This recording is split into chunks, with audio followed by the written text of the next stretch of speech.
Yo, what's up everybody? Welcome back to the Umineko playthrough. As you can see on the screen here, we've probably got a really quite interesting day lined up for us today because, yeah, I've got quite a lot of stuff regarding Willard that I want to learn about, and also especially how he has actually found out who actually killed Beatrice. And what I also really want to know is, you know, we have our theories obviously, but you know, I want confirmation. I want confirmation on our theories about who actually killed Beatrice. And also what I really want is to see if the killer is actually confronted, what are they going to do? Are they going to continue to murder, or are they going to stop? I really want to see their reaction, and I want to see how that reaction actually affects stuff, because I bet you anything, if they... Now, do keep in mind, in, for example, all of the game boards, episode 1 to 4's game boards, the one that Beatrice had, nearly all of the 18 were actually killed.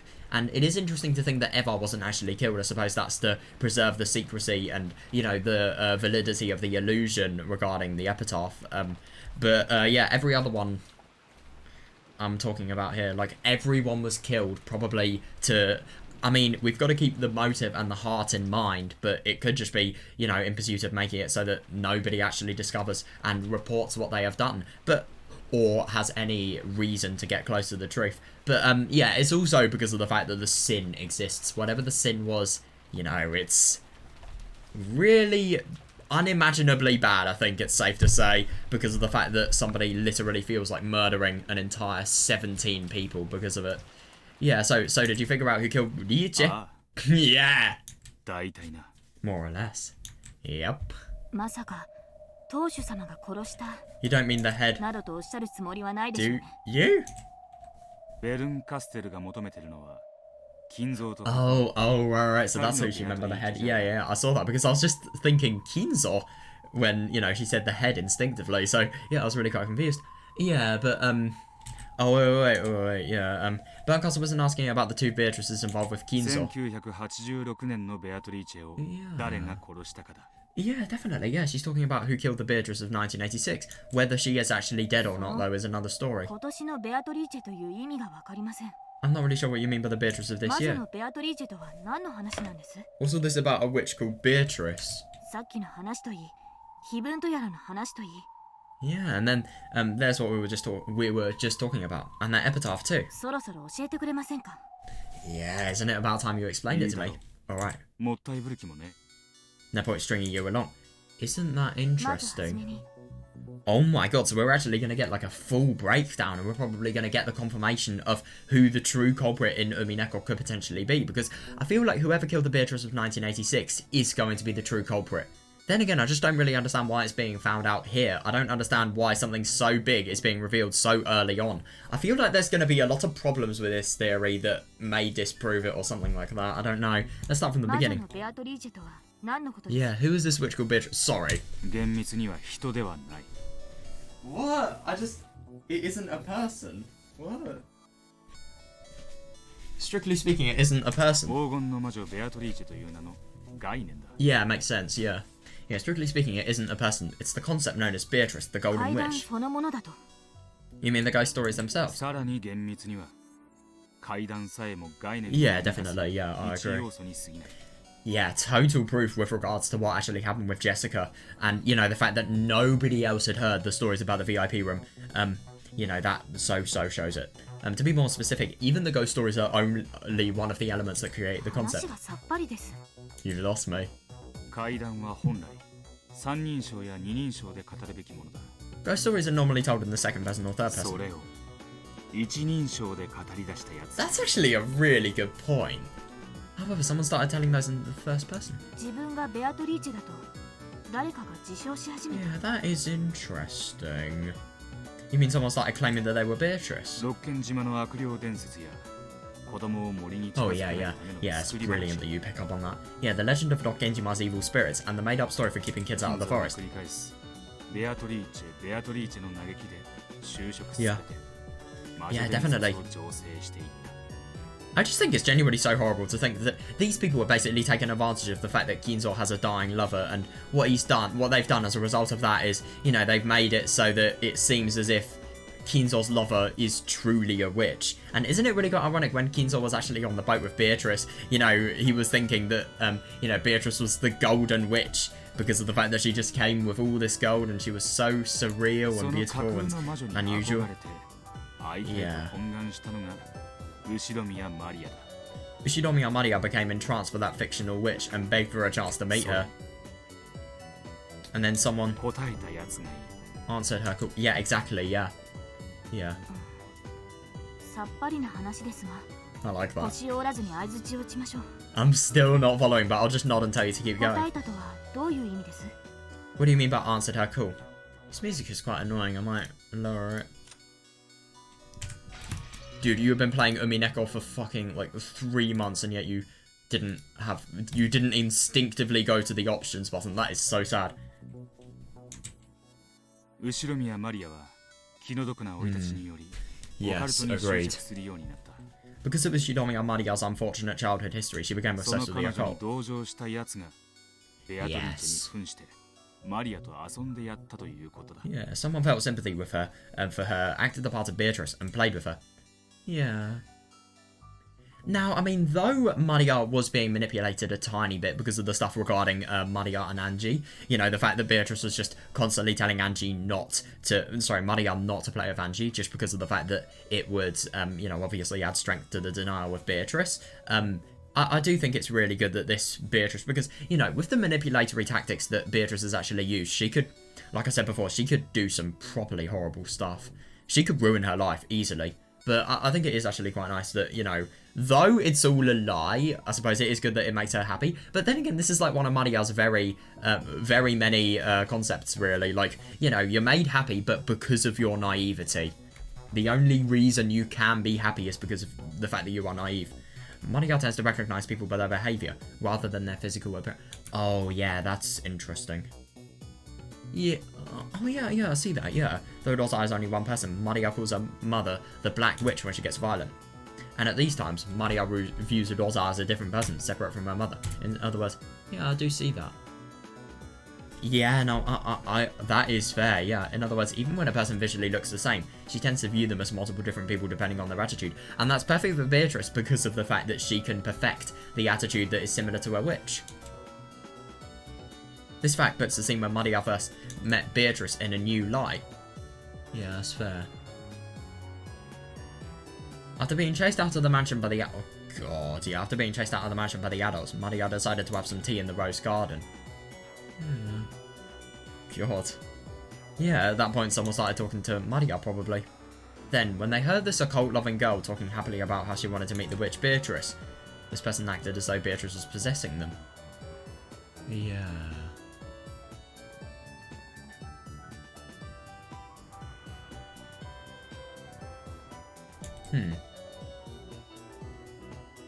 Yeah, that's interesting. On the outside, they didn't look like Beatrice. However, when their manner of speech and behaviour changed abruptly... Yeah, that is interesting. When their manner of speech and behaviour changed abruptly, Maria would recognise them as a different person. That's why her appearance was so sudden. That's interesting.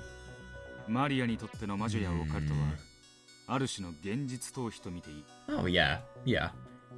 I agree.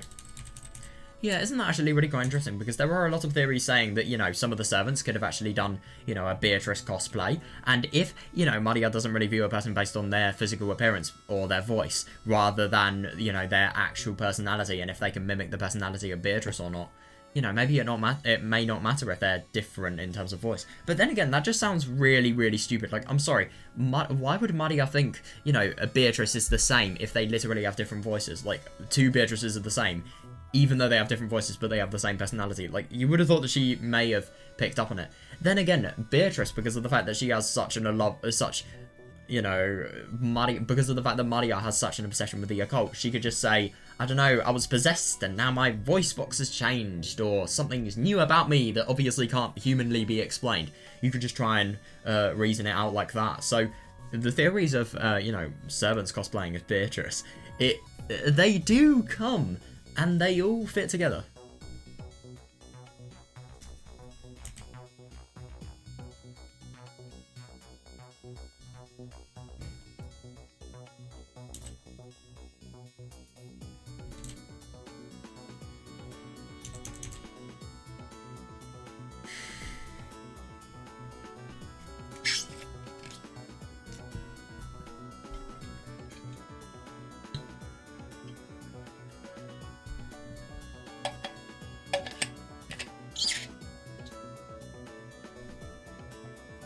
Yeah, definitely.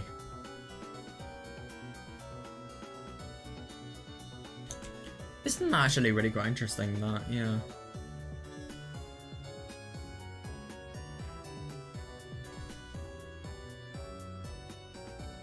And isn't that actually really quite interesting to think that Beatrice could also be a servant because of the fact that, you know, they look the same, but at the same time, if they have a different attitude, then, you know, Maria won't be able to notice a difference.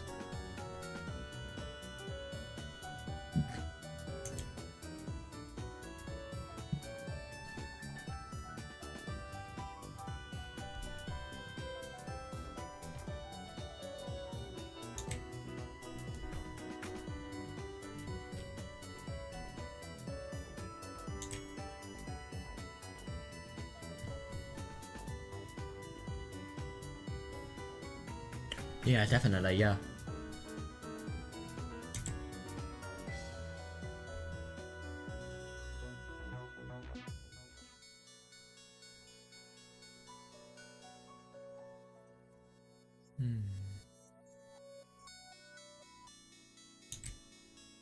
We could probably view Maria's love of witches and the occult as a form of escapism. Oh yeah. She believed that the power of witches could bring about change in her unfulfilling and incomplete life. Yeah, that's why she wanted to believe that witches exist.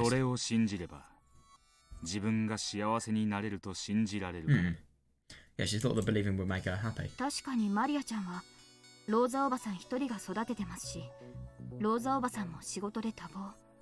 It's true that Aunt Rosa brought up Maria by herself and that she was always busy with work.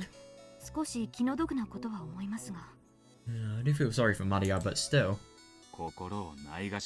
Yeah. I love just the second she contrasts this. You know, Will says this, but the only thing is, Willard knows a lot more about Maria's tragedy than Lion will. Don't neglect the heart. I suppose so, yeah. Maria believed for the sake of believing. Yeah. No, I agree. Yeah, she believed in Beatrice's conjuring trick from the bottom of her heart. Oh, yeah. Yeah, and if you just look at the end, for example, of, you know, the beginning of episode... I don't know why I said, well, end of the Golden Witch, I suppose. If you look at, you know, the beginning of episode 5 and, you know, how Erika just completely terrorized her, you know, views of just thinking that...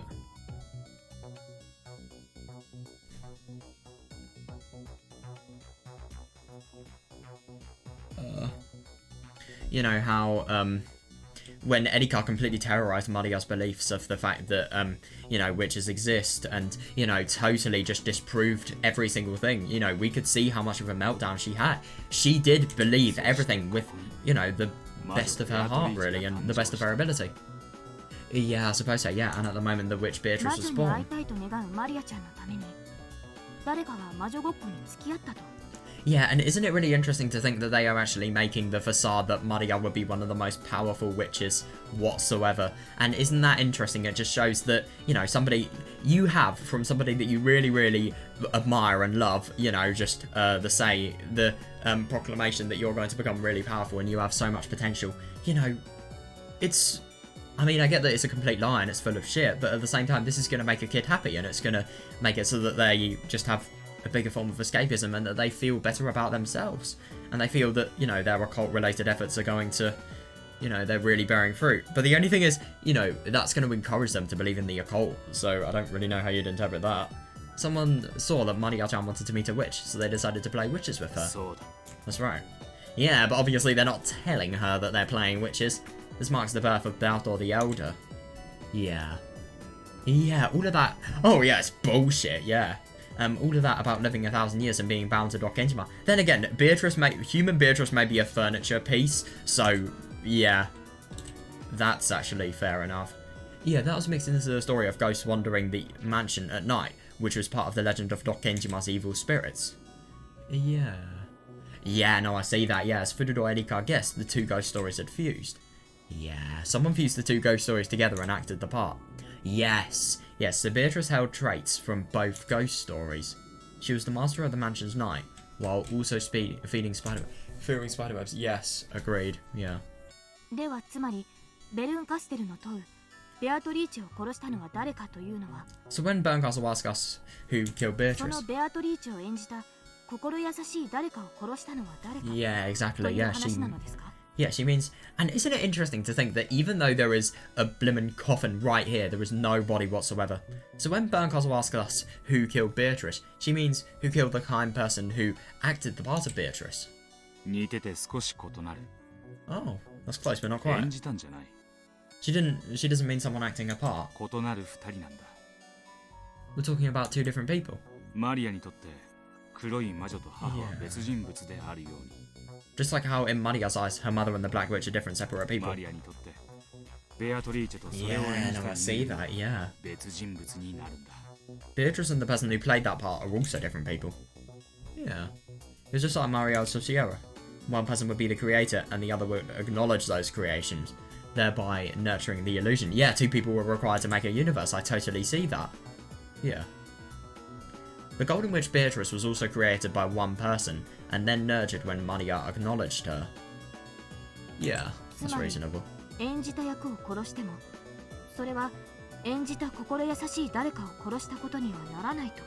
So killing the role that was being acted out wouldn't mean the same as killing the kind person who was playing the part. That's interesting. So that could be indicative of the fact that whoever this is alive and...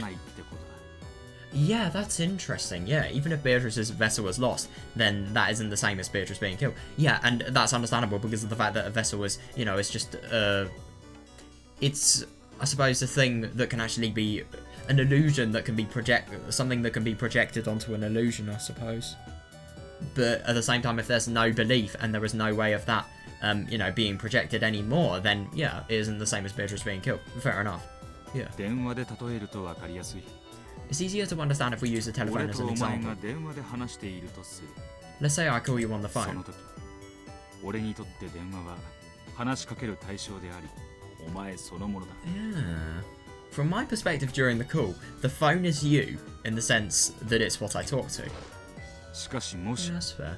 電話を壊したなら、 Oh yeah, no, I totally see that. Yeah, because obviously the person on the other side, they would still be alive, but at the same time, the version of the person that is perceived by the other person wouldn't be alive. But what if I break the phone? And isn't it interesting to think that when you actually think about the number of people in Dokkenjima, can you maybe take this into account? Let's say, for example, there's 0.5 of a person for Beatrice, or maybe there's 1 of a person for Wait, hang on a second. I think that might actually make sense if I think about my puzzle. So, I don't think Kumasawa is a piece of furniture because of the fact that she has kids and she has love. Or she's just a sinful piece of furniture, who knows. I think Genji's definitely a piece of furniture. But then the only problem is 15.5 people were on the island. But if there was 1 person for the human Beatrice, and then another 0.5 person for the piece of furniture that is, you know, related to Beatrice, you know, who is the equivalent of the piece of furniture that is Beatrice, human version, yeah, that makes sense. 電話を殺せば 1.5 私と people. 話すことはできなくなりますが、しかしそれは私を殺したことにはならない。 Yeah, I see. If you kill the phone, you won't be able to talk to me, but that doesn't mean you've killed me. Yeah. マリアは初期のベアトリーチェに自分に憑依してもいい What と the 言った。 fuck? Jesus Christ. Yeah, we know Marigar once offered to let Beatrice possess her early on in their それ relationship. は明白に初期のベアトリーチェが肖像画の姿を模していなかったことを示す。 Yeah, that clearly shows that Beatrice didn't look like the portrait at the time. 演じた魔女役と演じた人物は別人という考え方で、演じた魔女役のみを殺す。 Yeah, so if the person acting the part, and that also explains, by the way, why there is no corpse. So if the person acting the part and the witch character they play are different people. Yeah, we're talking about killing just the witch そんなことが character できる itself. んですか？ Is that even possible? 演じた本人にしか殺せない。 Yeah, but then again, I don't really understand why they would stop this facade. Only the actor can kill the character. ベアトリーチェを殺したやつと、ベアトリーチェを演じたやつと。 I do see that, I just don't really understand why there is such a simple answer for this. No, it's not simple. It all makes sense, so you think it's simple. But then again, do keep in mind that Willard would have had to have gone through a lot to be able to get to this. Only the actor can kill the character. In other words, the person who killed Beatrice is the person who played the part of Beatrice. マリアちゃんと魔女ごっこをした相手がベルーンカステルの求める犯人だということなんですか？ Yeah, you mean that the person who played with witches, with Maria-chan, is the culprit Berncastle's talking about? そうなる。 Yeah, that's し it. かしややこしいことにこの礼拝堂は今猫箱 Yeah, の内 definitely, 側の世界 yeah. だ。 But as if that wasn't confusing enough, this chapel is now a world inside a その cat 犯 box. 人という名の猫は生きた猫と死んだ猫の2匹がここに同時に存在している。 Yeah, that's understandable. Yeah, there are now two cats existing at the same time, one alive and one dead. 本当にややこしい。 Yeah, confusing is さっぱり right. ですが、 Yep. 先を促しましょう。 I'm lost, but keep going. つまり犯人は2人いるとおっしゃりたいので、 Yeah, you're saying that there are two culprits. そうだ。 Right. ベアトリーチェを生み殺すことができる人間と Yeah, the human who can create and kill そも Beatrice. そもベアトリーチェなど生ませもしない概念ごと殺すことができる人間。 Yeah. The human who can create and kill Beatrice, and the human who never gave birth to Beatrice in the first place, who can kill the entire concept of Beatrice. その2人がここにいる Both って of こ those と humans are だ。 here. No, I don't disagree with that, actually. Do you remember the end of episode 6 and that massive part when we were talking about, you know, Beatrice separating from someone else? And, yeah, that just kind of reminds me of this.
No, I see that, yeah.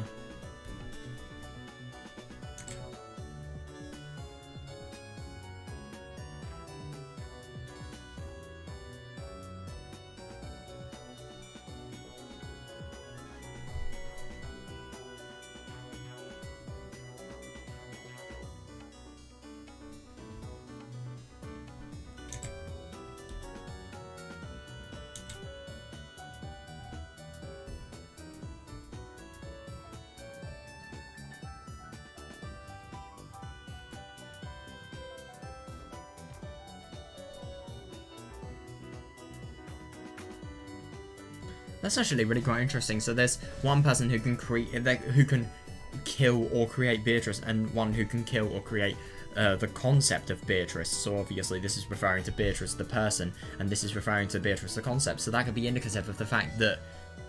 Now, do keep in mind that, right, this is a little bit suspicious. This is very suspicious.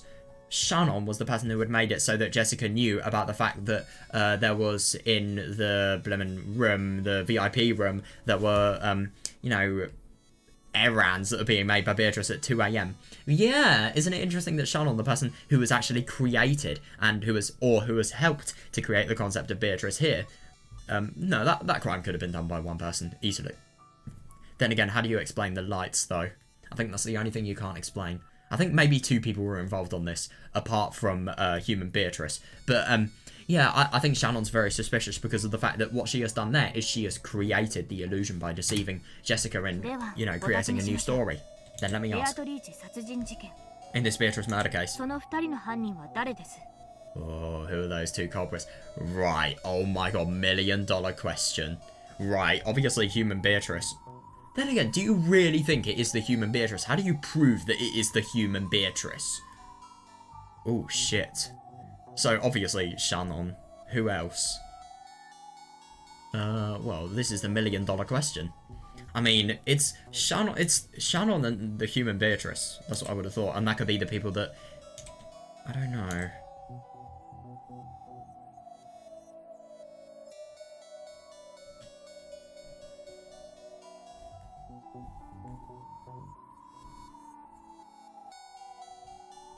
I don't know why, but I'm really scared for this. I'm just really, really anticipated.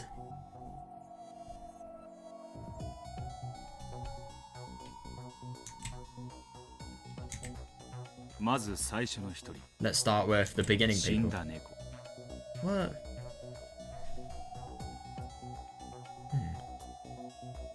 Yeah, let's start with the deck. Oh. Who is it? You?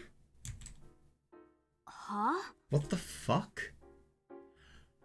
It wasn't her, I disagree, but at the same time I think it kind of...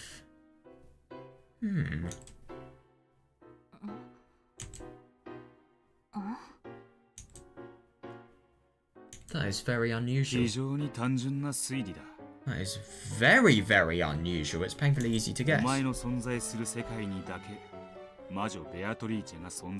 But yeah, that is understandable. Yeah, your world is the only one where the witch Beatrice doesn't exist. Yeah, and there is, I'm sorry, there is no fucking way that Lion could potentially be part of the culprit. That's really interesting. So, the witch Beatrice actually dying is Lion. Are you saying that? And isn't it interesting to think that Lion has been, you know, not in every single part of Umineko apart from this one? Maybe she could actually be the person who has been hiding. Is that actually what you were saying here? Then again, she does have hair that is a very similar colour to Beatrice's, by the way. We can't forget about that.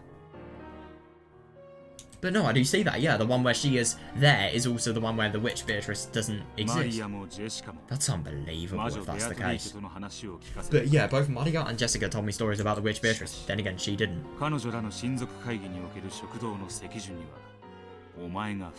Oh, that's really interesting. So that's what the significance of it was. Right. Yeah, that's interesting. However, when they talked about the ranking system at the dining table, you weren't there. I wasn't there. Maria came to visit Rokkenjima with Rosa. Yeah, that's a really good point. Lion should have been there. And Rosa was sitting next to her. It's impossible. Yeah. Then again, I mean, this is understandable, but at the same time, what if Lion was running errands? What if she had something she could do? What if, for example, she was in, I don't know, some sort of after-school activity? Like, why does this necessarily prove the fact that she was doing what Beatrice was doing? I mean, it would make sense because of the fact that Maria was there, but dude, I can't believe it could potentially be Lion. Potentially. We don't know whether he's right or not. This is just a theory. If you exist, then Lion comes after Rosa, then Jessica, then Maria. There should be two people between Rosa and Maria in rank. In that case, they should be sitting on opposite sides of the table and separated by one seat. Yeah, definitely, yeah. In other words, in the world where Lion exists, it's impossible for Maria to be sitting next to Rosa. Yeah. It was the same in Jessica's story. Yeah.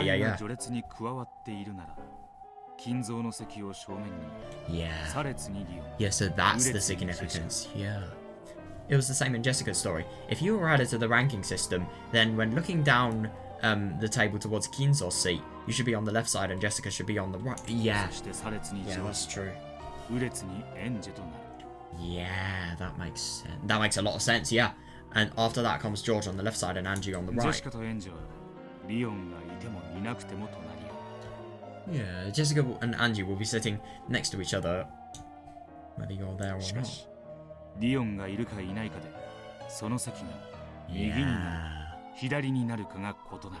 However, which side of the table they're sitting on changes. In the world where Lion exists, Angie's seat is on Jessica's left. Yeah, however, if Lion doesn't exist, then Angie's seat is on Jessica's right.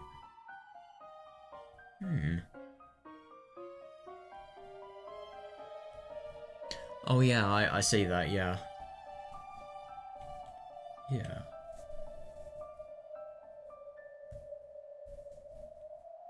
Yeah, that makes sense, yeah. 1986年の魔女ベアトリーチェを語る人間は皆お前のいない世界を語っている。 That's so interesting. Every time someone talked about the witch Beatrice of 1986, they were all talking about a world where you didn't exist. そしてお前の世界では魔女の階段 Yeah, が isn't 存 that 在しない。 interesting? Yeah. And in your world, there were no ghost stories about a お witch. 前にとってベアトリーチェは金蔵の愛人、もしくは恩人 Yeah, で fair ある。 enough, yeah. 化けて出る亡霊ではない。 To you, Beatrice is either Kinzo's mistress or his benefactor, not a wandering 当 ghost. 主様はベアトリーチェと深い愛情を育まれたのでしょ The head loved Beatrice deeply, did he not? Yeah. どうして化けて出て階段になるのかさっぱりわかりません Yeah. I can't imagine why she would be made into a ghost story. By the way, I do find it really interesting about Lion. I just genuinely wonder, with regards to the other game boards, was she the person who could potentially be Beatrice? But, yeah. そういう Exactly. お前が存在すると魔女ベアトリーチェが存在しない。 And that's because of the fact that the numbers of people change, is that why? If you exist, the witch お Beatrice 前の doesn't. 存在は Your ベア existence トリーチェを殺してる。 kills Beatrice. 私がベアトリーチェ殺しの犯人だと Oh no, but yeah, you're saying I'm the culprit who killed Beatrice. おかしな話になった But yeah, that's understandable. Yeah, that's just 会っ crazy. たことは愚か話もよくわからないのに犯人だなんて Yeah. Then again, what if you are her? How can I be the culprit if I don't even understand her and haven't met her? 裏を返せば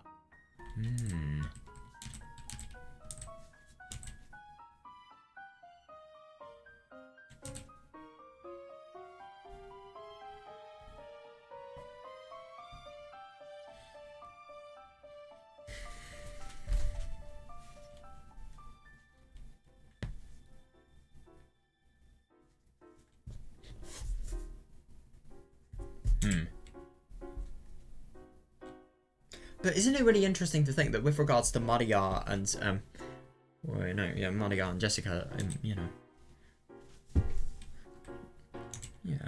yeah, that makes sense. Yeah.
And it's really interesting though. So, yeah, as a result of Lion, having, living in a world and growing up in a world where, there was no Beatrice whatsoever, her existence has killed Beatrice because of the fact that the illusion of her has been denied credibility. Like, the facade has been denied credibility because of the fact that she doesn't have any knowledge of Beatrice?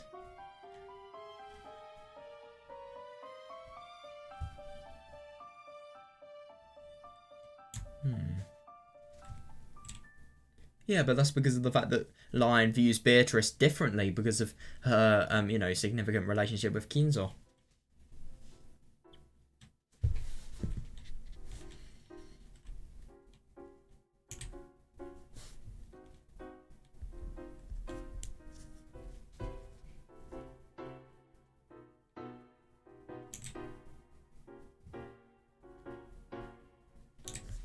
Flip it お around. 前が存在しなければベアトリーチェが生まれるという。 Yeah, and isn't that really interesting? Because that is totally true.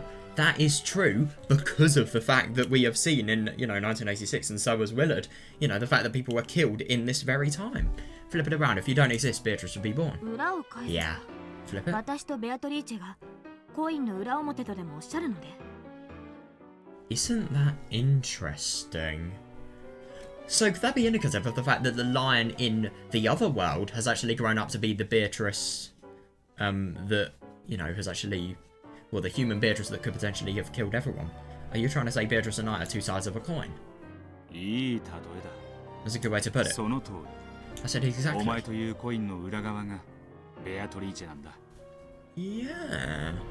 That's a good way to put it. That's it, exactly. You're a coin and Beatrice is on the other side. 何のことやらさっぱりです。 I don't get it at all. 俺もお前の存在がさっ No, that's understandable, yeah. At first I didn't get your existence either. いろいろと話を聞いていくうちにお前の存在について一つの仮説が立 I've had that really quite funny, yeah. But I've formed a theory about you after hearing all of お前 this. が19歳だという Oh, yeah. I didn't actually realise it was 19, but yeah, that is totally key. Yeah. And isn't it... No, that is really interesting because so is Beatrice. あなたに年齢を明かした覚えはなかったのですが。 Oh yeah, it's probably really quite significant because of the fact that she is, you know, you remember she can't actually become the Uchinomiya family head due to not being 20. God, that's really interesting. I feel like this is some sort of parallel world where, you know, Lion either grows up... no, I don't understand though. Yeah, but that is really interesting. So you either get Lion or you get Beatrice in a world.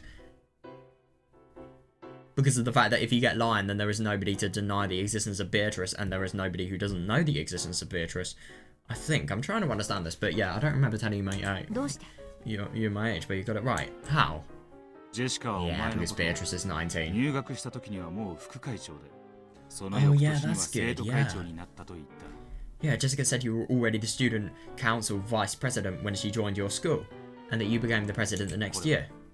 お前の年齢がジェシカ Yeah. より一つ上であることを示す I see that. Yeah, that means you're 1 year older than Jessica. Yeah, Jessica is 18 years old, so 19 must... Lion must be 19. 私が19歳だと何の仮説が立つと言うんです。 Oh my god, I know, yeah. And what sort of theory can you make, now that you know I'm 19? お前が後宮夏日の子ではないという仮説だ Ah, yes. Dude, you've got to be kidding me. I think I might have actually got that right. I thought that Lion was the baby that Natsuhi abandoned. The theory I can make is that you are not Ushidomiya Natsuhi's child. Yeah. Then again, though, that gives a really weird angle on it, because obviously what happened is, you know, the servant literally dropped the baby from the cliff, so as a result of that, the baby was guaranteed death. Then again, that is what we know. That is the potentially false narration that we have been deceived by. What if this person was actually raised in the Hukuin orphanage? What if that's what the servants actually did? 失敬な。 How rude. 何の気まぐれかは存じませんが。 Oh yeah, that's 私だけでなく understandable, but yeah. 母も侮辱する発言には撤回を求めねばなりません。 Well, I mean, understandable, that is true, but at the same time, I mean... Yeah, it's a little bit reasonable. How rude. I don't know what game you're playing, but I won't allow you to insult both me and my mother like that. なぜ次期当主はクラウスではなく Why are you the successor instead of Krut? Hang on a second, that's actually a really interesting question. Yeah. 私が成人するから受け継がれるのです。 I will succeed the headship when I come of 私に age. も子が生まれたら、成人した時にそれを譲るべきでしょう。 Yeah, when I have a kid, I'll probably pass the title down to them when they come of age. But that would be indicative of the fact that Kinzo has some sort of relation to it. なら Wait, no. なぜ金蔵はクラウスが成人した No, 際 but の that is a 当 really 主を good question, 譲ら yeah. なかった But the only thing is about Kinzo, what he did is he literally gave the baby to Natsuhi. He gave the baby to adopt. And that could be indicative of the fact that it's either his child with somebody else, I don't know who. But, well, Beatrice, maybe? Well, the human Beatrice? Or maybe... By the way, what the fuck is happening regarding Basila's birth story, by the way? We can't forget about that. Beatrice had twins? I don't know. Not twins, but 2 consecutive births. I don't know. Well, then again, you can have twins that don't look similar whatsoever, but I just think it's very unlikely. Yeah, then why didn't Kinzo give the headship to Kraus when he came of 当主 age? 様の話を聞かれたでしょう。 You heard what the head said. 当主様は後ろ宮家の老快な親族たちに振り回され、辛い思いをされました。 Yeah, isn't it really interesting to think that Lion is trying to disguise you know, disguise what's actually happening with really good and well thought out excuses that, you know, it just shows how good of a situation how well she can actually talk out of a crisis. I mean, she genuinely believes these aren't excuses, but yeah. Yeah, you heard what I had said. He was used by the cunning elders of the Ushidomiya family and suffered much. That's why he decided that only young people should inherit the headship from now. Yeah, that's also true. Yeah, in the world without you in it, there is no silver wing for the successor. Yes, and, you know, in the world without Lion in, it needs to be a gold ring because of the fact that Beatrice isn't. Yeah. That silver ring proves that Kinzo had a strong desire, which he didn't show in any other world. Yeah, to see that you become the next head. Yeah, I can't deny that you may have a point there. Yeah, the head always seemed to adore me particularly.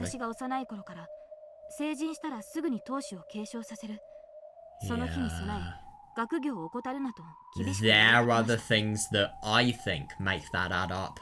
Father bias, because of the fact that Beatrice was alive and, you know, this is a memory of Beatrice. Maybe it could be that. I don't know, I think it just makes the theory of Kinzo fucking Beatrice and Beatrice having a baby a little bit more likely. Yeah, he was very strict when he told me to keep up in my studies in preparation for that day. But I don't think my father was any less talented. Yeah.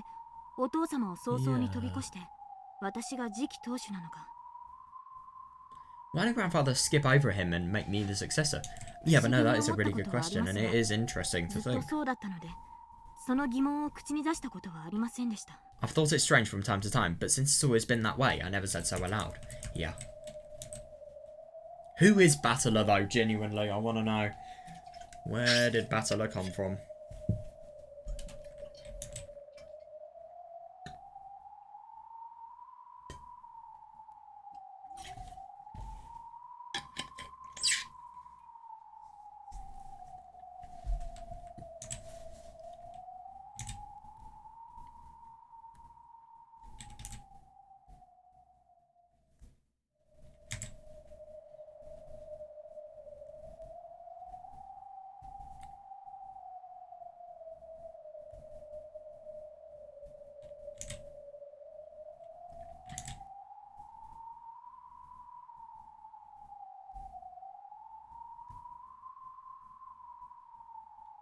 That's actually a really quite interesting theory, that. But then again, I don't really think that is relevant now.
Oh god. I wonder if he's gonna say what I'm thinking. Did you know why Kinzo wanted you and not Kraus to become the next head?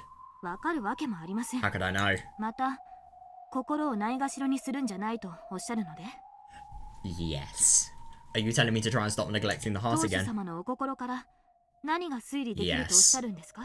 Do you think you understand how the head's heart works? Yeah. I got it right, let's fucking go. It's because you're the child of Kinzo and Beatrice. I agree.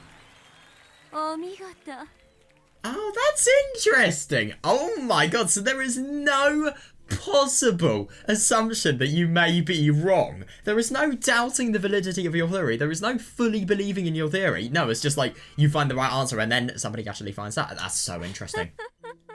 Yeah. Yeah, there was a crisp applause and a mocking laugh. Yeah, I don't disagree whatsoever. And that is so interesting. Yeah. Yeah, Bernkastel. Isn't that actually really quite interesting to think? Whoever is here, you know, whoever the killer is ironically the the child of Kinzo and Beatrice. Whoever the killer is the murderer of Kinzo and Beatrice, i.e. their parents. Ah, yes, so true. Nah, that was faster than I expected. Yeah. I thought you'd let me play a bit longer. Bernkastel appeared sitting on the altar. Almost as though it had become her own personal... Oh, God, the total disrespect. Isn't that interesting? Now, I really do wonder what's actually going to happen with regard to, you know, what's going to happen now. I'm actually really quite surprised that Willard has discovered this truth so early. How is the story going to change now? Bernkastel's probably going to trap Willard and force him to do another thing. That's what I'd assume.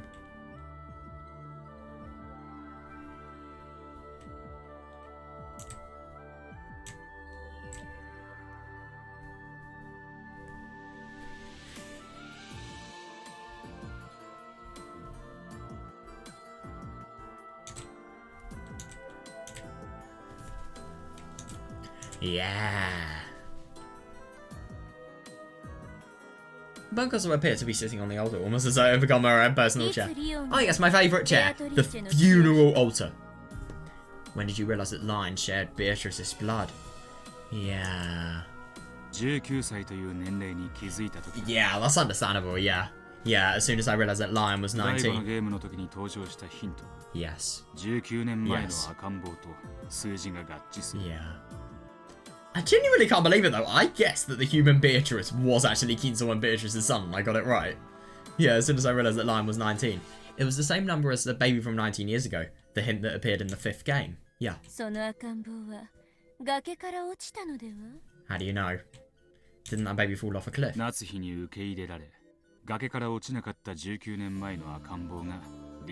But then again, who is the culprit then? Or is it just a coincidence that they are 19? Well, Lion is a baby who was accepted by Natsuhi and didn't fall off the cliff. Yeah, Jesus fucking Christ. That's so horrible. Isn't that just vivid? Because of the fact that it just totally shows how, you know, upon one choice in childhood, somebody can either grow to be a brilliant woman or they can just be, you know, fucking dead. Or maybe they can become a deadly killer if they didn't actually survive or what not. In other words, if Natsuhi rejects the baby, Lion doesn't exist. Yeah. God, that must be horrible for her. You're saying I'm not Mum's child? That's insane. Yeah, fair enough, yeah. But the only thing that's even more insane is the fact that it actually makes sense. Oh, isn't that interesting? You say that, but you don't look too sure. That's right. Sure. Say that in red. Ushidomiya Lion is not Natsuhi's child.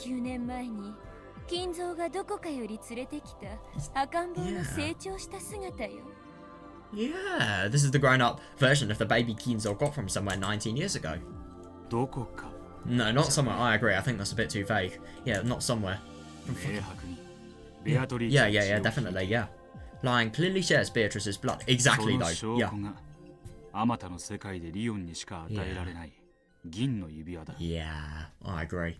Yeah, Lion clearly shares Beatrice's blood. The proof is the silver ring, which is only ever given to Lion across all of the many worlds. But then again, that is actually a good question. Could you imagine if Kinzo was some sort of evil ultra womanizer? I love that. Oh my god, I'm using that phrase from now on every single time I talk about something related to affairs. Ultra womanizer. I love it. Yeah, but anyway, if he was some sort of ultra womanizer and he fucked loads of women, he used loads of money to fuck loads of women and bribed them or some stupid stuff like that, then how does it necessarily prove the fact that it was Beatrice's child? What if it was somebody else's child? Yeah, but I think that's extremely unlikely. The chances are next to zero, but still. I mean, why does it necessarily prove that he fucked Beatrice? Why does the ring prove that I shared Beatrice's blood? Yeah, but that's so true. Yeah, in all of the many worlds, you were the only one who receives it, indicative of a special connection that Kinzo has never had in any other worlds. Yeah. Yeah, that's understandable. That means that in all worlds, you are the most important person to Kinzo, second only to Beatrice. It's unbelievable that. But it fully makes sense. Yeah, and his love for you is clearly greater than it is for his son, Kraus, or his granddaughter, Jessica. Yeah. And you were 19 years old.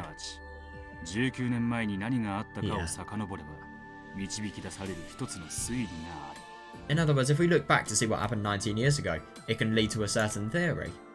Yeah. 19 years ago. Yeah, what's supposed to have happened at the time I was born? You heard it too, didn't you? You even heard it today.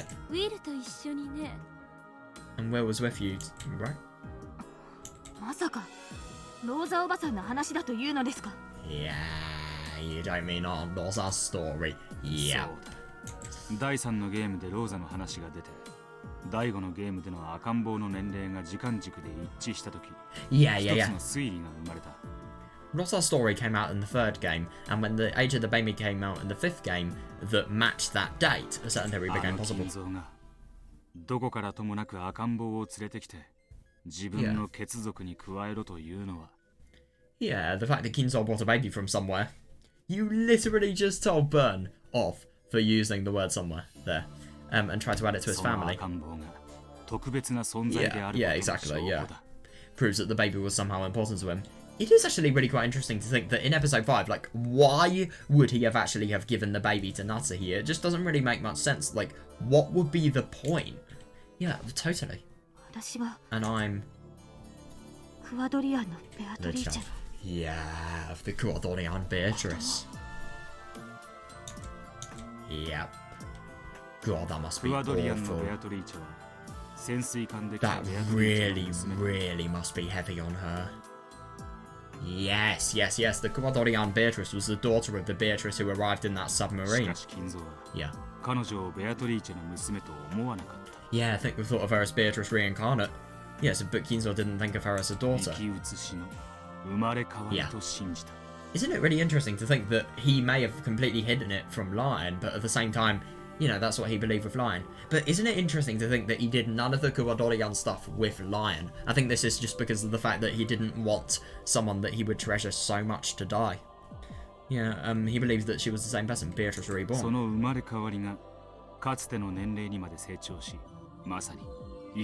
Yeah, definitely, yeah. When that reborn Beatrice reached the same age as the first Beatrice, and truly looked like Beatrice's double. Yeah. No, I see that, yeah, Kinzo made a terrible mistake. God. Yeah, that is understandable, yeah. I don't want to hear it. Oh, I'm actually really quite impressed. I thought she was just going to totally force these people to actually, you know, say it and just totally to dive into the cruelty and the creepiness of the situation. Okay, I'm going to be honest, however old Beatrice was, I mean, Castiglione Beatrice, I think she looked around, I think Kinzo was probably around, so firstly, he spent 20 years, you know, just wasting his life being constantly led around by the horrible elders. And that was obviously when he was around early adulthood. So that gives me the assumption of him maybe being around 38. Let's just say 38. Let's just guess that. No, let's go round number. Let's go 40. So, and then maybe around, add in a few other years, why not? Yeah, so he was probably around 44 when he met you know, Castiglione Beatrice. So, yeah, let's say 44. And Beatrice, I don't know. It's actually really quite impossible to tell how old she was. I don't know, though. Let's just assume that she was, I mean, there wasn't really much talk about an age gap. Then again, I mean, what Kinzo has done to create Lion, I think that shows that age gaps don't really matter in Umineko. Oh, I don't know. It's kind of impossible to tell. But basically, what I find really quite creepy is Kinzo is basically double the... Or more than double the age. You know, Kinzo has lived... So Kinzo was alive when the first Beatrice had a full lifetime. And then Kinzo was also alive when the second Beatrice had a full lifetime. So he's basically more than double the age of Beatrice. And yet he's fucking her. That's how it is. Yeah, definitely, yeah. さらにそのベアトリーチェにあんたを産ませたの。あんたは金蔵の子であると同時にベアトリーチェの孫ということ。I just love how funny this is. That's how it is. Kinzo got Beatrice pregnant with Beatrice, and then he got that Beatrice pregnant with you. God. Yeah, so you're both Kinzo's child and Beatrice's grandchild. Yeah. It is weird that. Yes, definitely. And this is why you do not neglect the heart. I agree. Yeah, if we consider Kinzo's heart, this is the inevitable theory that we reach for explaining why he treated you so specially. Yeah,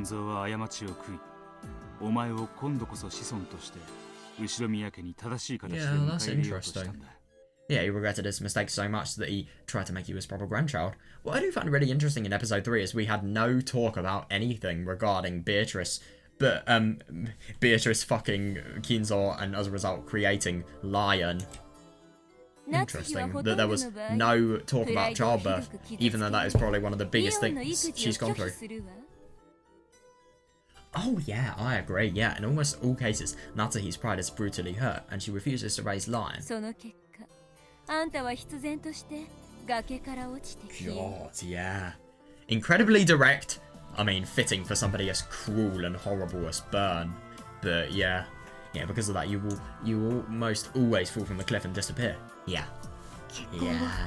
It must just be so overwhelming to think this. I heard.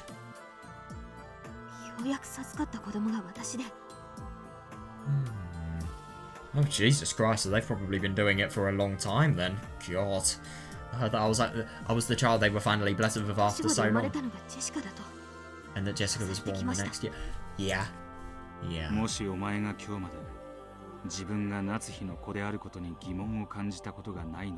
If you really never suspected that Natsuhi wasn't your mother,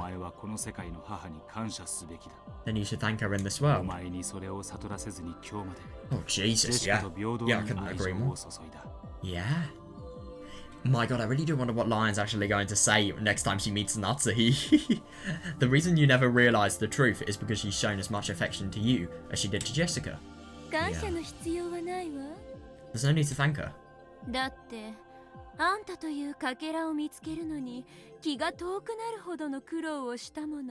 After all, it took a dizzying span of time just to find a fragment with you in it. God. Oh my god, oh no, this is going to be bad, mathematically speaking. Jesus fucking Christ. That's fucking ridiculous. God, mathematically speaking, there's actually a 2,578,916 out of 2,578,917 chance of her refusing to raise you. Jesus, yeah. Yeah, fair enough, yeah. Yeah, you should probably be thanking me for creating this miracle, not Natsuhi. God, let's actually see what the decimal point of that is, just to see how inexplicably low that is.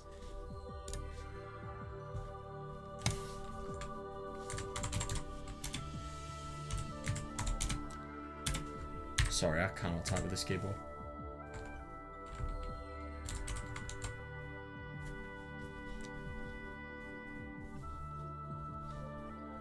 Wait, hang on a second.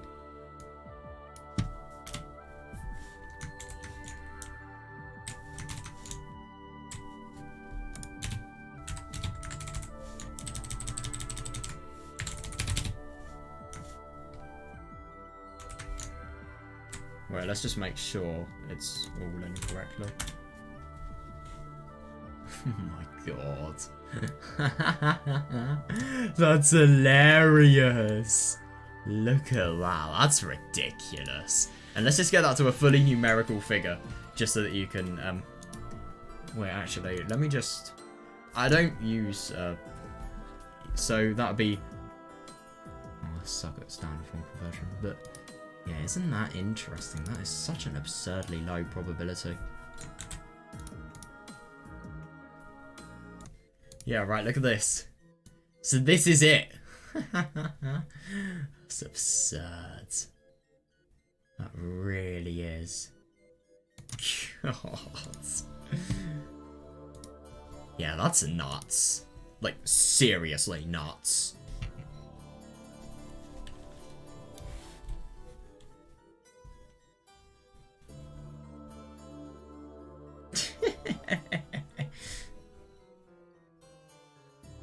I mean, that is ridiculous. Isn't it really quite interesting to think that actually to create a human, there is a, what is it, like 1 in 400 trillion chance? Yeah, like, what is the chance that you are born as a human being? Let's actually search it up.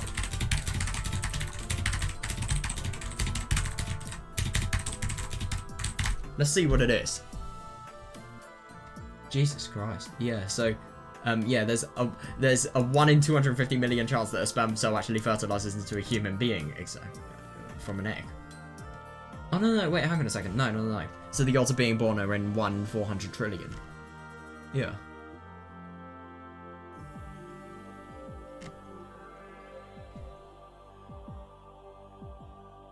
Yeah, so I see a lot of really quite different results, but yeah. Isn't that interesting? Yeah, so you've not only got the chance of being born a human, but secondly, you've got a chance as absurd as this. But isn't that interesting? That just shows how, you know, how concrete Natahi's incessant pride actually is. God.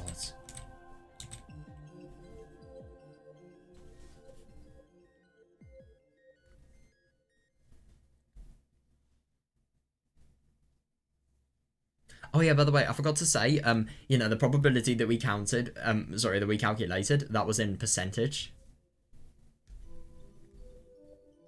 So then if you actually divided that by, I don't know why I created it in a percentage, but yeah, but then if you actually, you know, divide that by 100, then you get, to the power of -7. So yeah, you add 2 more zeros. I mean, that's ridiculous.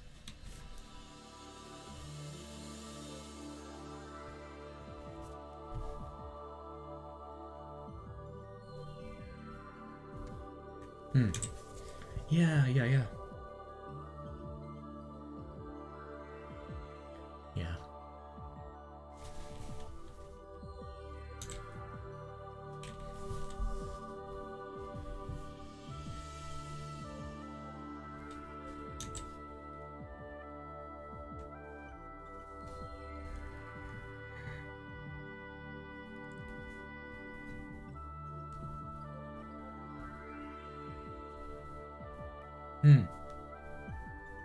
But yeah, definitely, I couldn't agree more, yeah.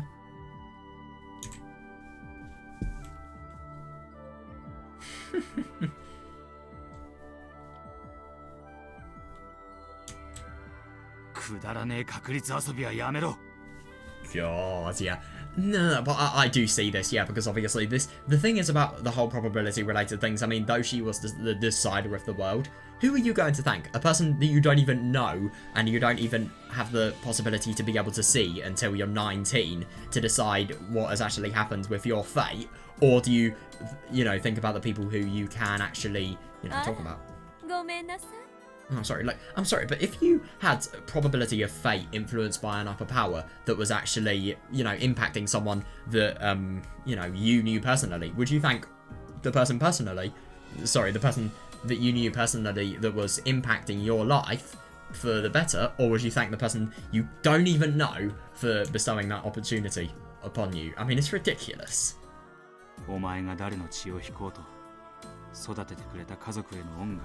Jesus, no, I see that, yeah. No matter whose blood you bear, that doesn't change the debt that you owe to the family that raised you. Yeah. I realise that. Oh, yeah. Yeah. She deserves it. I realise that. Still, I would like some time to calm down and think things through. Yeah, Yeah, that's really clever. I love that she is in probably one of the most, you know, identity crisis related moments here, yet she can still use some brilliant means of outsmarting someone. Sure. Yeah, good. Give her the time she needs. Yeah, Lion took a deep breath and looked upwards. Anyone would... Oh, yeah, anyone would be shocked to find out that their parents weren't who they believed them to be. Still, Lion should be grateful. Grateful to... Oh, yeah. Yeah, definitely, yeah. Yeah, no, I see that. Yeah, grateful towards the family that raised a child who wanted for nothing. Yeah. Yeah, that's understandable. Yeah. It is pretty interesting. Oh my god, I know, I couldn't agree more. Yeah, it's pretty interesting. Hard to believe that the Golden Witch Beatrice might have lived such an ordinary life.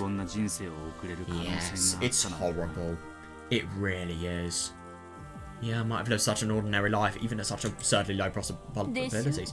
But then again, this is the weird thing. You could think this about every single person who has died unfairly, every single criminal. Every single unfortunate person. Oh, of course you do, because you are the most evil and sadistic bitch in the world. Yeah, I think moments like this are hilarious. Ah, no, Willard! This was your chance to disprove Byrne and make her annoyed and, you know, exert actual human views on her. Yeah, Willard said it plainly.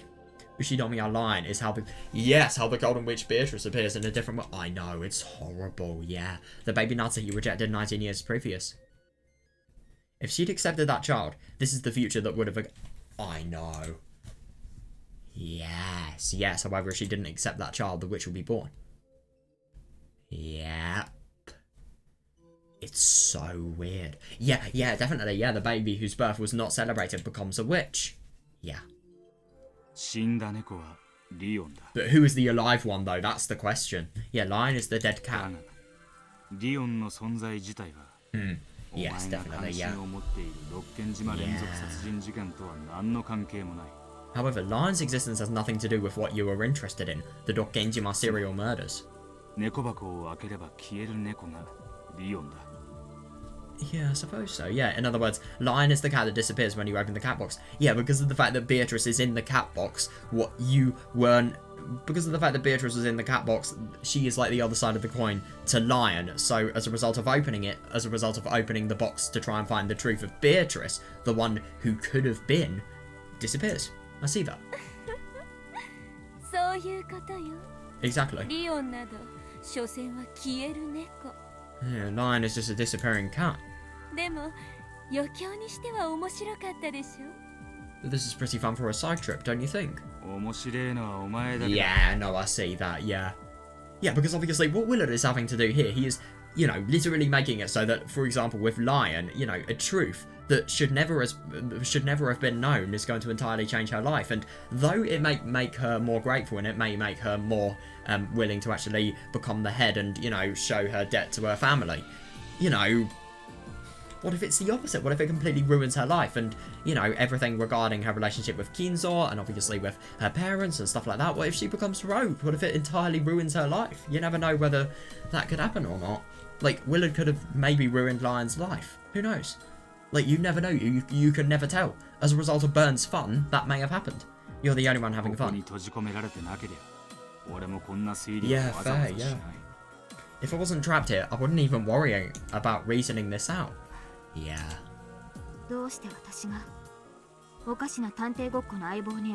Yeah. Interesting. I think I know why I was chosen to be your partner in this strange detective game. It seems that this Berncastle witch... Oh, yeah. Yeah, good one. I couldn't agree more. Yeah, it seems that this Berncastle witch enjoys toying with people's fates and sneering at them. Yeah. Wow, incredible.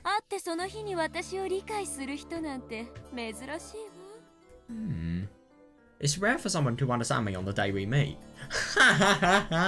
That's hilarious. Yeah, but then again, people don't really realise the fact that their fates are being toyed with. Yeah. Apparently, I'll become something that gets called a witch in another world. Yes. Oh my fucking god. Could you imagine if they typed Lion to a different game board? Jesus Christ, that would be weird. Apparently I become someone, something that gets called a witch in another world, and apparently I'm the cause of some sort of crime. Is that my sin? Well, no, it can't be, yeah. Yeah, it's no sin of yours. Oh, yeah, I love how, yeah. Yeah. I agree, yeah. How things would be if the coin flipped the other way isn't your problem. Thank you.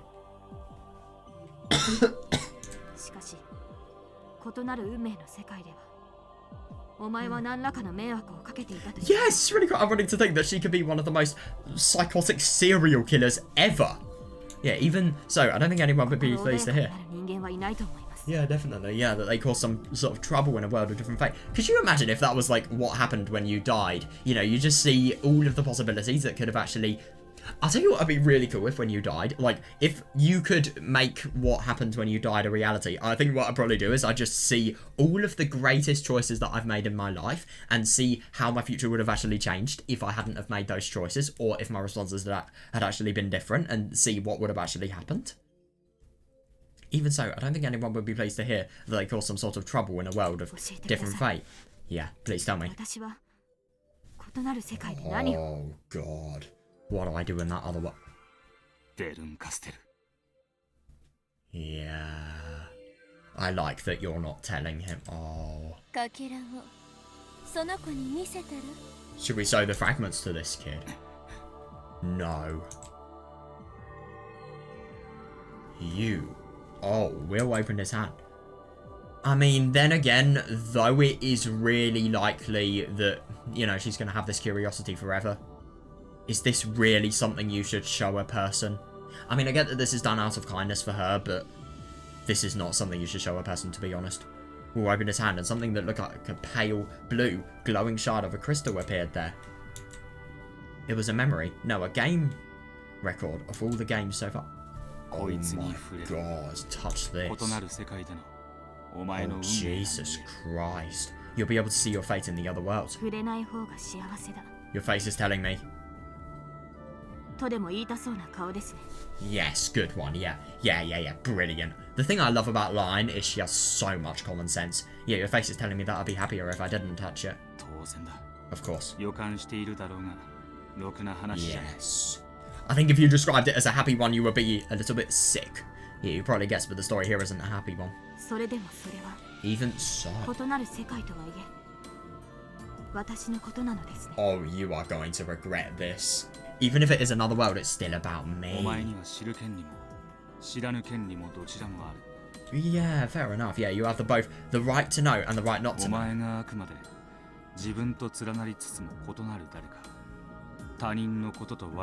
Oh yeah, definitely. You cannot convince yourself that that could be you.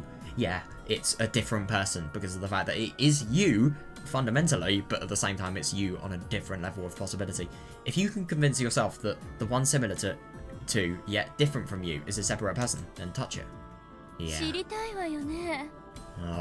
Oh, you asshole! Don't you want to know? Yeah. This is going to ruin her life, or it's going to, you know, really, really wound her. Don't you want to know about the fate that you might have reached? Oh, so this is your partner. Would you show that? No.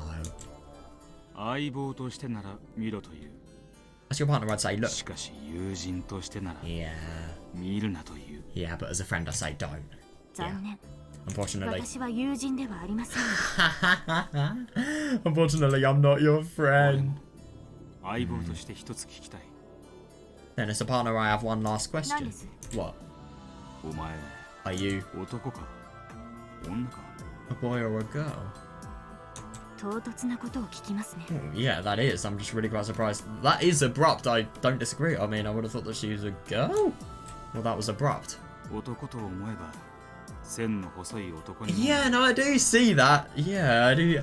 I can see you as a fairly slender boy.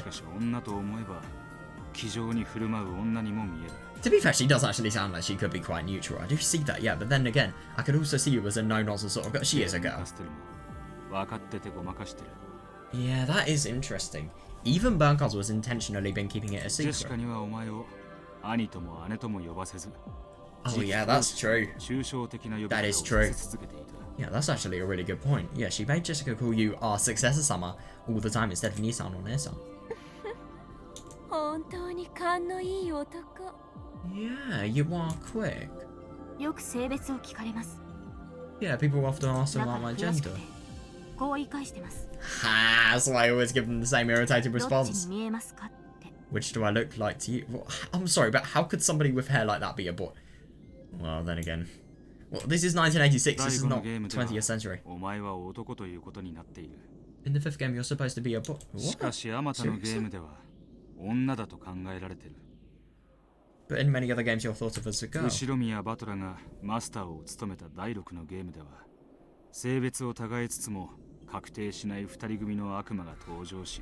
Oh yeah, definitely. That's actually really interesting to think that that is a point of significance. In the 6th game, when Ushiromi Abattoir was the master, 2 demons of different sexes appeared, but we didn't know which was... Yeah, definitely. In the fact, strictly speaking, it started all the way back in the very first game.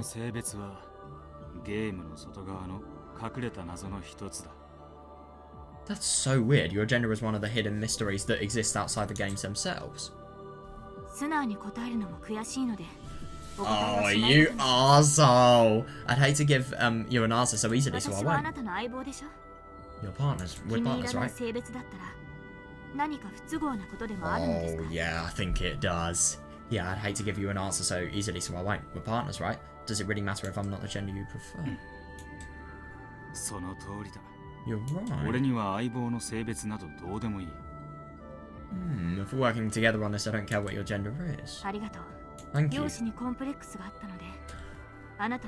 Yeah, that is understandable. Yeah, making it so that it's not essential to know whether that is the case. No, I do see that, yeah. I've developed a bit of a complex about it, so I'm glad to hear you say that.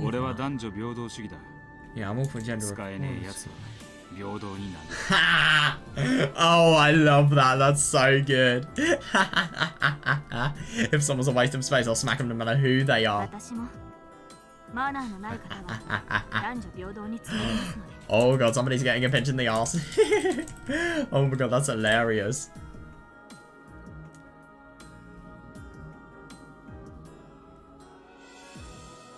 No, it's actually really quite interesting because, I mean, just judging by the hair, you would always assume the fact that she is a girl. But then again, I mean, from her figure, I do actually see how you could consider her a boy. Yeah, that is interesting.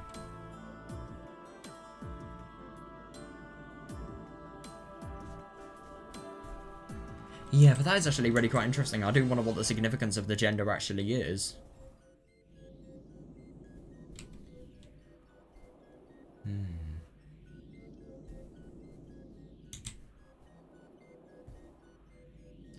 Yeah, but that is really interesting. The fact that Lion is supposed to be a boy in the 5th game. I don't really understand why that's the case.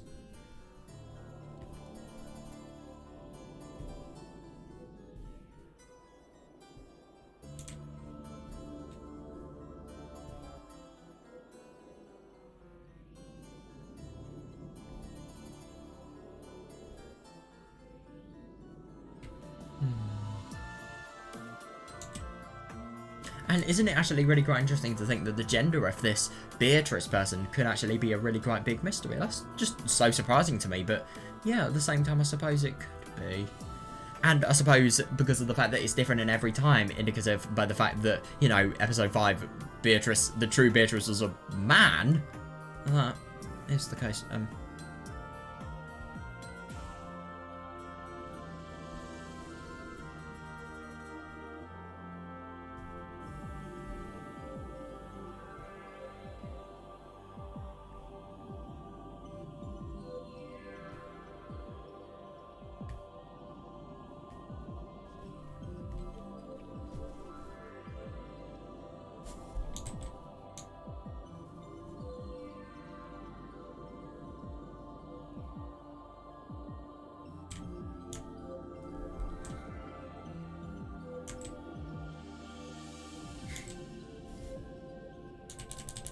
Yeah, but isn't that really quite interesting to think about this? So, you know, Lion's supposed to be a boy in the 5th game. So, let's think about the murders in the 5th game. So, firstly, we had somebody that was really framing Natsuhi.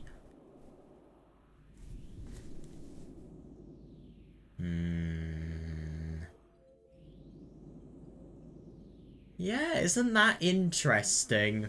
Their insistence on framing nothing. And then my question is answered because of the phone call. Yep, there we are. Boom. That's how.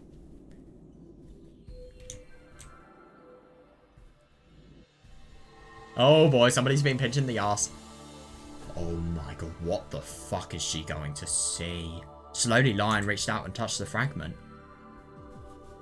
Oh god. Oh, this must be horrible.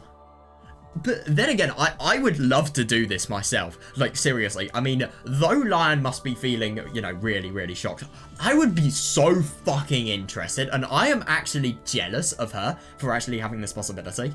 A moment later, Lion seemed to undergo a violent bout of dizziness. Oh, yeah, that's understandable. Yeah, she's probably just so absurdly shocked about what she's seen and suddenly slumped over like a puppet with its strings cut.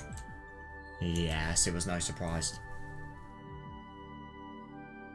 When people don't understand, it was no surprise. When people who don't understand parallel universes have so many different fates jam into their heads, they tend to feel like their brain's swelling and their sense of self is melting away.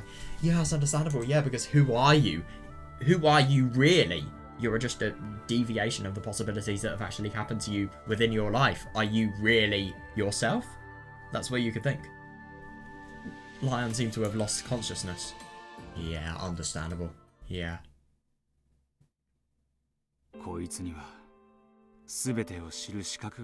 Yeah, that's true though. Yeah, so Lion had what it took to learn everything. Oh, I see that. Yeah, a perfect piece to be your partner, wouldn't you say? I'll continue with my reasoning. I've talked about the dead cat. Very true. Yeah, next up is the living cat. Yeah. 1986年のベアトリーチェを殺せるのは、それを生み But 出 then した again, would that be the person herself? The only one who can kill the Beatrice of 1986 is the one who created her. There are tons of hints. The VIP room is the biggest hint, if you ask me, that we've seen recently. Yes. Yes, I agree. Yeah, there are tons of hints. If you think about it, they've been coming since back when Beatrice was running the games. Yeah. そうだな。 That's true. Oh my god, I have just solved one of the biggest puzzles we have ever had. Right, episode 2, why was the mirror broken? If it was one of Natsuhi's mirrors, then I've solved it. If it wasn't, then fuck. But I think it was one of Natsuhi's mirrors, one of the spirit mirrors that she had, that was given to her as a, you know, early present, you know, when she, I think it was when she was around my age, you know, just going into adulthood by her parents. Yeah. In the fourth game between Beatrice and Battler, Beatrice's origin became clear. Yes, definitely, yeah. And at that point, I learned who Beatrice was and about that person's heart. And isn't it really interesting to think that the Beatrice that Battler knew was actually trying her hardest to reach out to him, but at the same time, because of the... And it explains the such abrupt finish of the game board, because of the fact that, you know, Beatrice has discovered that she can never find love and she can never, you know, have a purpose for living, so she just feels so awful. What do you mean by heart? The organ. Oh shit, I got it wrong. No, the motive. Yeah. The reason why... Yeah, the reason why Beatrice... Yeah. The reason why Beatrice had to commit a game-like crime on October 5th, 1986, putting even her own fate on the line. Impressive.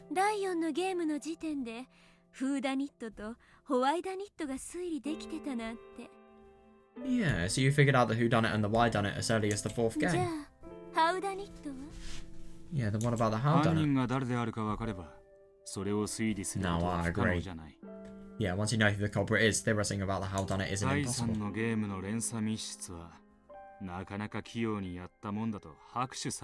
Yeah. Those links to closed rooms in the third game were a pretty nice job. Almost made me feel like applauding. Oh yeah, yeah. Yeah, that question bears so much more of a reasoning now. Yeah, and who am I?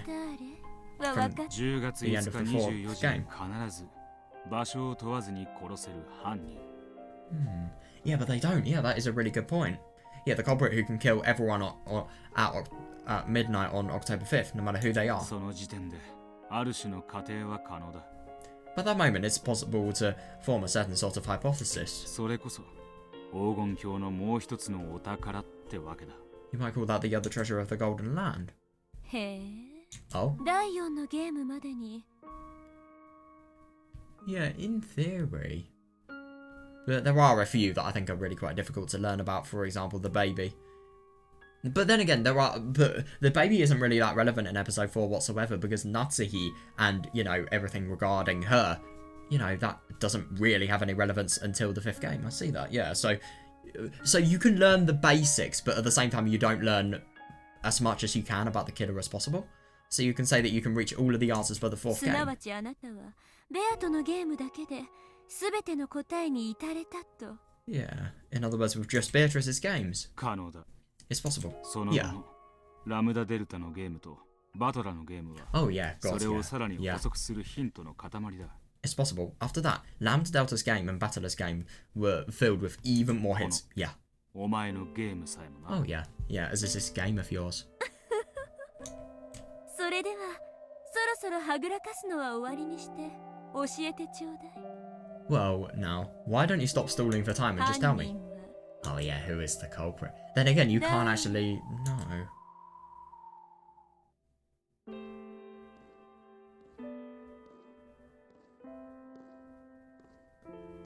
Oh boy. Let me guess. Someone called...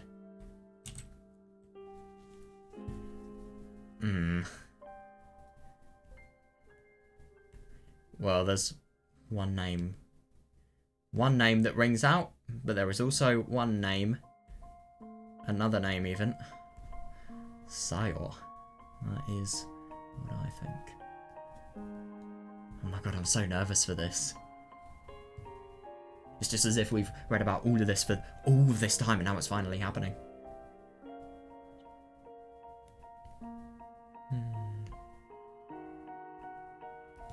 Yeah, isn't that actually really quite interesting? I don't disagree that you can, in theory, solve it by episode 4. Yeah.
At that moment, though, there hadn't been anyone but them in the chapel. Small footsteps rang out. That silhouette slowly walked up to Willem Berncastle and gave a small bow. 来たか。 So you've come. 呼んだの？ Did you kill this person here? ああ。 Yeah. フーダニット。 Who done it? ハウダニット。 How done it? そして And ホ why ワイ done ダ it? ニット。こいつの動機を理解 Understood し this た。 person's motive. あんた動機が分かられただけでもう降参して He? Are you gonna give up just because he's found out your motive? 具体的な証拠はないんでしょ？ There's no concrete evidence, right? 赤とか青とかでガンガンと派手に応酬すればいいのに。 You can make a flashy fight of it with red and blue. こいつは It's not what this person wants anymore. They nodded slightly. Their wish was to be noticed. Once that happened, they had no need for trivial excuses or pointless word games. I believe that I understand your motive. Your heart. I'm going to describe it now. Yeah. I called you here. To listen. Yeah. And correct me in your own words if I've gotten anything wrong.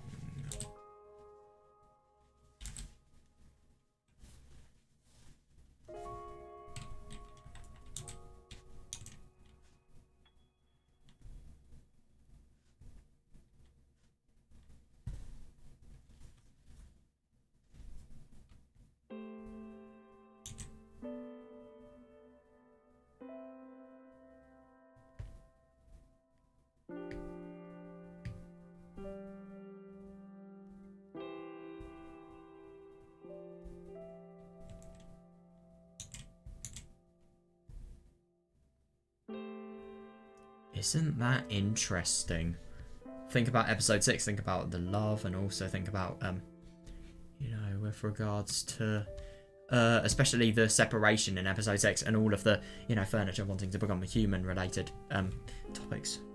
Is it Kanon or Genji? I don't know. I'm just really quite surprised. I was convinced that it would be Shannon. It just so surprises me.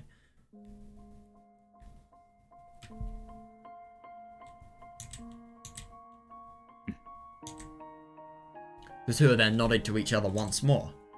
Oh, I love that they're just not saying the culprit and not actually showing who the culprit was whatsoever. But in this description of the heart, we should be able to fully confirm it. In your 4 games, I found your message. Oh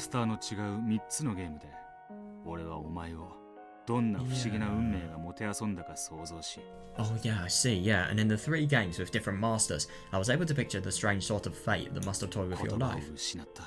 It left me speechless.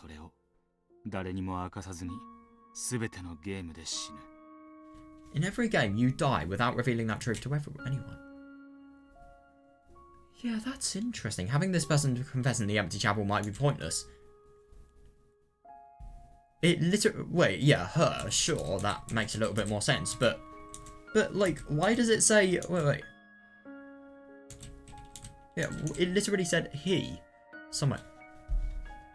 Oh, wait, I'm fucking dumb, sorry. Yeah, that may have confirmed it.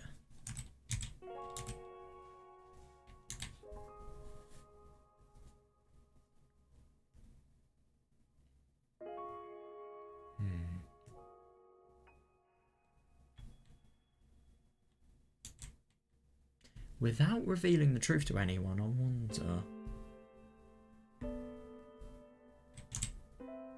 People will only save when someone understands them. Yeah, no, I couldn't agree more, yeah. Yeah, no one understood this pitiful witch, even after her death, even years... Oh, yeah, definitely, yeah, even years later, and including the man she wanted to understand her the most. Yeah, Battler. It's about time someone forgave her. Yeah, at the end of the 5th game, Battler finally understood. However, it took him so long. Oh, I know, that's horrible. Yeah, and he didn't make it in time. Yeah, definitely, yeah. So even though she's alive here and now, Battler cannot save her. Yeah, that makes sense, yeah.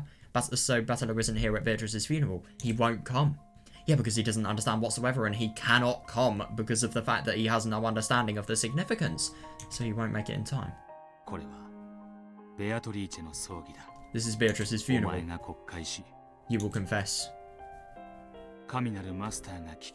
The Divine Master will... Divine Master? As in the Game Master. Yeah, and I will forgive you. Yeah. So that could be indicative of the fact that the culprit has done something really bad. That's supposed to be Battler's job, but he didn't make it in time. So you'll have to settle this for me. And Beato gave Battler so many hints too. Lambda also gave that idiot a ton of hints.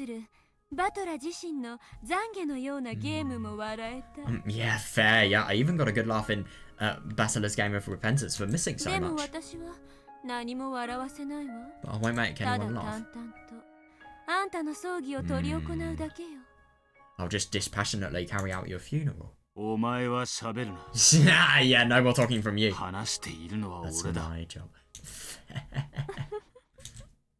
いいなら始めよ Yeah, if you're ready, う。 let's 誰も begin. せかさない。 No one will rush お you. 前の葬儀が終わるまで、ベルンカステルは永遠に時間を閉ざしている。 Isn't it really interesting to think that Beatrice is referring to your, as in the illusion of the witch? Yeah, Berncastle was closed off time for eternity until your funeral ends. 心の整理に必要な時間は無限にある。 You have as much time as you need to prepare yourself emotionally. The silhouette slowly shook its head. It had come here before because it was already prepared. Will nodded to show that he understood. That's unbelievable. So actually finding out the murderer and the motive for the murder has prevented all these killings taking place. God, isn't that interesting just to think that you know, with regard to Byrne, you know, she has totally made it so that if Will had lost this game, then he would really pay the price. And he would have so much guilt. Yeah, then the two looked into Berncastle's eyes, and Will spoke out clearly. Yeah.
This is the culprit.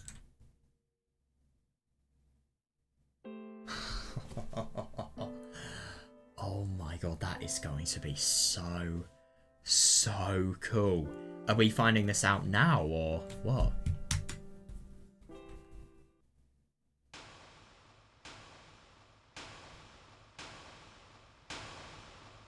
Okay, don't have to completely blind my eyes.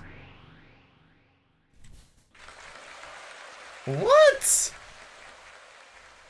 You have got to be kidding me. So we're actually... Who the fuck are you? I am one yet many. What I speak is our tale.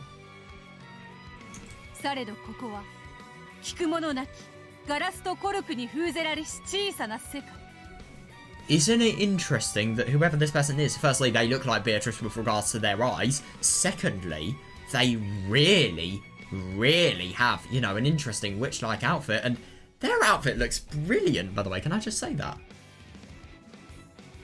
But is this actually the culprit? Is this genuinely the person that we haven't actually seen? The extra person?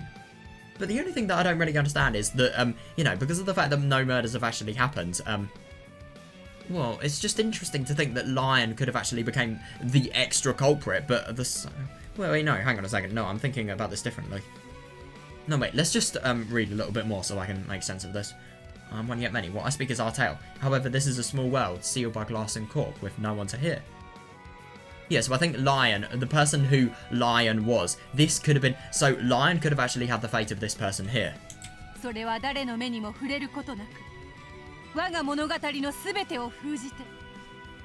yeah, none shall lay eyes on it, and my entire tale shall be sealed away. God, somebody speaks poetically. Set adrift in the sea of my heart until it disappears amongst the seaweed. I.e. tell nobody. Oh! Oh, where is this place? And who am I? Then let me ask. Where do you want it to be? Who do you want it to be? Any place, so long as it all wrap itself around me gently. Anyone, so long as I am treated kindly. Yes, for us. For us.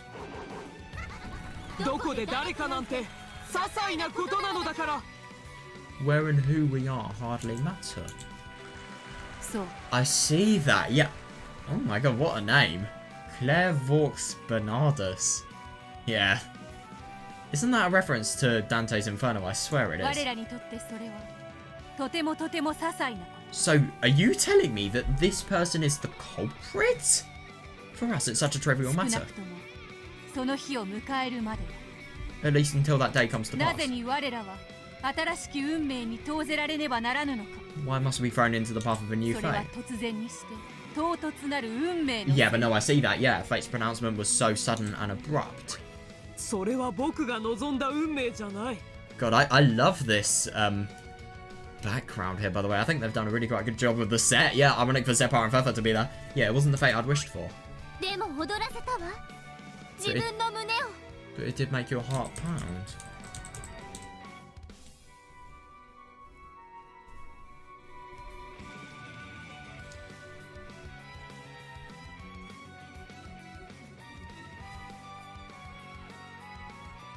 Oh yeah, isn't that actually really quite interesting to think that this world is merely a message in a bottle? I like that.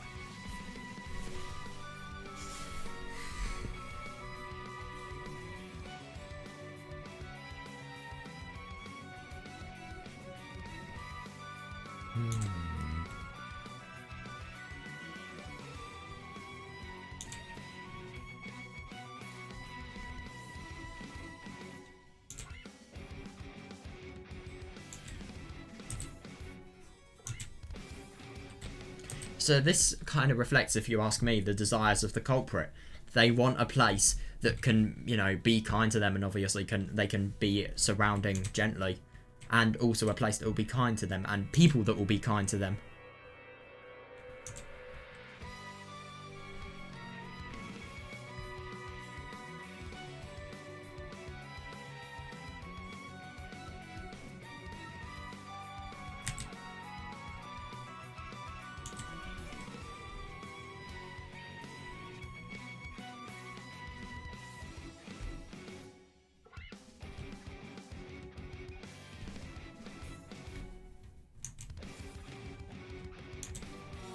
But it did make your heart pound.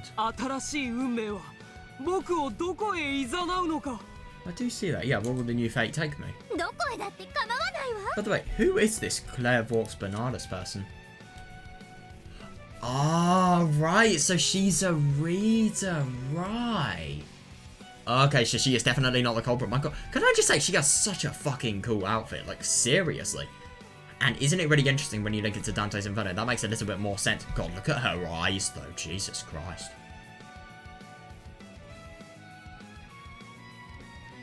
I see.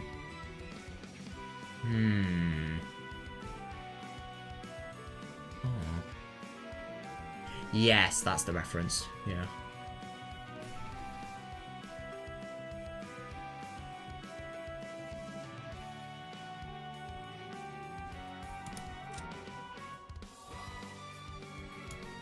Yeah, so there's nothing different here. Interesting. So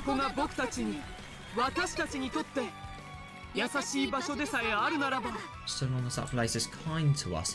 Oh,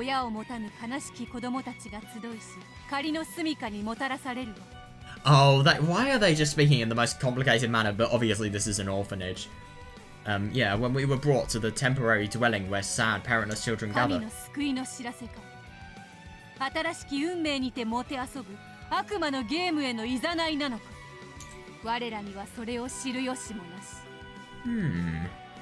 When we were brought to the temporary dwelling where sad, parentless children gather, was that a sign of Gold's salvation or a lure into the demon's game where the new fate would torment us?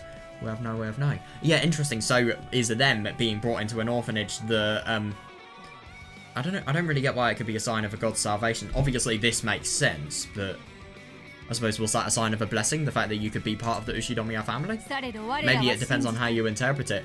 God, look at her eyes. Isn't it just interesting to think that the person who is, you know, the reader and the substitute for the culprit is kind of just, you know, she is just so dead. And it said she was a vessel, so she has no personality of her own. I mean, that is really weird. Yeah. Used it. She is literally just a personification. She is a vessel. She is not even someone. Yeah. Yes. Yeah, and yet we want to believe. We want to believe it was God's salvation sent to us. A sign of Hukuin. The good news, the gospel. Yeah, definitely. And isn't that really interesting? So it's saying that the people in the orphanage,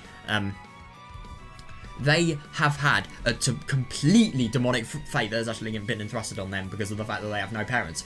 But at the same, they want to believe that, you know, the fate that they got was a sign of good measure.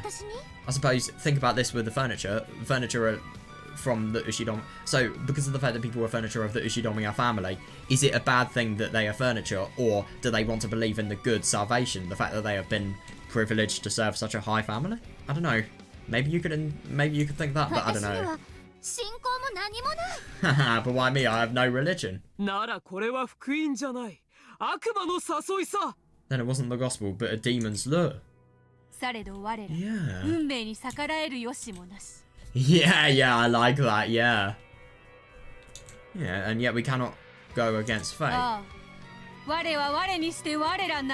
and one yet many.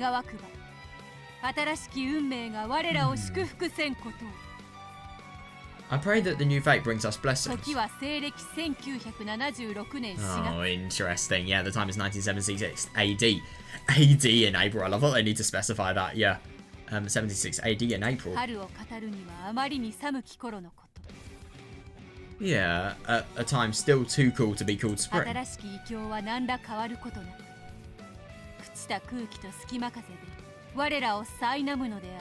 In a strange new land, we were tormented by the same stale air and drafts.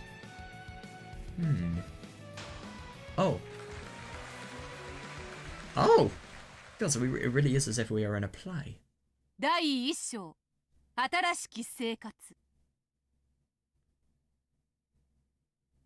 Interesting.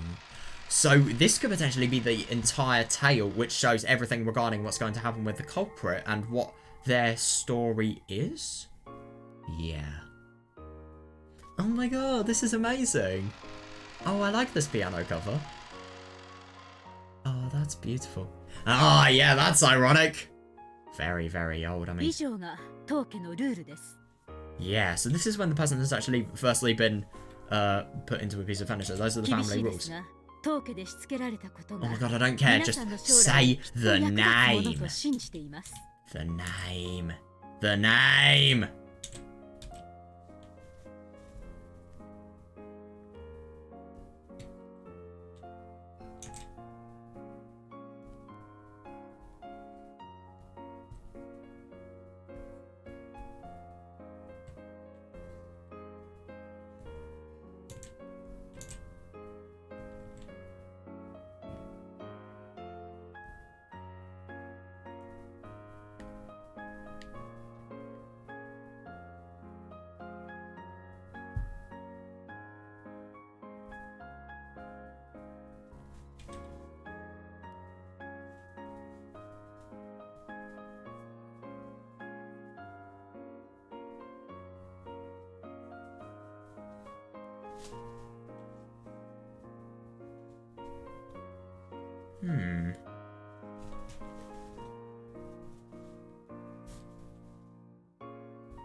Those are the family rules. They may be strict, but I believe that the discipline you learn in this house will serve you very well in the future. To be honest, I don't disagree. Hi, Okusama. Ah, of course it's not. Is that Shannon and Kanon? The servants who would start working here this April all called out in unison. Oh, right.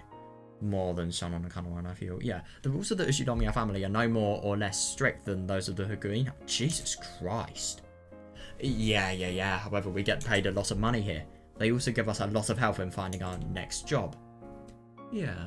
Yeah, we work for the Ushinomiya family, store up money, use their influence to get a job at a good company, and start a new happy life. Yeah, isn't that interesting? It is very realistic, I don't disagree whatsoever. Yeah, that was the dream, and it was a very realistic one, held by all of us at the Hakuin house. However, not everyone can become an Ushinomiya family servant. You have to have really good grades. Yeah. Only kids with a record of exemplary conduct and good grades are recommended. Interesting. God, yeah, fair, yeah, that's awful. What if you don't get in, though? Even though you've devoted so much of your time, that must be awful. Awful! So, all of the kids who want to be sure of leaving the Hakuin house to live a happy life are feverishly devoted to their studies. That's enough for today. Yeah, tomorrow you start early. Make sure the lights are all out at the appropriate time. That is all.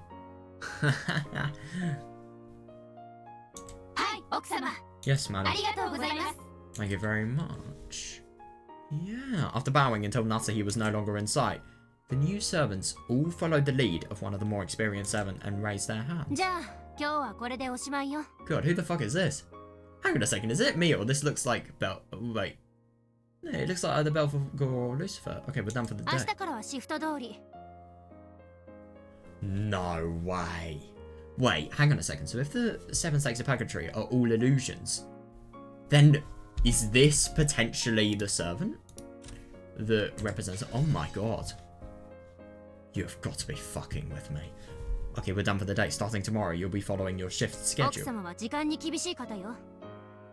It doesn't sound like Lucifer. The madam is very strict about time. If any of you sleep in, it will be my responsibility. Ha! So if you do, I'll kick you awake. Got it? Of course, this experienced servant was one of the older girls from the Hakuin house. I see, yeah, she's been here for 2 years apparently. That's probably why all the other new servants, who are older than me, seem to know her well. Interesting that she's the oldest one, so is Lucifer. That madam looks so strict. Haha, yeah, damn, I'm tired. Giggle, giggle. She totally looks like her. By the way, who exactly is this kid? Why were you chosen to be a servant? Oh god. Who is me, though? Ooh, this indicates an introduction. The older servant pointed at me and asked the room at large. A dubious look on her face, but I don't really understand what's different about her.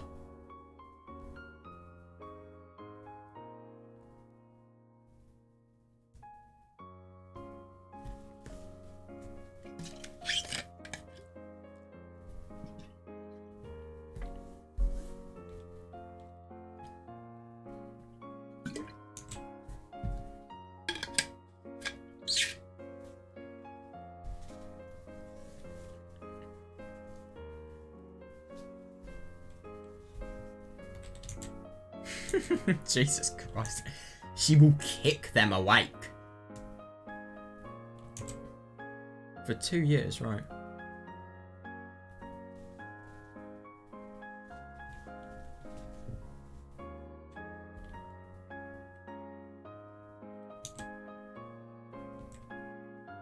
Yeah, that's interesting. So, one that is way younger than everyone else, I'm assuming. It's no surprise, really. Most of us become servants when we graduate middle school or high school.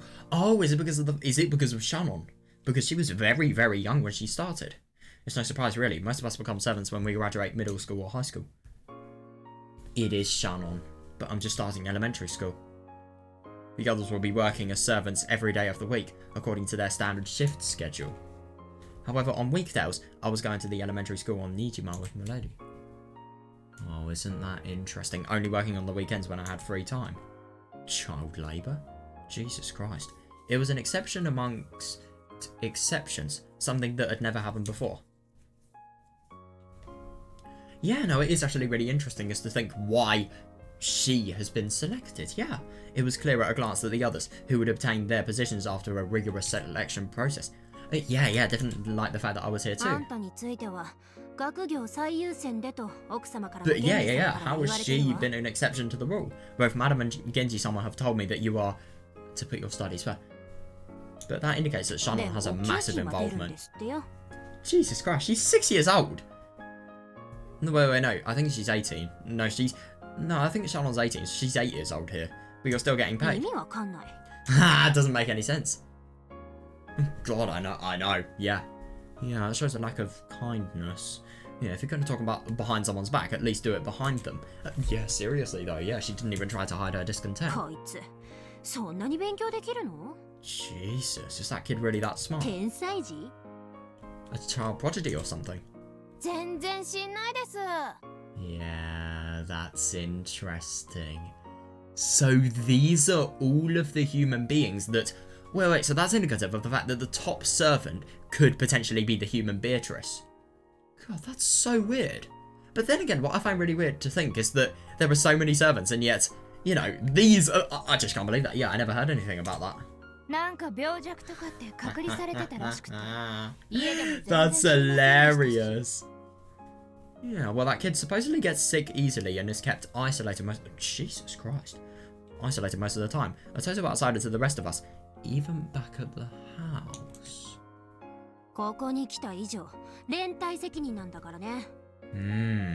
I find it horrible to think that this person is a really young kid. They're probably so scared. And yet, you know, the servants aren't, you know, doing a good job to make it so that they feel like, you know, they're in a comfortable environment, really. And they feel that they're in comfort. Yeah, now that you're here, you're part of the collective responsibility system. God, it's brutal. If you screw up, it's the same as everyone from the Hukuin house screwing up. Make sure you don't, okay? I nodded weakly. I'd never been threatened by someone this much older than me. Yeah, understandable, yeah, and I was very frightened. What? No, because Shannon was the same. Okay, I am seriously surprised. What? Hang on a second, I don't really understand. How has Shannon been old? What? What? Don't worry, I'll be there with you. Let's give it our all together. That's really nice of her to say. But then again, I thought Shannon was the same. I thought she was one of the people... Because she had been working there for 10 years and yet she was 18. So she started when she was 8. Let's give it our all together. Okay, that's really, really nice of her to say. Yeah, so that's actually... I'm really, really surprised that this person isn't Shannon. Oh, good for her. I'm just genuinely so surprised because everything added up to it being Shannon. Shannon smiled at me as she spoke. What the fuck? Oh. Isn't Shannon scared too? This house looks pretty strict, but then again I thought... Nah, there's nothing scary about it. Understandable, yeah, there isn't anything scary about it because she has been doing servant work for 10 years. In 1986 at least. Yeah, so in 1976 she'd be starting it. But hang on a second, I don't really understand that because I thought Shannon was 18. So why does she look like she's in her normal age here? I don't understand that whatsoever. Wait, no, the year is 1976. I swear it said that. Wait. Oh god, I've got to look at it again. Hang on. Yeah, okay, I'm actually really quite surprised. I've just confirmed that it's 1976, and yet... Okay, that is just genuinely so weird. Could that be indicative of the fact that Shannon has actually been lying about how much time she has spent within the servant profession? Because, no, I just genuinely don't understand this about Shannon.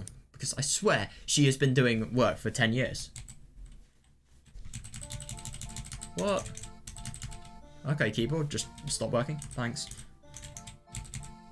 Oh wait, it's because I'm a dumbass. Sorry. I didn't notice the arrow disappearing.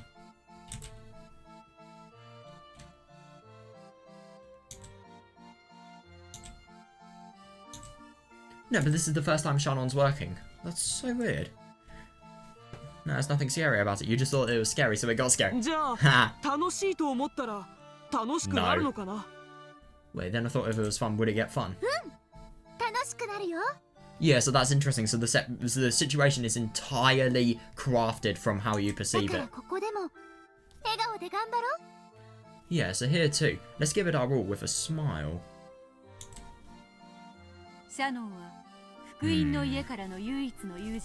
Yeah, I see that. Yeah, Shannon was my only friend in the Hukuin house.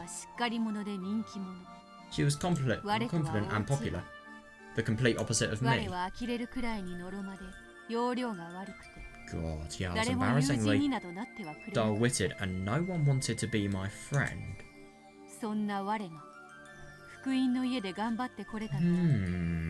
Yeah, so we see from the very beginning a really quite big complex with regards to, you know, the whole personality, you know, just being constantly cast aside, having social difficulties, you know, making it so that it's hard to talk to others and, you know, not being popular and respected. Those people, you know, the 7 Snakes of Purgatory, they did not look like nice people, you know, if you mess with them.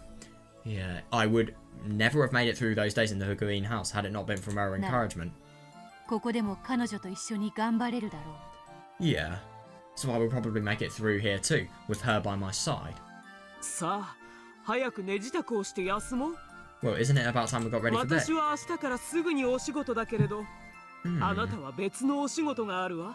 I've got work early tomorrow morning, but you have a different job. Yeah. That's right, unlike everyone else, I have to go to school. That is interesting, I genuinely wonder why she was let into there. Well, I suppose she was let in there because of the fact that, well, she was always sick in the Hukuin house and she was basically treated as an outsider there. But I just don't really understand why they actually... Well, wait, no, I think it's because of the fact that Kinzo thought of this person as Beatrice's child. Maybe that could potentially be the reason why. I don't know. I think it's definitely connected to Kinzo, though. That's right, unlike everyone else, I have to go to school. I mean, obviously we know that the baby had fallen off the cliff, but at the same time, you know, what if there could be some sort of other reason? I don't know. Maybe there was a lie with regards to what actually happened with the servant. Yeah, that's right. Unlike everyone else, I have to go to my school. When I spent the night on Rockenjima, I have to get ready for school. God, that's a nightmare. Yeah, and wait for Milady at the dock. Yeah. Yeah, that's awful. Yeah, Milady looks like an energetic person. Yeah, my god, I do wonder as well. So this is a person that Jessica has actually known as well. Milady looks like an energetic person. I hope you get along well. Do you think I will? Oh, isn't it really interesting to think that, you know, Zephyr and Feather, they're kind of acting out the conversations that they will have. Yeah, it's really quite fun, this. Do you think I will? I'm so scared of school. So nervous.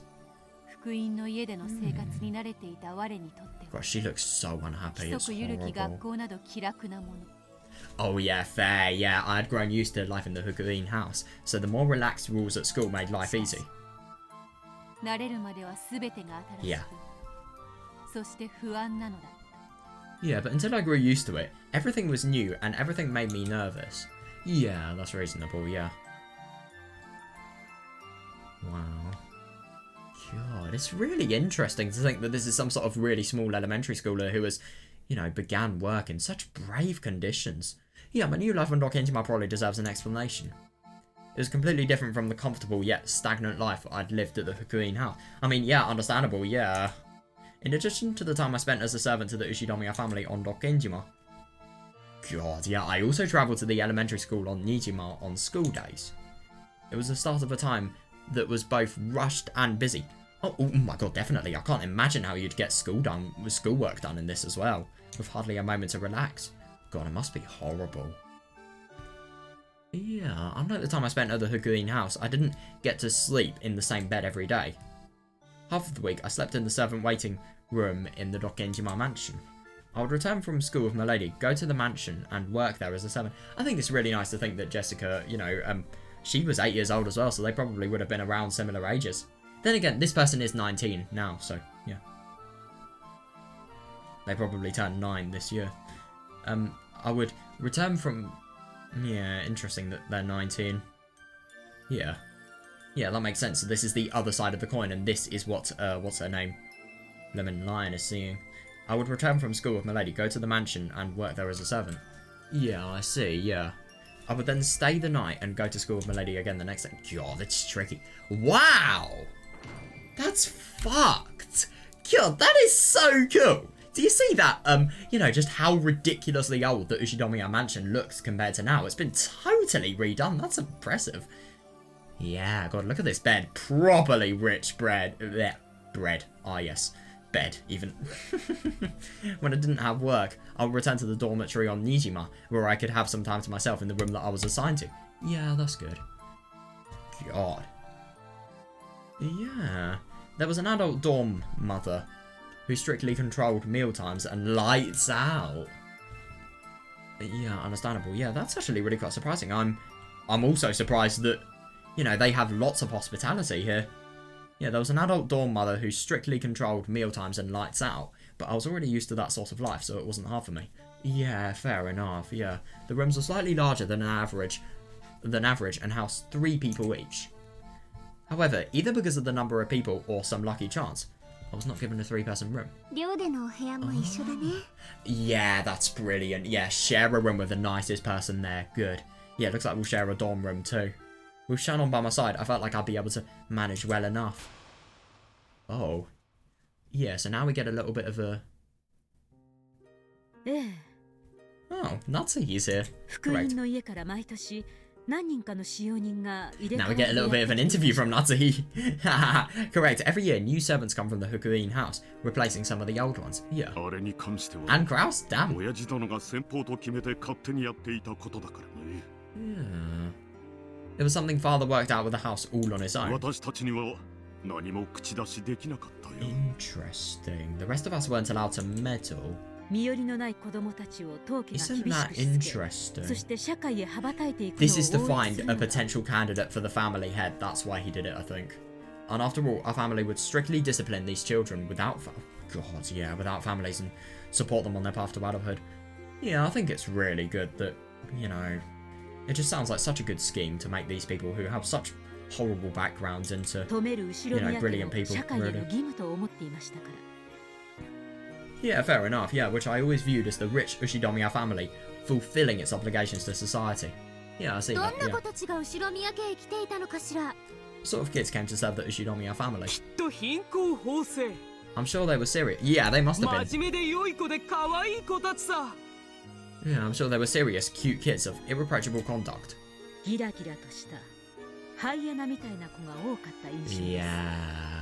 It seemed to me that there were a lot of glaring hyenas among them.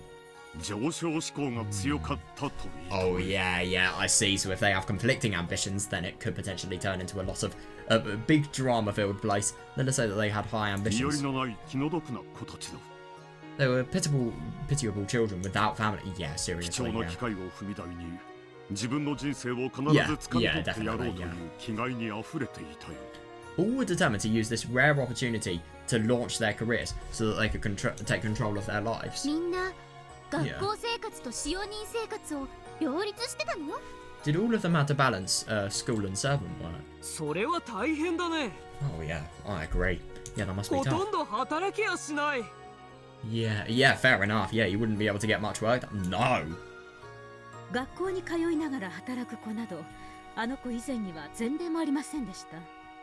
Before that child, there were no cases of a servant going to school while they worked. Yeah, interesting. Yeah, understandable, yeah. To be honest, I was fairly surprised when that kid first came to greet me. So obviously young. Yeah, that's interesting. The others were all around 16 or 18 years old, but that kid alone looked 10 years younger. Yeah, I mean, I just genuinely don't understand why Shannon looks so old, and I just don't understand why, I mean, it does actually make sense that Shannon has been doing work for 10 years there, but I am just genuinely so surprised because, I thought this person would have been Shannon, but no. I'm just surprised Shannon is obviously a lot older than I thought. Yeah, that one extraordinarily young servant came to the family mainly through experience. Yeah, that's fair. That is fair, yeah.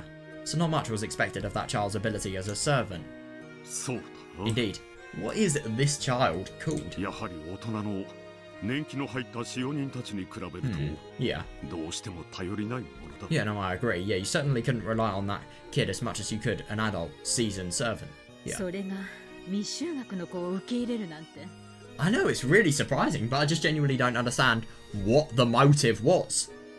Because maybe Kinzo saw some sort of bond to Beatrice or something like that, I don't know. To think that we would accept a child who hasn't even started school. No, wait, it's got, I'm sorry, it's got to be because of the fact that she looks like Beatrice. It's got to be. No knowledge of housework, no practical experience. Yeah, definitely, and not even finished with mandatory education. Yes. I bet you the only reason is because of the fact that she had golden yellow hair. Let's be honest here. Yeah, I don't know what the father was thinking, but I always thought there was something certainly odd about it. Clearly odd about it. I spoke to father about it. I asked if it might be better to wait for the servant to graduate middle school before starting here. And what did Kinzo say? Yeah, come on, we all knew what he said.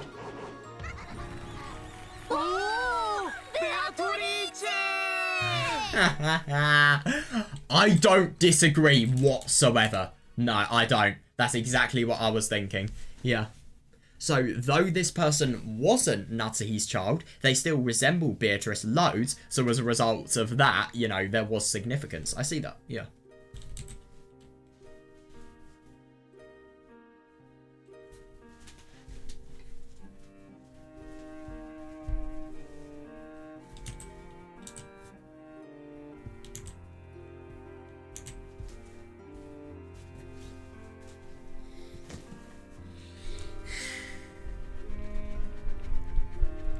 God, I spent a lot less up today, it's brilliant.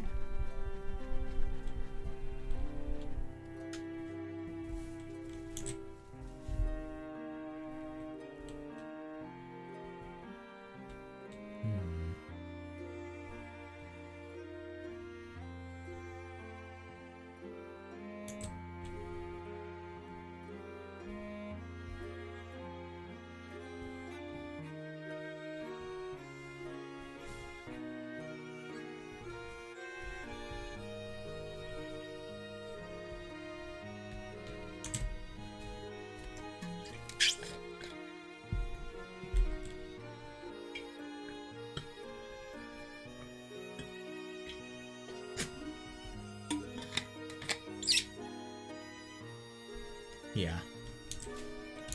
And isn't it interesting to think that Kinzo probably feels as if, you know, what happens with this baby is that they grow, they become one that has really quite done a good job in life, and as a result of that, they become the head of the family.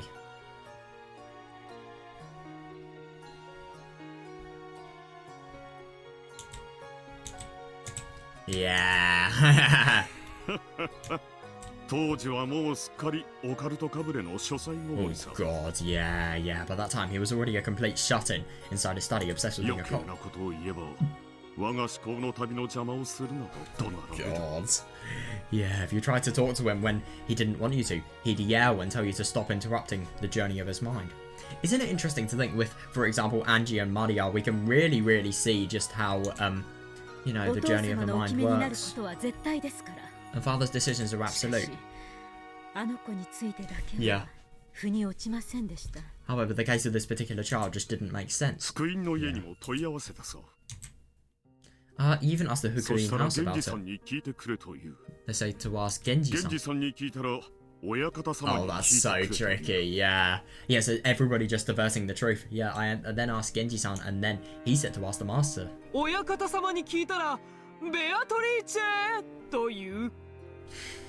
And then he asked the master and he said, Beatrice.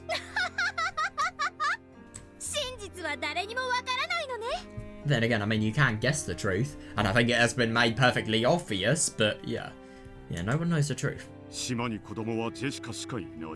Yeah, Jessica was the only child on this island. Oh yeah, I think it's really nice that she's been able to get one. Yeah.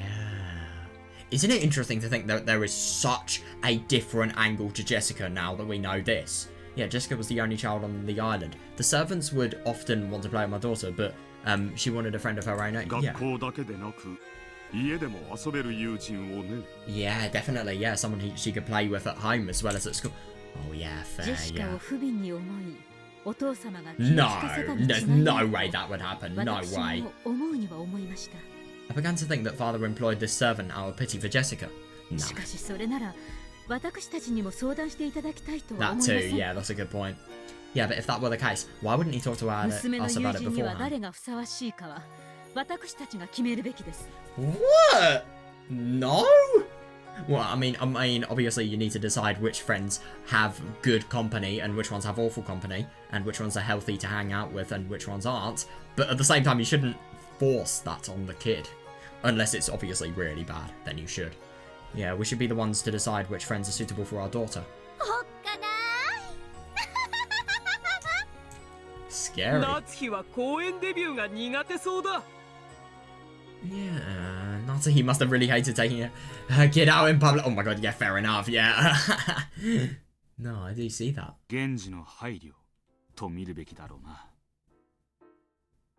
Interesting, we should probably view this as an arrangement planned by Genji. Probably. Oh, right. So Genji-san knew that the me in this world carried grandfather's blood.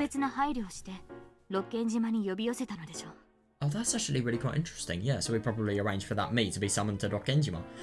That is interesting. So this isn't someone who was actually irrelevant. This is the person that was born via Kinzo and Beatrice. But instead of the truth in which, the baby had been dropped off a cliff, that could either be illusionary or it maybe could have been just a completely false image that Natsuhi has imagined up in her head. Maybe, as opposed to that, this person could be a genuine person and the servant could have actually lied, or there could have just been some sort of lie made to cover up the, existence of the baby. The death of the baby as well. Yeah, so this could potentially still be that person. I see that, yeah. Probably. Genji-san knew that the me in this world carried grandfather's blood, so we probably arranged for that me to be summoned to Rokkenjima. That makes sense, yeah. Are you feeling okay? Yeah, understandable, I know. Just think that you would be a horribly tragic orphan. Yeah, it was a really big shock, that's all. Fair, yeah. I just feel a bit dizzy now. In this world, you're the successor. Yeah, but in the other world, they're a piece of furniture. Yeah. Yeah. But if we move to a different world, you're a servant, or maybe a witch. Seriously, though, yeah. You do have a troubled fate.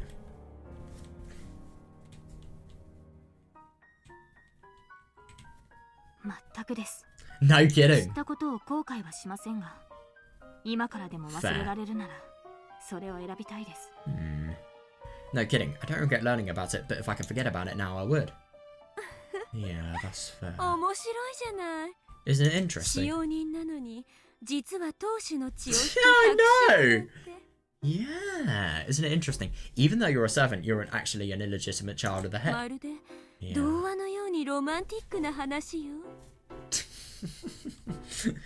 Even though you're a servant, you're actually an illegitimate child of the head. Isn't that romantic, like some fairy tale? I don't think Bernkasser knows what the definition of romantic means. Romantic?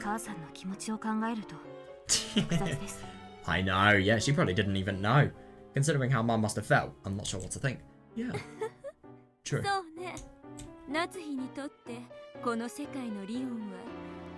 Yeah, definitely. This is horrible. Could you imagine saying about someone's mother like this to their kid? I mean, that's so absurdly bad, but she doesn't care. Yeah, in Natsuhi's eyes, the lion of this world is nothing more than the baby she hated and was forced to break. Yeah. Yeah. And in this world, she rejected that child. Yeah.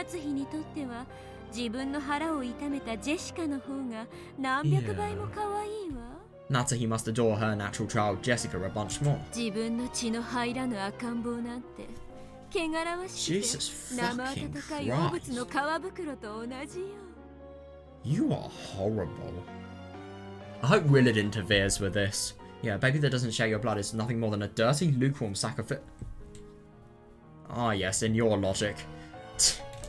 Fucking ridiculous.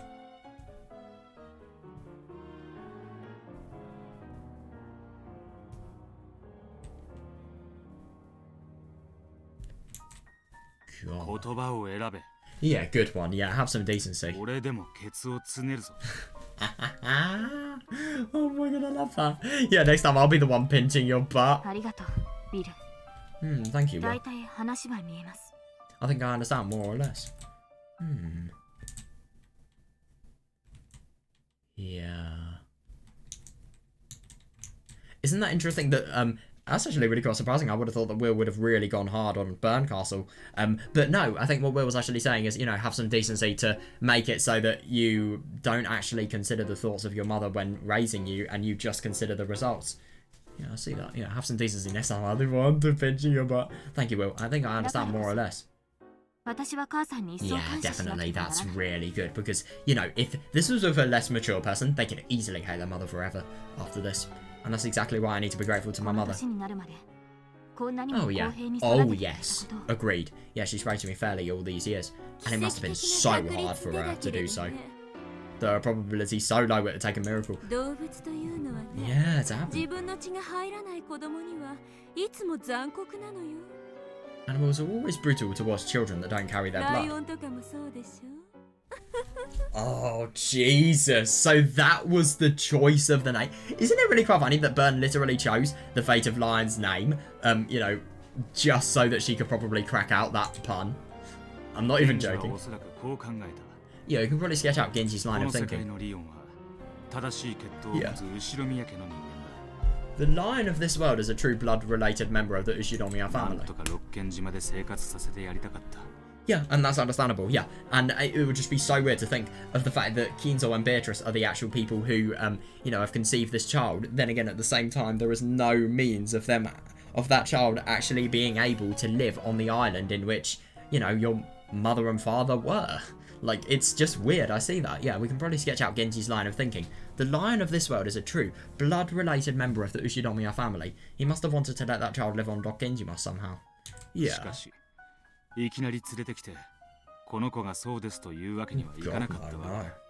However, it wasn't as though he could just suddenly show up with Lion and tell everyone who this was. Yeah. No, I see that. Yeah, maybe he wanted me to live on the island until I was used to it, and then reveal everything when the chance presented itself.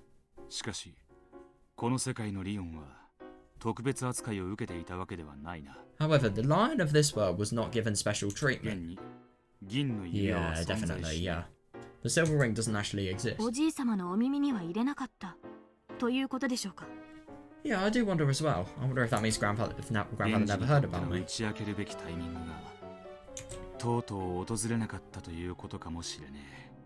Yeah, I see that.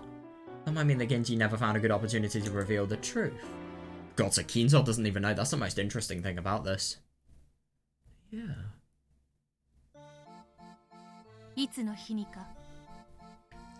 Yeah, Genji must have wanted to tell the truth one day. Oh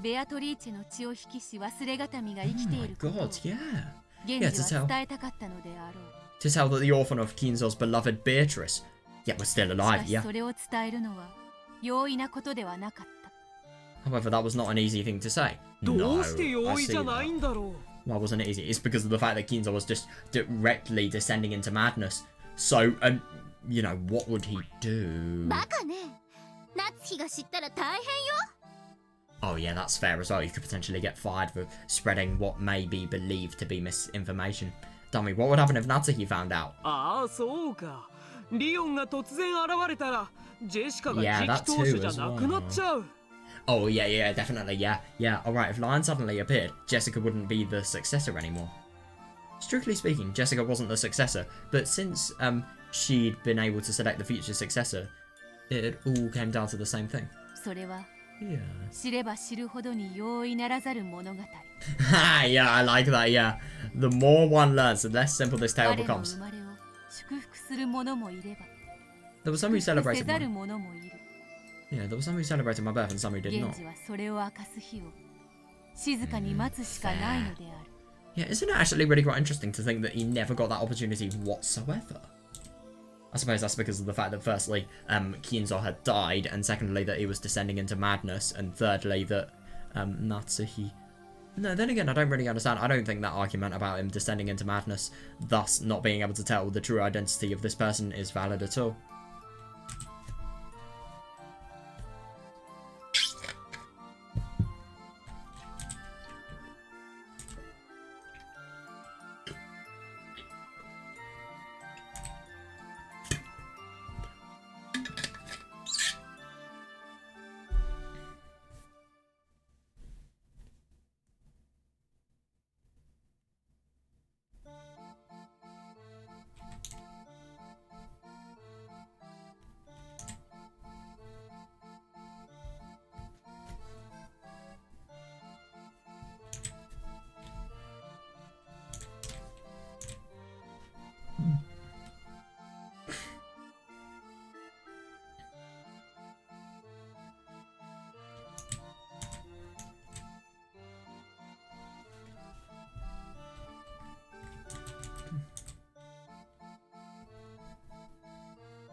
such an amazing outfit Claire has, by the way. Can I just say that?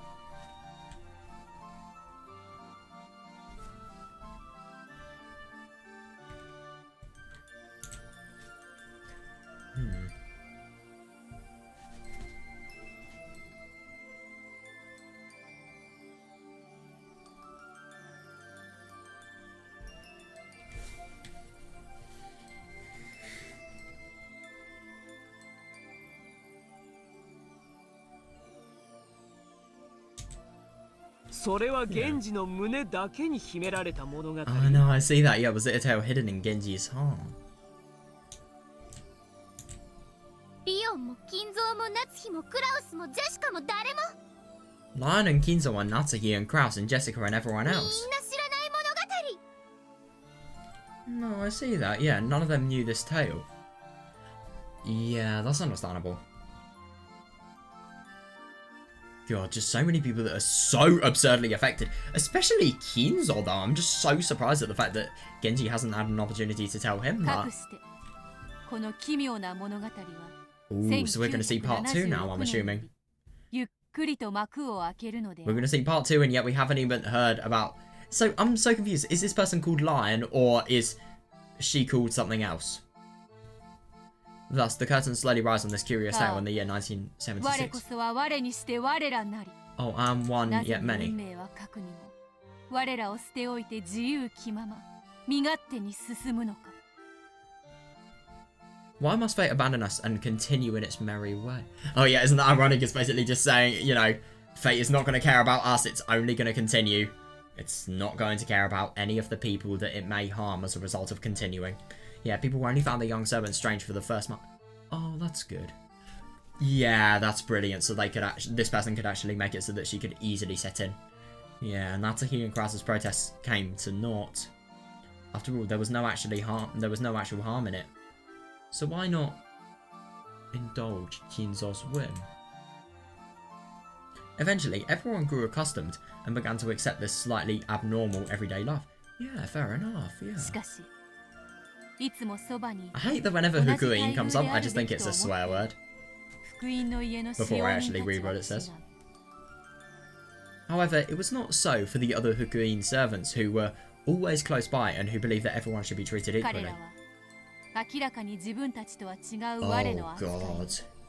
日 Yeah, 々 now I 小さ can な不満を蓄積させていったのだった I can see a beginning for tragedy. I don't know though. Yeah, the small bits of discontent over my special treatment began to accumulate as time went on. Oh. Yeah, but I do see that because obviously she's a kid, so as a result she receives, you know, better treatment and... お疲れ Yo, that's so weird, by the way. It's so amazing just to see how absurdly different the Ushidomiya family house looks in this year. 今日はどうだった Nice work, Soachi. 今日奥様の How did 機 it 嫌 go? 最悪 Madam was really pissed off. マジで窓枠なぞられた Why does that sound like something that would make somebody annoyed? Madam was really pissed off. She was like running her finger across the windows. It sounds like a proper gossip girl. Jesus. 掃除遅いって絞られてた Yep, we've heard about that. Well, not Tadachi, but you know, with somebody else. Yeah, and getting on Tadachi's case for cleaning. So マジどうしろと come on, give us a break. Yeah, no, I do see that. Isn't it ironic that the only thing they're doing here is just trash talking their boss? All of the kids in the Hukuin house are supposed to treat each other as family. Oh, that's interesting. Yeah. Because of this, everyone has their original names and use their new blessed names. Oh yeah, I-N. Yeah, of course. No way, it's Toho Eyasho. No way. No, it is not Imperishable Night. 8. Toho 8, I'm talking about. But no. Yeah, but maybe because the in character in the word Hukuin. Yeah. The character is always combined with at least one character from the child's original name to make their new name. Yeah, understandable, yeah, I couldn't agree more. Yeah, still, just giving a person a new name doesn't mean they'll accept it so easily. Yeah, I mean, look at Conon's name for example. Oh, yeah. Yeah, God, that must be awful having to, you know, forcing a new name on them as a result of that, yeah. Boys and girls who have lived in isolation and through various trials sometimes feel as though their first and last names are a bond that's worth holding on to. Yeah, yeah, fully fair. Oh yeah, fair, yeah, so most... What is the servant's name? Oh god, yeah, fair. Yeah. Yeah, so most of the Hokuin children hate their On or Oto names, or In, or however you want to read that, calling each other by the nicknames based on their original names. Of course, that's only done privately. When in the presence of the house director or other important people, only the blessed names are used. On the job, the blessed names are used. Yeah, and off the job, informal nicknames are used. Everyone's very used to living with two names like this, so they're all comfortable with how the system works. Yeah, that's understandable.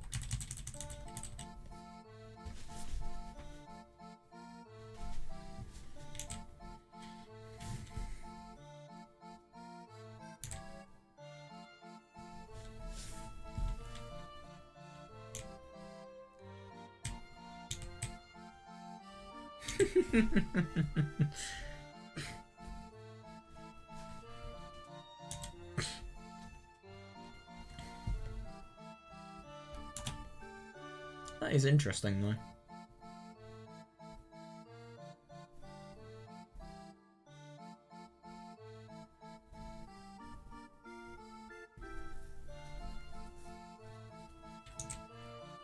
Yeah. Well, you stink! Oh god, yeah, don't go take a shower. Oh my god, that sounds like Satan. Dude, why is it so cramped in here? Seriously though, I don't disagree. That is something that they should do. Yeah, dang, why is it so cramped in here? Can't they get a bigger dorm if they have that huge a mansion? Hey, Garashi-san. Garashi-san.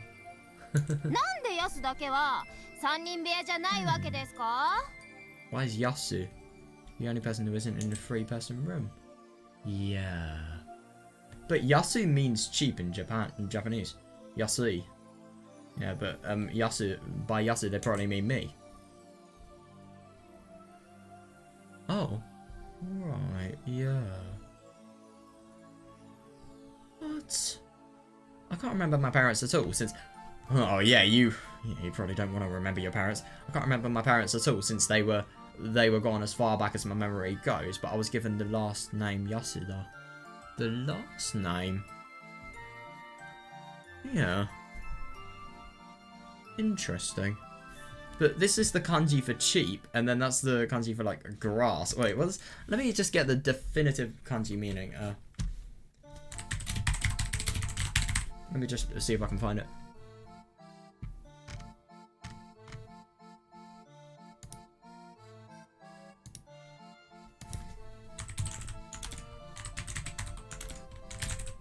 Rice.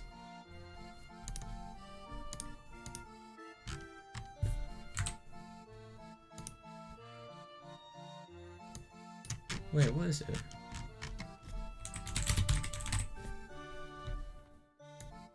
Yeah, right. Okay, right, let's just isolate the kanji and see what it means. Because I swear it had something to do with rice. Yeah, it's a rice field.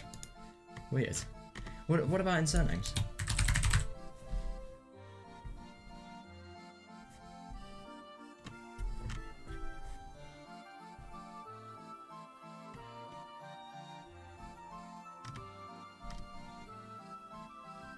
But what does it mean though? I don't really understand.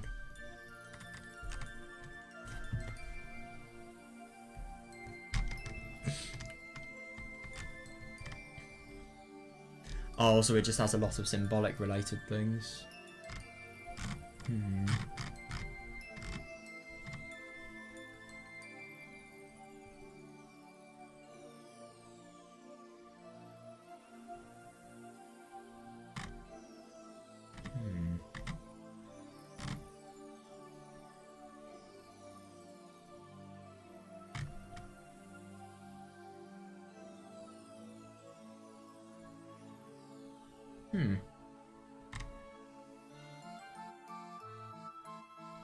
Cultural and historical significance, here we are. Yeah, symbols of sustenance, fertility, and prosperity.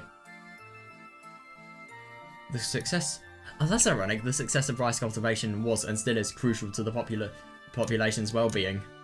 Yeah, a little bit obvious, a little bit opposite to this person. The success of YASUDA is, you know, a little bit opposite because of the fact that it results in everyone being dead. God, I just genuinely can't believe that this is the case, yeah.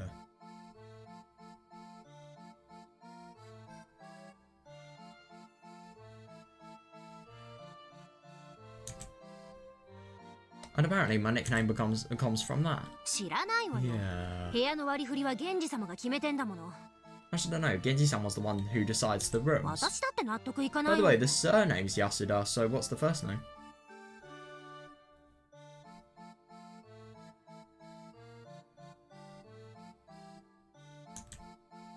Actually, I don't know. Genji-san was the one who decides the rooms. I don't like it either.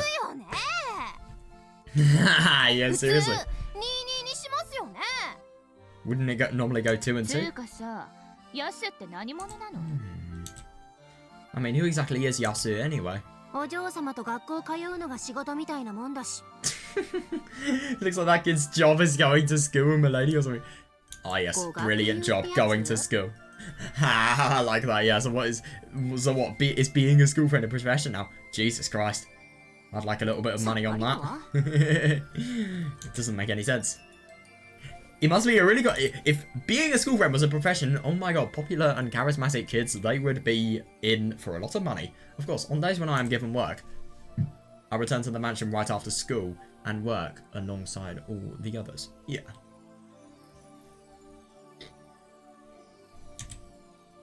I help out with caring for the garden and cleaning up the mansion.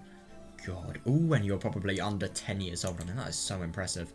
Yeah, I can't do any jobs on my own, so I'm...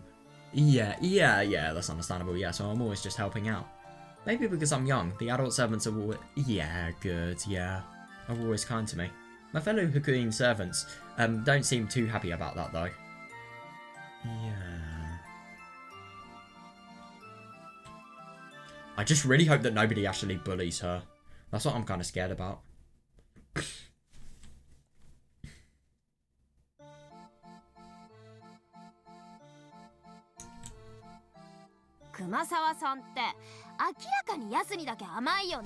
Oh, of course she would be. Yeah, don't you think Kumasawa-san's obviously soft on Yasu? Yeah, it looks like she's mistaken Yasu for her own grandchild or something. Well, then again, I mean, though they are doing the same amount of work, though they are doing different amounts of work, you know, I suppose because of the fact that it's a lot more difficult and a lot more overwhelming for a kid, and they have a lot less maturity and, you know, they're a lot less accustomed to the world, I suppose it makes sense that they get paid the same. But then again, I can totally see how this would be unfair. And why on earth does that kid get paid the same as the rest of us? Yeah, I don't get it. By the way, this kid must have so much money. Seriously. I realize that you have school to worry about. Yeah, but don't forget that you're a servant too, okay?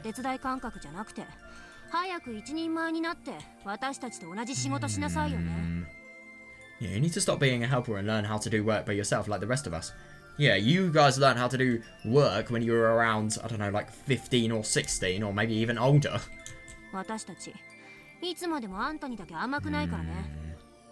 Yeah, no, I see that. Yeah, we aren't going to let you take it easy forever, okay?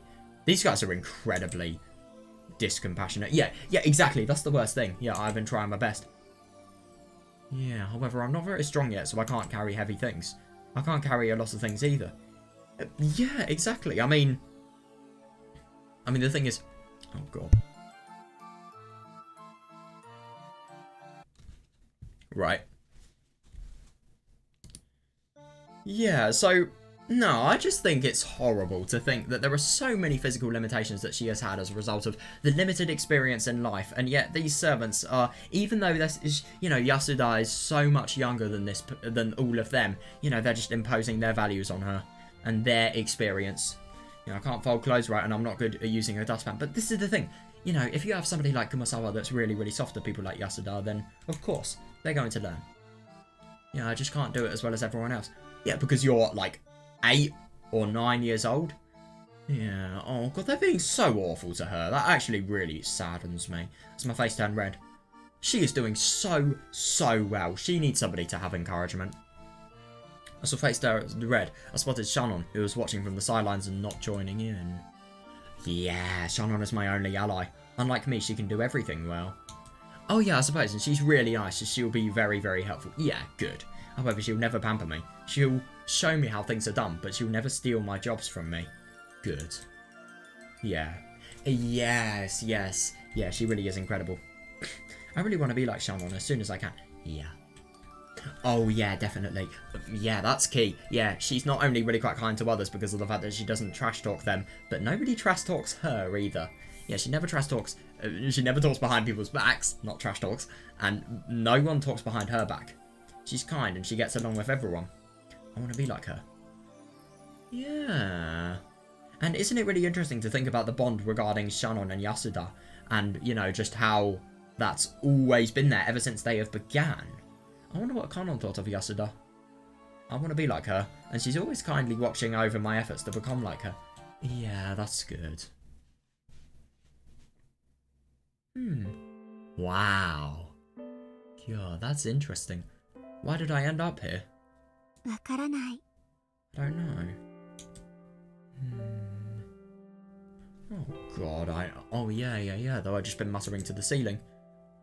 Yeah, Shannon gave me an honest answer. Now, isn't it really interesting to think about this bond? They have such a close bond. Look at what happens when Yasuda has potentially been totally betrayed by Battler. And look at how somebody would be willing to help her. And willing to cover up for her. And willing to dirty her soul so that the person that she has looked after for so long can be happy. Who knows? Why would she agree to dying, though, for Yasuda's sake? That's what I don't really understand.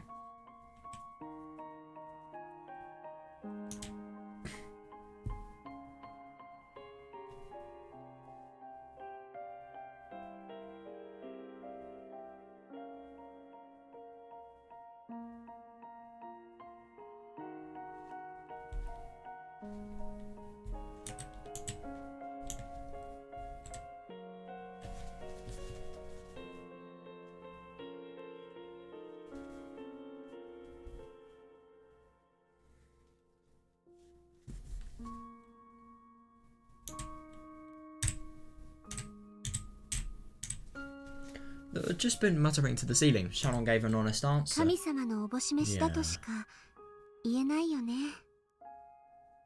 Yeah, I guess there's no way to say it except that it's part of God's plan. Right. Is this another test from God?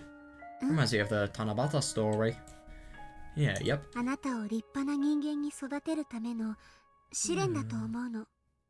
Think of it as a test to help you grow into a wonderful human being. Yeah, seriously though, yeah. God, isn't it horrible to think about how badly a statement like this has aged? Yeah, it's just horrible to think that, you know, at the end of this journey, you know that somebody is going to dirty themselves by such an unbelievable scale. Dude, what happened with the love regarding Yasuda and Battler? Like, seriously.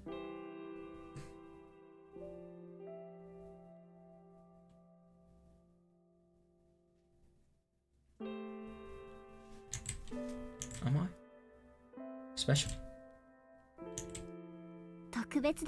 Oh, good for you. God, Shannon. Shannon would be a really good parent, by the way. Can I just say that? Of course you are. Yeah, seriously though, yeah. Of course you are. After all, everyone else here is huge, but you are the only one special enough to be chosen young. Why am I the only one who's little?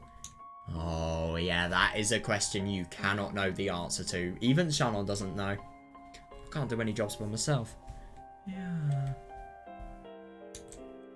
I feel really bad for this kid having such an inferiority complex because of the fact that she has been posted into an environment that is just so out of her league.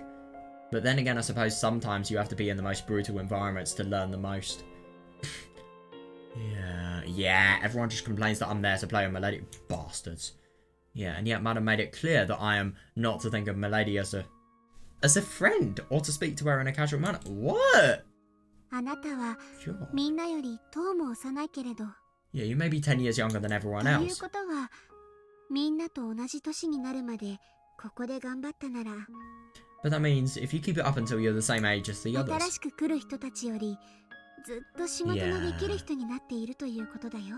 God, I really do wonder what is actually going to be going through Yasuda's head in, 10 years' time. You may be 10 years younger than everyone else, but that means if you keep it up until you're the same age as the others, you'll be much more experienced than the new people who 源氏 come 様 later. にも認められて、あなたは Yeah, yeah, 新 definitely. しく福音の家から来る人たちに仕事を教えてあげるリーダーの役になるの。 Even Genji-sama will acknowledge your talents, and you'll become a leader who can teach the new kids who come from the Hukuin house. そしてきっとみんなに尊敬されるわ。 And then I'm sure that everyone will respect you. その頃にはきっと奥様にも認められて、親方様や旦那様にも認められるようになってるよ。 And then I'm sure that everyone will respect you. By that time, even Madam, the Master, and Craftsama. Yeah. Ironic. Will acknowledge your skills. それがあなたの未来。 I do see that. Yeah, you mean like the ugly duckling becoming a swan? そうかもしれないね。 That might be it. だってあなたが後ろ宮家の使用人に選ばれたのは本当に不思議だもの。 After all, it was very unusual for you to be chosen as an Ushinomiya family servant. ひょっとすると本当にあなたは誰かが噂していたように、 In fact, the rumor might be true. 後ろ宮家の血筋を引く誰かの隠し子かもしれないね。 And you might be the secret child of someone in the Ushinomiya family. That's really interesting that that is a rumor. My god, I just genuinely wonder where that rumor actually, had basis from. Shannon laughed. Well, isn't it actually really quite interesting to think that with regards to all of the Yasuda murders, well, I mean, I think that actually shows that... Then again, I don't really know. It kind of depends whether she knew the location of the epitaph or not. I mean... It is odd. Shannon laughed, saying, wouldn't that be cool? Then he'd be super rich too. Yeah, but that didn't seem quite right to me. After all. Oh god, I know. Yeah, I agree. But it's because of the fact that it can never be known. Yeah, after all, if that was the case, why have I had to live here all alone, here in the Hukuin house? Shannon and people like the house director are the only ones who will play with me. Yeah, that's sad. Yeah. God, yeah, I don't have any other friends to play with, and I've spent all my time by myself in my isolated room. I have so much respect for Shannon, genuinely. Maybe it's because I'm frail and always sleep a lot, but it has been like, yeah, definitely. Nobody deserves to have a childhood like this, genuinely. What's next? Oh, here we are. Genji. Hey, Genji. Yeah. Exactly how much did you know? 君は黙して何も語らないけれど、いつも全てを最初から知っていたんじゃないのかい? You never talk about anything, but yeah, but you've known everything since the beginning, haven't you?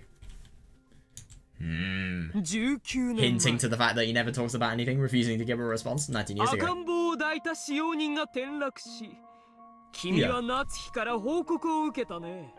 19 years ago, you heard from Natsuhi that a servant had fallen from a cliff, holding a baby. Yeah, but... そして崖下へ行き、まだ赤ん坊が生きていることに気づいたんじゃないの? Oh, so the story wasn't a lie, and it wasn't some sort of illusion perceived up by Natsuhi.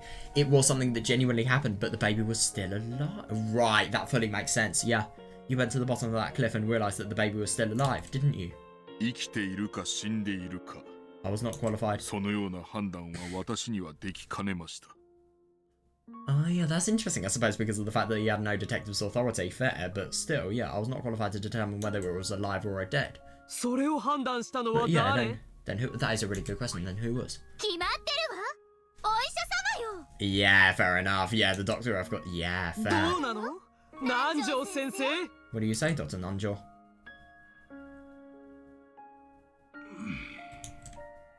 よろしいのですかな。 Are you certain? 私が語っても。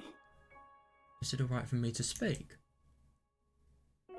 先生の口からお願いできるのであれば If you are willing to tell the story yourself, お願いします。 then I'll ask of you. わかりました。 Very well. This is going to be interesting. Oh my god. 事故の時、すぐに源氏さんから連絡が入り、秘密裏に診察するように念を押されました。I was contacted by Genji-san immediately after the accident and asked to conduct an examination in secrecy. I see. 秘密裏に But yeah, in secrecy, that is actually quite odd. But then again, I suppose if it's conducted in secrecy, then that means that Natsuhi's true deed will not be brought to light. And as a result of that, you know, they will not be going against their master. In secrecy? どうして？ Why? クアドリアンのベアトリーチェさんも、そしてその子 Oh 供であ yeah, る that's 赤ん坊 true, も yeah. 戸籍のない、 Yeah. 存在しないはずの人間でした。 Yeah, that is understandable, actually, yeah. Yeah, both the Beatrice of Kuwadorian and her child were unregistered people who weren't supposed to... God, it's... You know stuff is weird if they are unregistered. 公になれば、いろいろとまずいこともあるでしょう。 Yeah, true, yeah.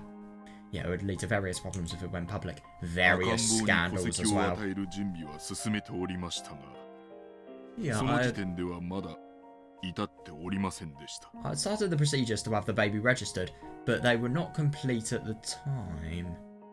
Yeah.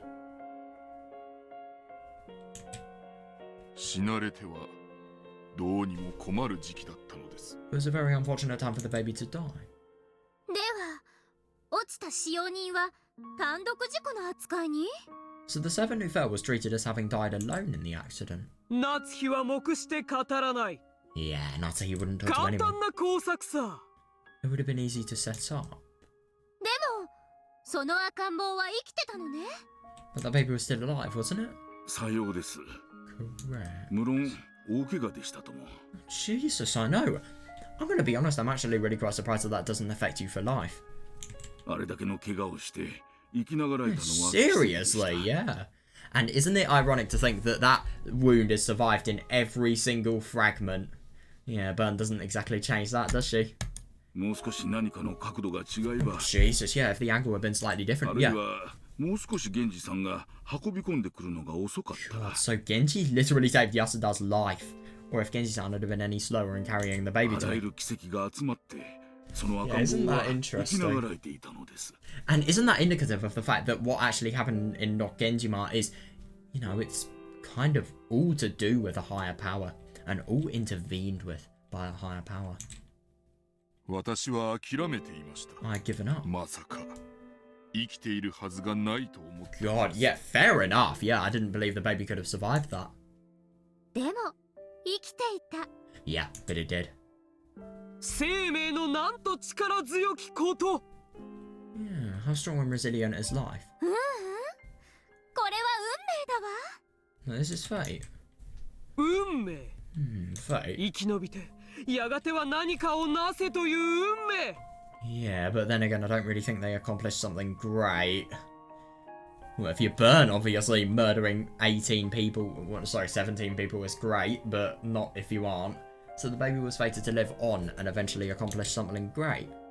はい、 Yes. 私は六軒島で生涯を終えられたクアドリアンのベアトリーチェ様の血がこの子に何かを託し、 Yes, I did think it 生 was き延び fate. させたに違いないとそう思ったのです。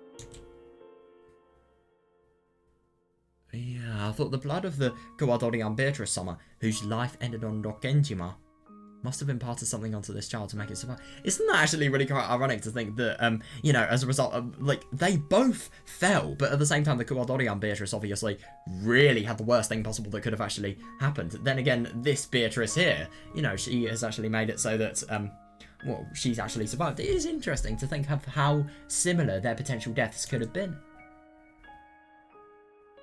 しかし God, 現 look 在 at は her eyes. 赤ん坊が生きながらえたことを Yeah. 主人の金蔵には伝えなかっ That's actually really quite interesting. I wonder why. However, Genji did not well, then again, what would he think of Natsuhi then? But then again, isn't that a truth that needs to be known? However, Genji did not tell his master, Kinzo, that the child had survived. But why? He simply said that it had fallen to its death in an unfortunate accident. Yeah, that's interesting, yeah. Yeah, Kinzo mourned, but his mourning was one more out of madness than one of... Yeah, that's understandable, yeah. Oh, Beatrice! Oh, Beatrice, why have you run away from me once more?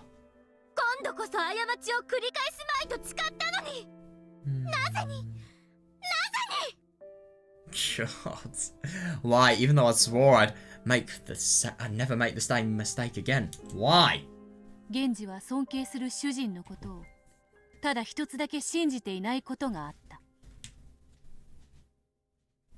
There was one matter in which Genji did not trust the master he so respected. That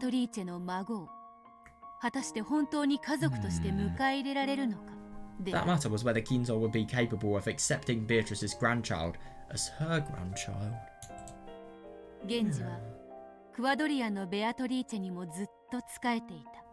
Yeah, Genji had served the Kuwadorian Beatrice for many years as well. He was very aware of what she had felt.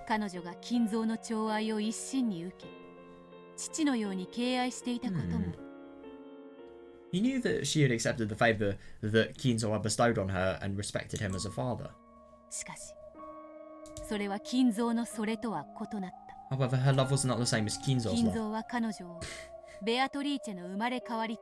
Yeah, Kinzo thought of her to be Beatrice reborn. Yeah, does she really have a say in the love that she can actually have? Oh, Jesus. Yeah, that's horrible. And really fucking creepy as well. Yeah, and try to use her to satisfy the many feelings he had for the late Beatrice. And isn't it really interesting to think that with regard to the whole love-related scene, you know, it has totally dirtied his moral compass. Totally.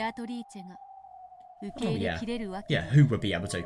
Yeah, just used as an object, completely outcast from society, and it's horrible. Yeah, of course, the Kuwadorian Beatrice could not accept those feelings. Yeah, that's horrible.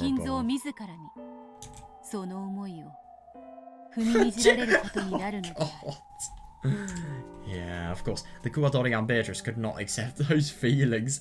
In the end, she had her chastity stolen by the one she thought of as... I know! The one she thought of as her only family and respected as a fucking father.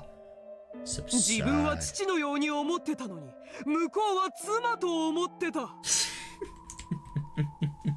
I know! I mean, how fucked can something get? She thought he was her father, and he thought she was his wife. Yeah, I don't disagree. Yeah. Yeah. Oh, what irreconcilable, forbidden love. 金蔵様のお気持ちもわからぬわけではありません。 Yeah, this is not to say that I was incapable of understanding how Kinzo-sama felt. You can understand it, but at the same time it's wrong. It really is. 金蔵様とて彼女が生まれた時から It was just because of the fact that she had grown to resemble Beatrice so ridiculously much. At the moment of her birth, even he did not plan on taking advantage of her. Oh. Due to her resemblance of the late Beatrice-sama. 私もお酒を飲みながら聞かされたことはあります。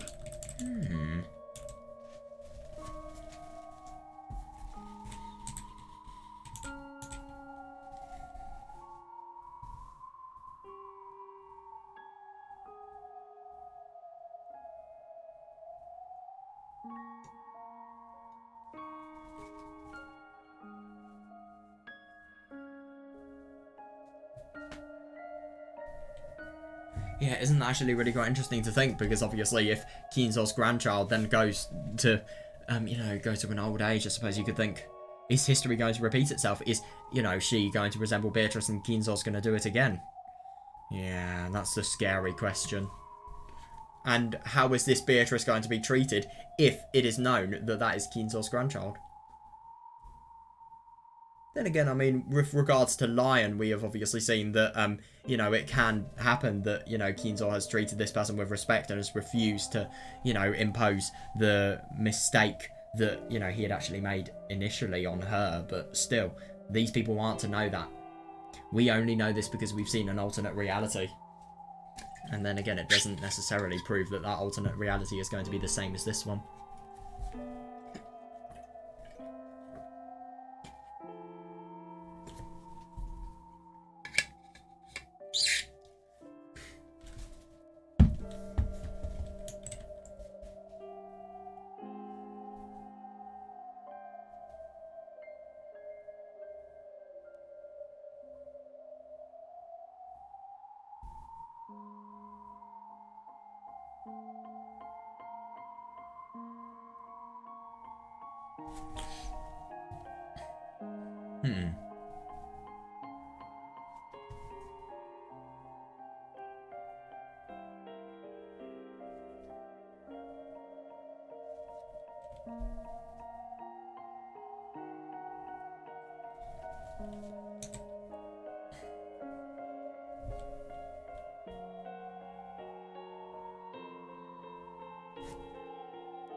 He even spoke to me about it in a few times when we were drinking.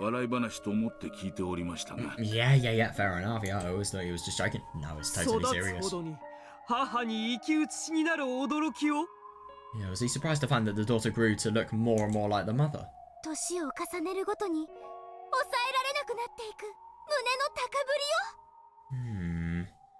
the daughter grew. Isn't it interesting to think, by the way, that the demons of love are here? Yeah, I think it really just shows a forbidden side of love, a horrible side of one. Yeah.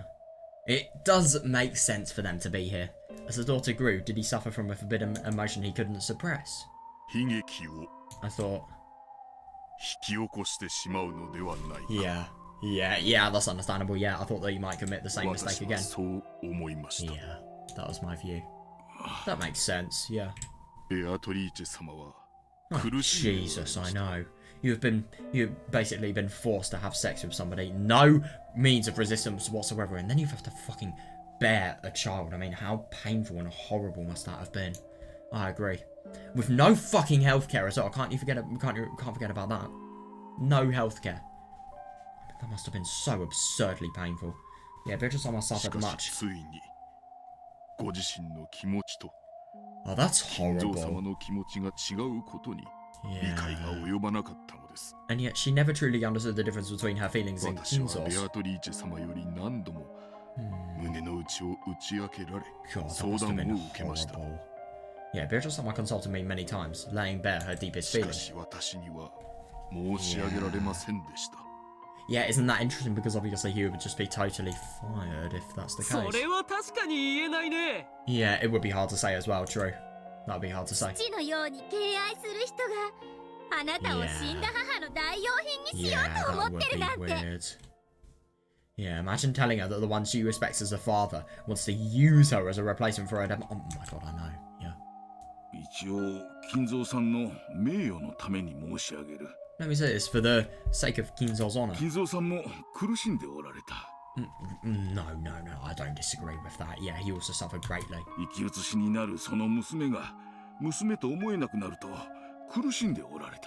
I do see that, yeah. It pained him when he found out that he could no longer think of his daughter as a daughter. I told him to love her as a father. Oh, shit.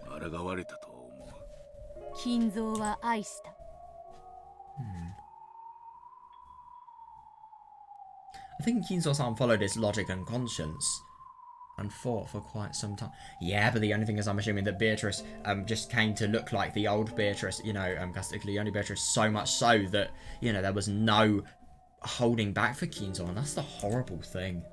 It's just interesting to think that, you know, as a result of his grief and his lust and, you know, his lust to, you know, experience that love one more time and, you know, his descent into madness. Yeah, that happened. It's just horrible to think.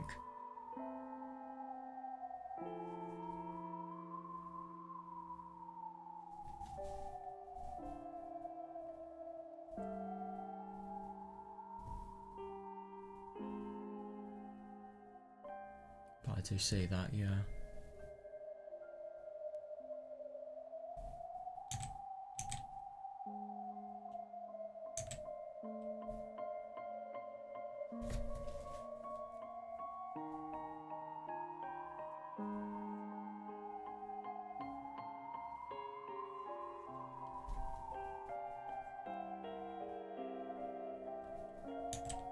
Kinzo loved 亡 her. きベアトリーチェの忘れがたみである娘に愛情を注いだ。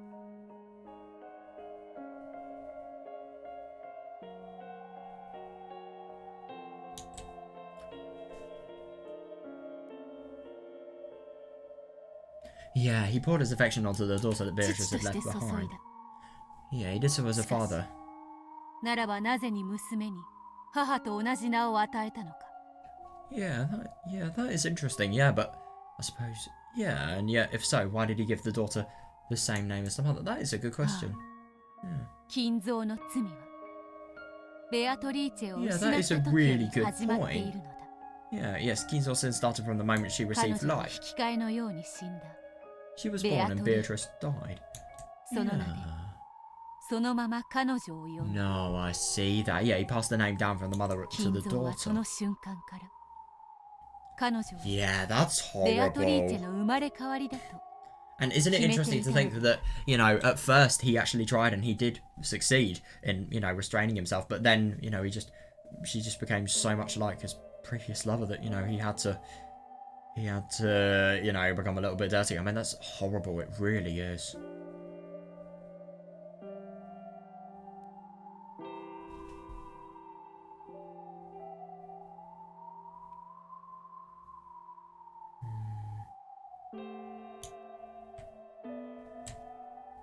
I see that.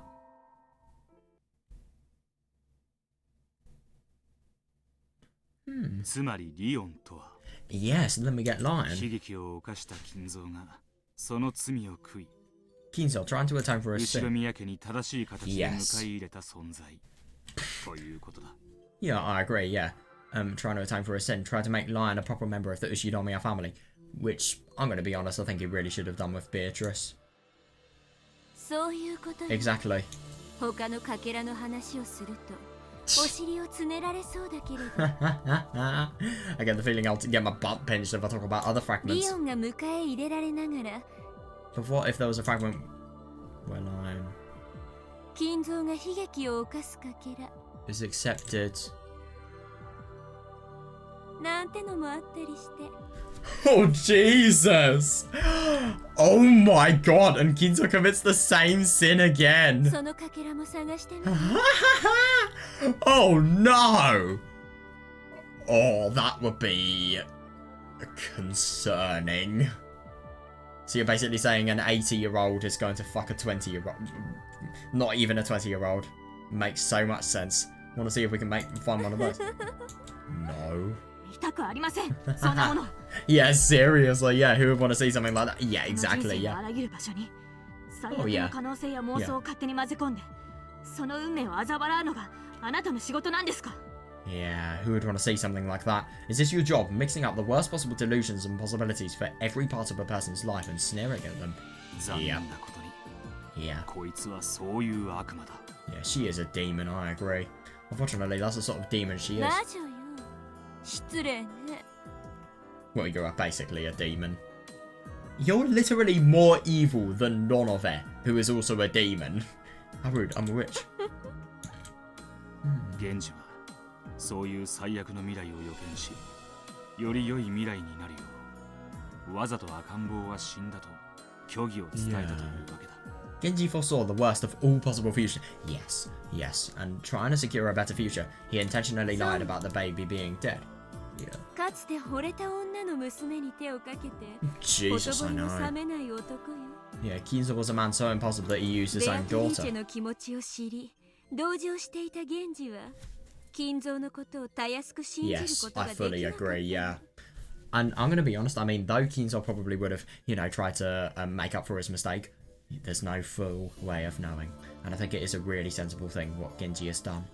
Genji, who knew Beatrice's feelings and felt sympathy for her, couldn't trust Kinzo so 金 easily. 蔵の忠実なしもべである源氏がか But yeah, it is surprising, yeah, even Genji, Kinzo's most devoted servant. 源氏は講師をしっかりと使い分けられる男よ Yeah, definitely. Genji draws a clear line between the professional 金 and the 蔵に personal. 忠誠を尽くす一方で彼女に対して犯した過ちは容易に許されるべきではない Yeah, と思う I agree.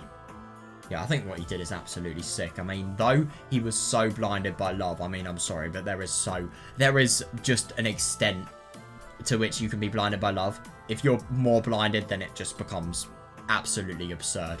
You know, this is nuts, what he has done. Yeah, Genji draws a clear line between the professional and the personal. While he served Kinzo faithfully, he also thought that the mistake Kinzo has made with his daughter was not one to be forgiven easily. Good. Yeah, could be. 源氏はリオンの存在が容易に知れることがないよ But yeah, う isn't it いつも interesting to 源 think 氏を that 詐称させてる that is actually true? Yeah. Yeah, and to make sure that Lion wouldn't be found out easily, Genji lied about the kid's age. Oh yeah, interesting. Yeah. Genji lied about the kid's age, lowering it by 3 years. So 16 or... That's a good この point. 世界の私は1976年に小学校入学になってる Yeah, in this world I'm just entering elementary school in その 1976. 年には自分はもう4年生に Yeah, なっ that てるは makes ずです sense, yeah. I was actually supposed to be... 病弱だったことが理由にならないなら源氏はおそらく入念に生まれ年もごまかそうとしたんだろう If your frailness wasn't the reason, then Genji must have been careful to disguise the year of your birth. 19年前の赤ん坊のことを Oh 金 yeah, 蔵だけでなく yeah. 夏日だって簡単には忘れないは God. ず Yeah, not only Kinzo, but also Natsuhi wouldn't easily forget the baby from 19 years そ ago. こにその年に生まれた不審な幼い使用人が入ってきたら夏日の女の勘は Yeah, yeah, definitely, yeah. I agree. Yeah, if a suspiciously young servant of that age came to this island, Natsuhi's woman's intuition would have definitely picked up on it. No, I see that, yeah. Hmm.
Had the child been too sick to go to school for the 3 years, or had the age been fixed so that Natsuhi wouldn't figure everything out? Yeah, the latter, I think. い Yeah. ずれにせよ But then again, I mean, it could have been the case 年を at the top. 少なく教 Because えられていた there was the little detail of the fact that they were taken in and out of the Fukuin house because of the fact that they were sick. Yeah, either way, we know that your age has been lowered by 3 in this world. Yeah, ご名答 correct. この世界のリオンは Yeah, 生ま that れ is つき so 年を weird. 3つごまかされてる Yeah, the age of this world's line has been altered 虚 by 弱 3. で小柄 This is a small, feeble kid we're talking 発 about. 育不良だったしね An underdeveloped kid. 案外ごまかせたみたいだわ Yeah, it's actually really quite surprising, but I see that. Yeah, it would have been more possible to pull off than you'd think. Yeah.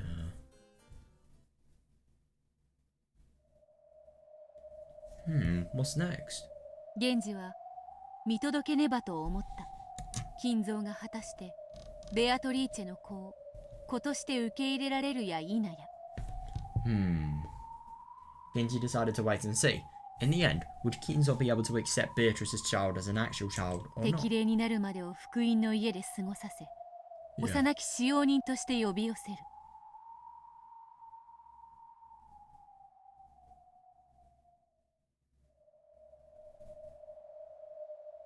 He had the child live in the Hokuin house until a suitable age, and then summon the child to the island as a servant. Yeah.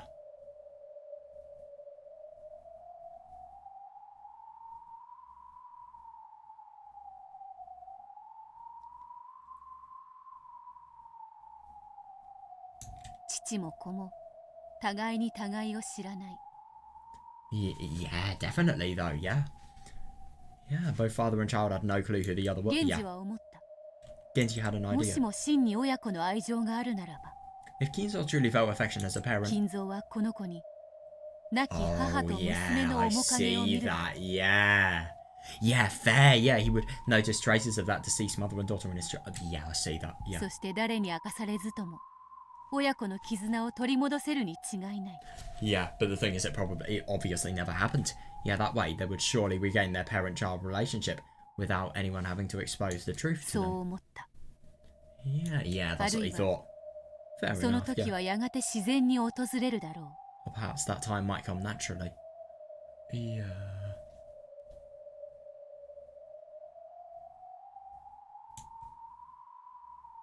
その時に父と子に真実を話せばよい。 Yeah, when that happened, he could tell the truth to both father and その child. 日がやがて訪れることを信じて、源氏は何も知らせず、教えず、 Believing that this day would eventually come, Genji told nothing of this to anyone. Yeah, fair enough, yeah. ベアトリーチェの子を見守るのである。 Yeah, so I do wonder if the day actually happened. Yeah, he watched over Beatrice's child, waiting for the fated day. Yeah, and time continued to pass. Days slid by as he quietly watched over Beatrice's child. Alright, that's the end of that. God, what's gonna happen now? 第2章、 Ooh, 初めての友人。 the first friend. Wait, hang on a second. Oh my god, I just accidentally stumbled. ヤス、 I just accidentally forgot to look at something really fucking important. Are there 10 days? Because can we link that to the epitaph? Hang on.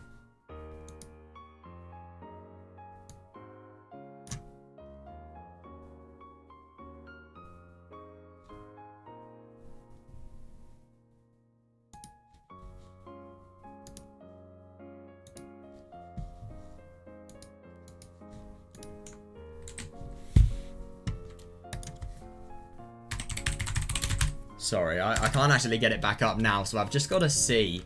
Because if that is key, if that's the case. Right, is this... This is the chapter here, is it? Oh, wait, Oh, no, I can't fully see. Oh, there are only... Yep! There are only 9. Isn't that funny? Yeah, that's interesting. Yeah. Oh my god, that's hilarious to think that the epitaph, all of those 10 days, are actually referring to this. That's just genuinely really quite surprising, though. I wonder what the significance of that is. Yeah, so I'll take a little break and then we'll get back to this. Right, okay, I'm back. By the way, what I really don't understand with regards to Yasuda and her story is, you know, what's actually happening with regards to, you know, the epitaph and how it actually links, because obviously there are 9 sections of the story, so, I mean, obviously you think that once she has undergone her story, she revives as Beatrice and then everyone dies, but the only thing is I don't really understand, so, you know, because, for example, the first part of the story, which we have just gone through, in the epitaph it refers to the killing of the 6 people. Wait, hang on a second, Genji, Kraus, Natsuhi... Wait, Genji, Kraus, Natsuhi, Kinzo, Yasuda herself, and Beatrice? Oh, wait, hang on a second. Could you think about the 6 as, I don't know, the people who are affected? So we've got to read more for this to be proven or disproven. In this part, are 2 people going to be affected? Well, the story part was titled One Friend, so as a result of that, maybe it could be, I don't know, Yasuda and the other friend being affected. That could count for 2 people. So in the story, let's just think about this. So Genji, Kraus, Shannon, Yasuda, Natsuhi, and Kinzo. That could make 6 in theory. I don't know, I've kind of half-assed that. There's probably some other people that I've forgotten about. But yeah, Yasu, what did you do with the small broom?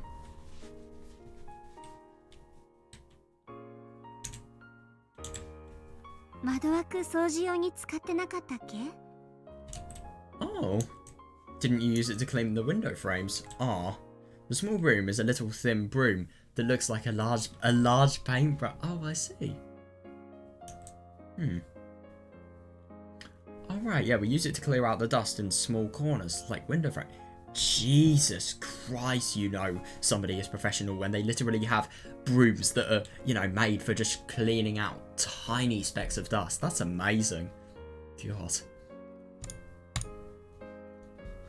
It was one of the cleaning tools that I was put in charge of.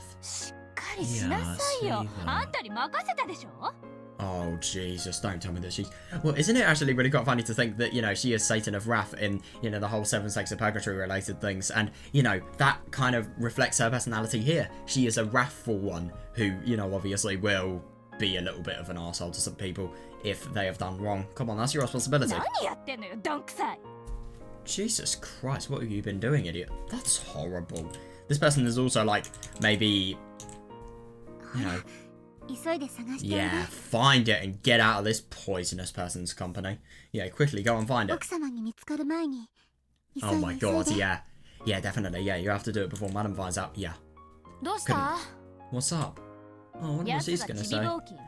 God, it's just so... It just feels wrong to see these people's, you know, sprites in, you know, servant uniforms. Yasu lost the small broom again. Oh god. Yeah, that kid must be some sort of genius at losing things. I mean, I get that their work is made harder because of this, but they shouldn't be annoyed at her. That's why I'm always telling you, never give things to Yasu. Yasu's always careless and losing things. Yeah, she's also like under 10 years old. Yeah, I think that's really nice. Don't say that. Can't you see that this kid's working hard? I agree. Yeah, go on. Hurry and find it. I'll wait for you. Yeah, okay. Not wanting to hear my fellow servants complain even more. Yeah, good one. I spun around and headed off. If you lose a tool, you get in trouble. Yeah, fair enough, yeah. If no one knows who did it, we all get yelled at. Yeah, that's tricky. So some of them will probably tell Madam that it was my fault. Still, it really is my fault if I lost it in the first place. I wonder when I lost it. When... Oh god, that's so awful. There is so much stress with regards to actually losing it. And, you know, also, there are so many places as well. I mean, the entire chapel. It could be anywhere.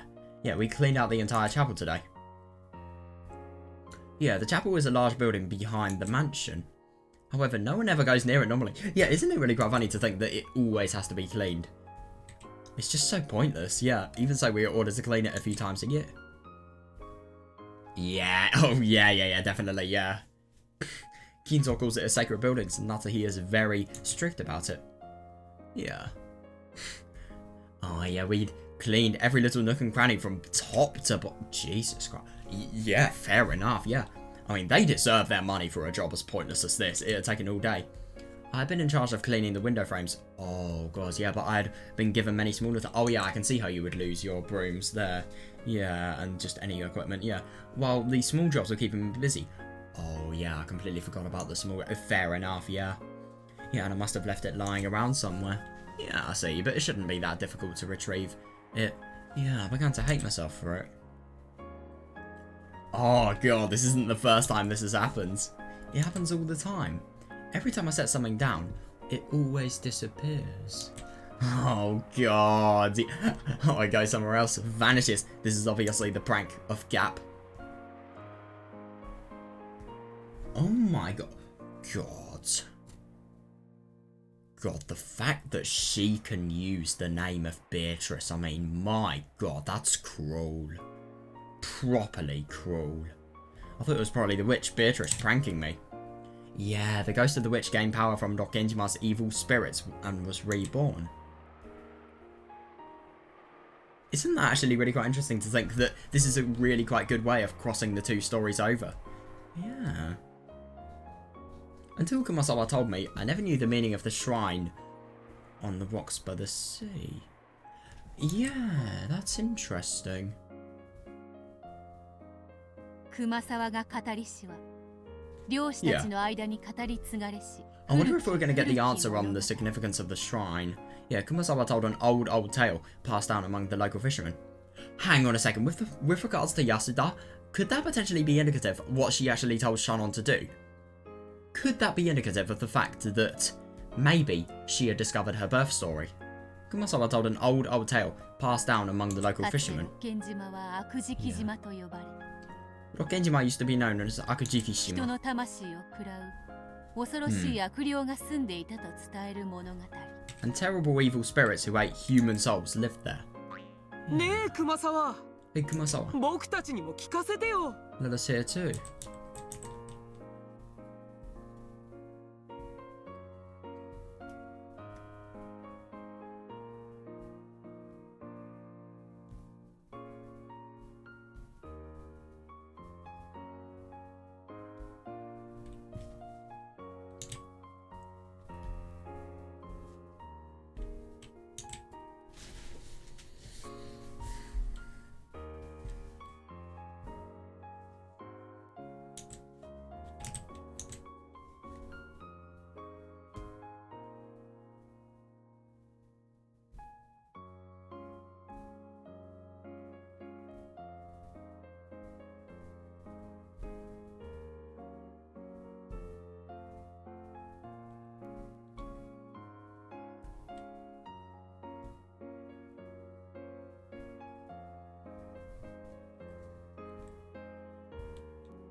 Well, I suppose the shrine is the place in which Beatrice has actually regained power from all of the, evil spirits. So as a result of that, Shannon actually breaking the mirror is indicative of the fact that the Beatrice illusion is actually going to start. And the illusion is going to start, it's going to manifest, it's going to have power.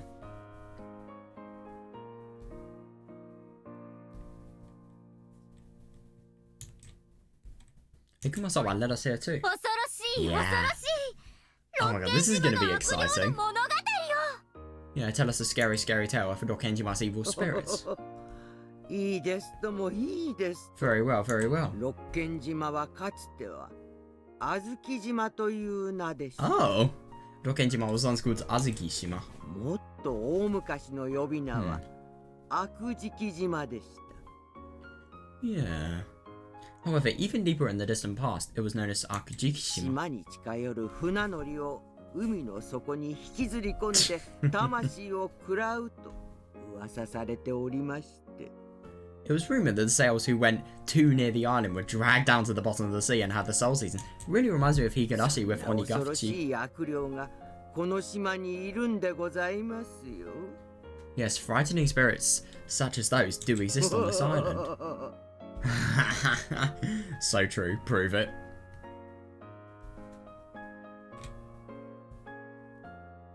Yeah, I can definitely see why there was a really bad aroma around Genjima now. それは熊沢の好む定番の怪談 It was Kumasawa's favourite ghost 新 story. しい使用人がやってくるたびに聞かせるお約束の怪談 Every new servant who came to the island heard 普段 about なら it. ばくだらないと笑い捨てられるそれも Such stories are 後 usually ろ見 laughed 嵐 off. の夜には不気味なうなりを聞かせるこの寂しい六軒島では誰も I see が神 that. 妙に耳を傾けるのだった Such stories are usually laughed off, but when stormy nights visited Genjima, bringing an eerie howling to that lowly island where nothing exists except the Ushidomiya mansion. Everyone would listen. No, I say that, あ yeah. の海岸の社 Nobody が would believe it though. 悪霊を封じ込めるためだったのね。 Yeah, the shrine by the coast was there to seal the evil spirits away. 親方様も薄気味悪いオカルト趣味をお持ちだし。 And the master had that creepy occult hobby. お屋敷も薄気味悪くて何かが潜んでそう。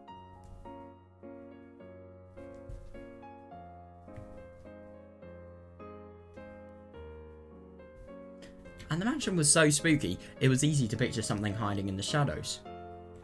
No, I do see that, yeah. Yeah, ironic for, you know, everything after here, yeah. そうですとも。 True, true.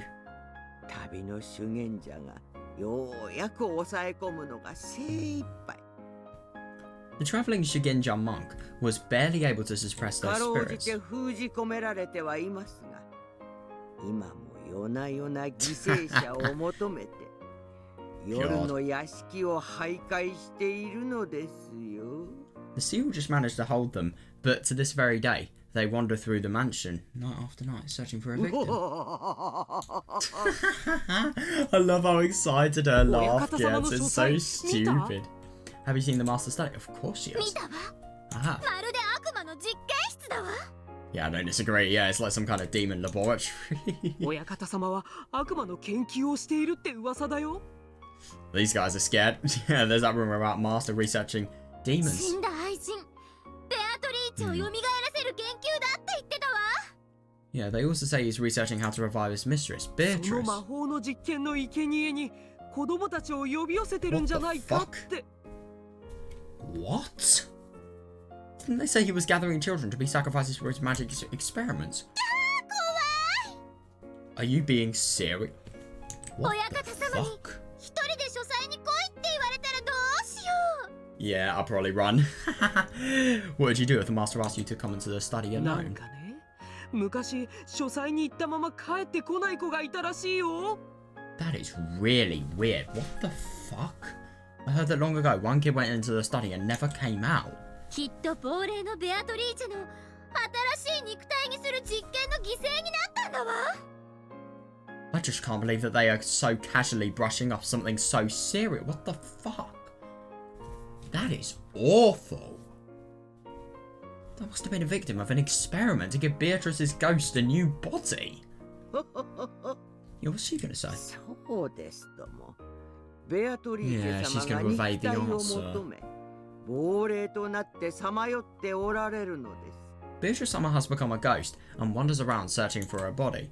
2階の貴賓室はベアトリーチ Yeah, ェ isn't that 様の interesting? 住みか。 But the only thing I don't really understand is why Yasuda would sleep in that room. I mean, obviously, if she has the keys, then she should go for it, because obviously nobody's going to think of going there. But at the same time, like, why... No, wait, hang on a second. So, I think whenever Yasuda is sneakily, you know, in the mansion when nobody actually knows about it, that's probably where she's stationed. The VIP room on the second floor is where お Beatrice 部 Sama 屋を dwells. 掃除するときはくれぐれも礼を失することはあってはなりませんよ。 You must always be respectful when cleaning that room. さもないと。 If you aren't. Oh, 思春期の想 God. 像力たくましき少年少女たちにとって No, I agree, 体 yeah. 験は恐ろしいながらも魅力的なおとぎ話であった。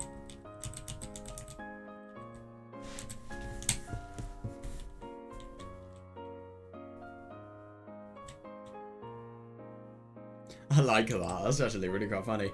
And it is even more funny how this is just totally merged with the legend of the Golden Witch.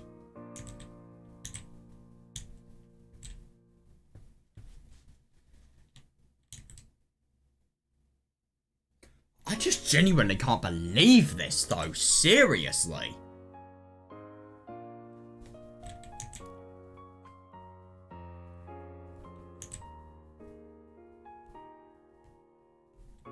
God, that's absurd.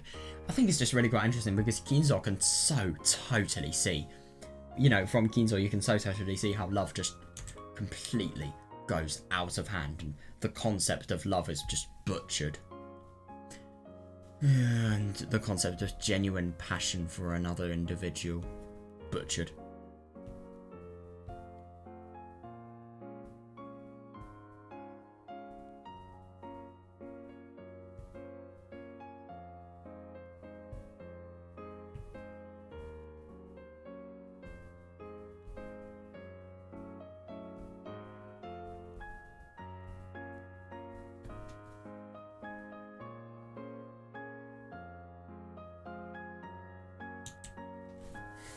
In the eyes of teenage boys and girls with their powerful imaginations.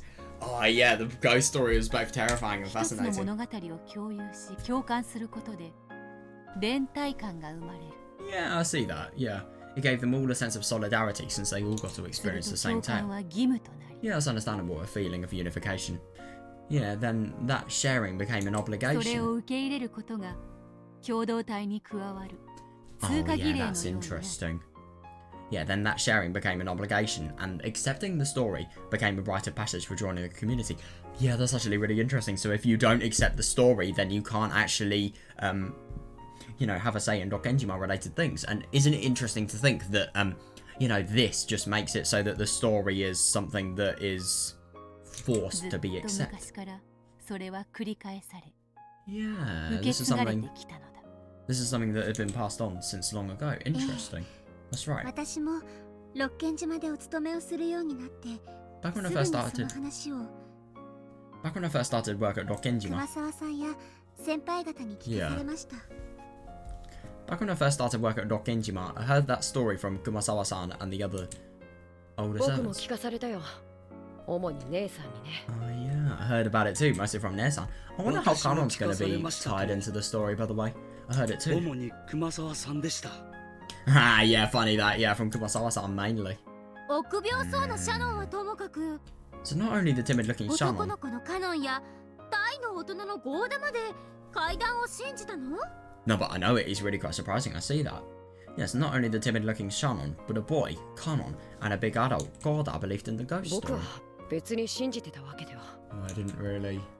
階段やジンクスなどはどこの職場にもあるものです。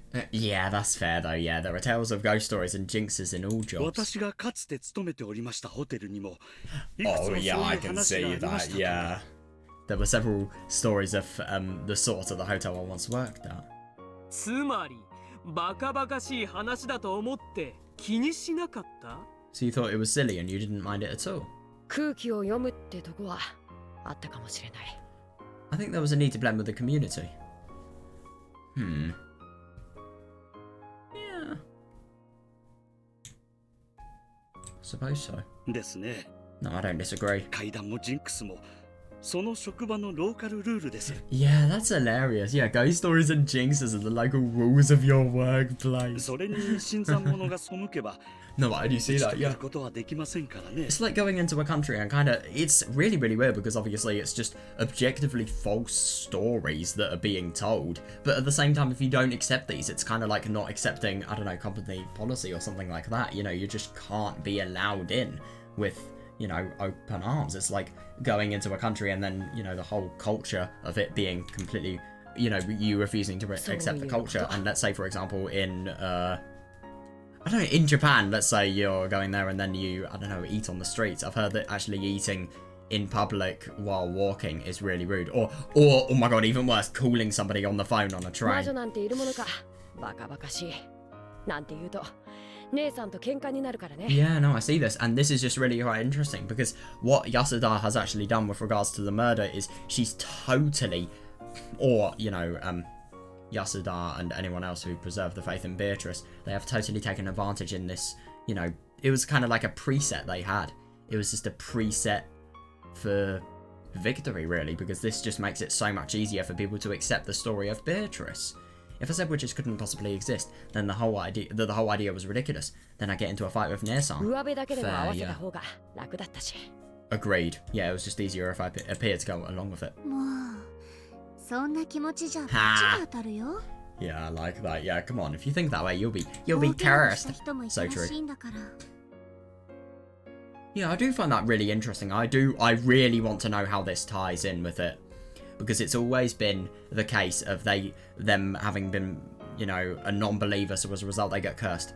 Yeah, I'm not believing that for a second. What is the true thing that has happened? In other words, somebody knew Yasuda's secret, so as a result they were trying to expose it, Yasuda seriously injured them, and then they had to go? Is that it? I don't know. Come on, if you think that way, you'll be cursed. There was one servant who got seriously injured. Yeah, but no, I do see that though, yeah. All workplaces have stories like these. 会社創業者のとんでも武勇伝はどんなに突拍子がなくても受け入れて信じる。 It's just hilarious to think that to adapt within company you have to do this. But the thing is, this is really quite ironic to me that, you know, they can be so obviously false, but you actually have to accept them to, you know, feel a sense of unification with the other people to be able to talk about the stories. All workplaces have stories like that, no matter how incredible the ghost stories and tales about the company founder are. Yeah, you accept and believe them. No,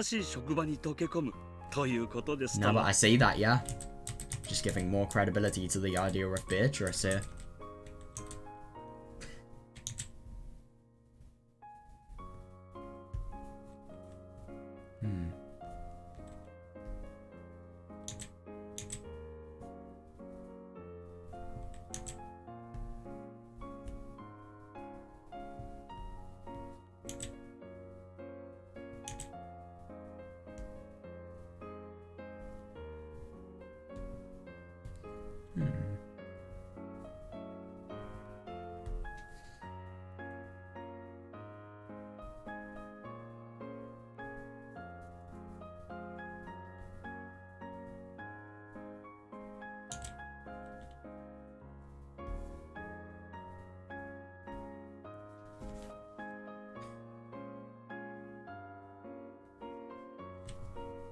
Yeah, but I do see that, yeah.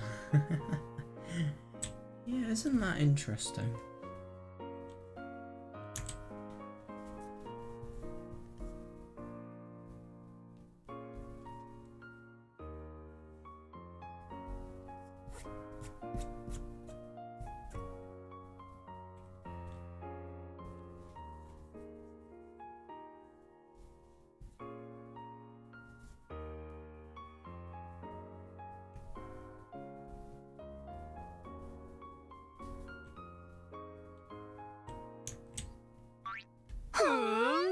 Wow. Oh my god, I love that. Everyone's so mature and yet they're believing in childish ghost stories.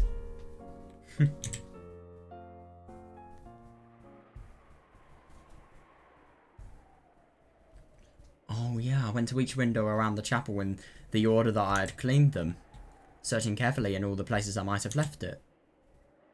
Oh, good luck. I've been cleaning the windows with it.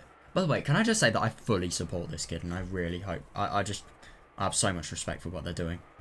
I've been cleaning the windows with it, so it had probably been set down near one of these. When did I leave it behind, I wonder? Oh yeah, that is tricky. Yeah, now that I think about it, I don't think I had it anymore when I reached the last window. So I must have completely forgotten to clean that window frame.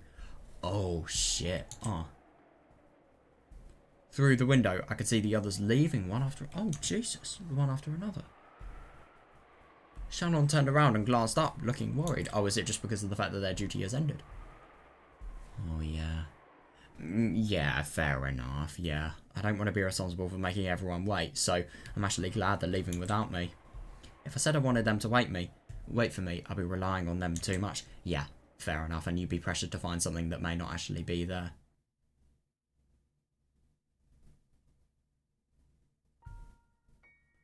Oh, yeah, the sun's beginning to set, and the chapel's getting darker and darker. Yeah, fair, yeah, I don't want to hang around in a place like this all by myself. I better find the small broom, but yeah, agreed, yeah, no, that's not all. I also need to clean the window frames, I forgot. Oh, yeah, seriously, though, yeah, it's tricky. Oh, this does sound like a nightmare in terms of the day, though, Madam is strict. She'll probably check all of the windows carefully. Yeah, if she does, I'll be the one who gets in trouble tomorrow. But really, where did I lose it? Yeah.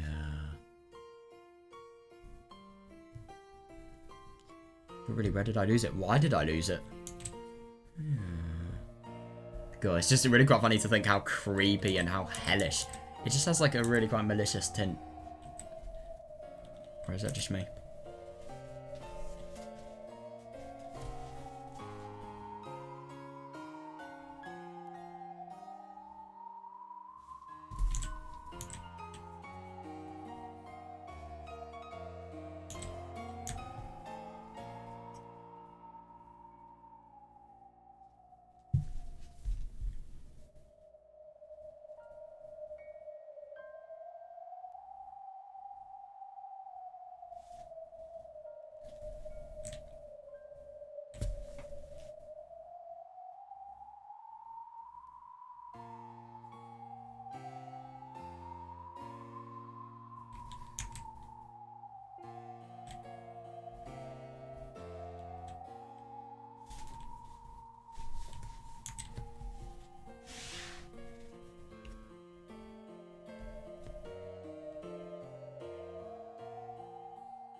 Darkness grew and grew.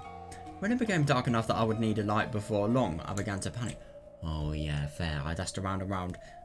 Oh god, that's awful. Around and around the chapel, tears streaming down my... God, she must be so stressed. I stumbled about pathetically. Huh? As I stumbled about pathetically, I could feel the presence of a prankster witch giggling at me from the crack of the door and gaps in the ceiling. Oh, isn't that interesting? Yeah, the ghost of Beatrice, the master's mistress, wanders about in search of a body to this very day. As she absorbs the power of Nokenjima's evil spirits, her strength steadily grows, and she waits for the day of her resurrection. God. Could you imagine if you told this person that that was your fucking mother? And for some reason, she's peeking out at me. Oh yeah, isn't that ironic? Yeah, and if I ever take my eyes off something for a second, she snatches it away and hides it. Could that be indicative of the fact that somebody else is actually hiding their things so that they can be kicked, so that Yasuda can actually be kicked out? This isn't the first time this has happened. Whenever I look away, keys, handkerchiefs, pencils are... No, I think somebody is actually doing this to her. All of them vanished almost right away. Yeah, that is odd. Even though I was planning to use them later, or just wanted to put them in their proper place. They disappear as soon as I turn around. Yeah, that is what... Oh, that's surprising. It isn't someone hiding them as a prank. What? Then again, the only person that you know is around. It's happened many times when I'm the only person around. Everyone always says I'm too forgetless. Ah yes. Forgetful and careless. And they laugh. Oh my god, I know, that's horrible. And it would make sense if a bully is actually doing this to catalyse their, you know, how much they can fucking laugh at her because they're horrible people. Everyone always says I'm too careless and forgetful, and they laugh at me, get mad at me. I do try to be alert, but like some kind of bad joke. Yeah, I lose things easily when I forget about them just for a short while. That is interesting. That could be indicative of the fact that somebody who is always really quite close to Yasuda is actually trying to completely humiliate her. So sometimes I think this eraser is going to disappear sooner or later, and I stare at it. Yeah, somebody's definitely doing this to make it so that she can be bullied more. That's horrible. But at those times alone, it doesn't disappear. Isn't it ironic to think that this actually has a few ties to the whole illusion of magic?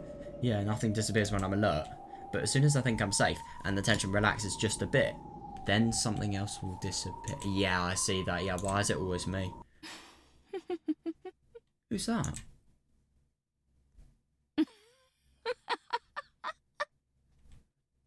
I'm trying to pinpoint who it sounds like. I can't really tell.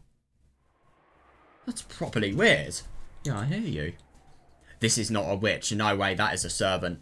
I can tell that the witch is laughing at me as I lamely run away. Oh, God.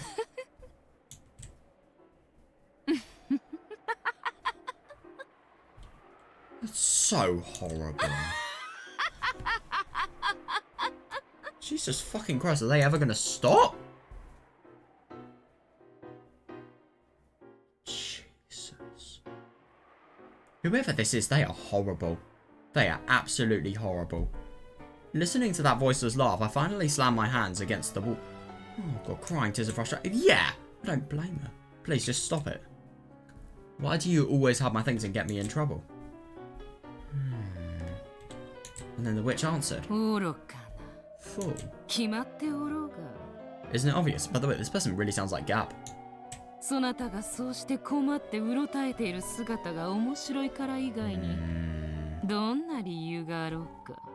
it does actually make sense because obviously there has to be a human counterpart for everyone, really. Yeah, so fool, isn't it obvious? Why else except to entertain myself by watching you wander about pointlessly?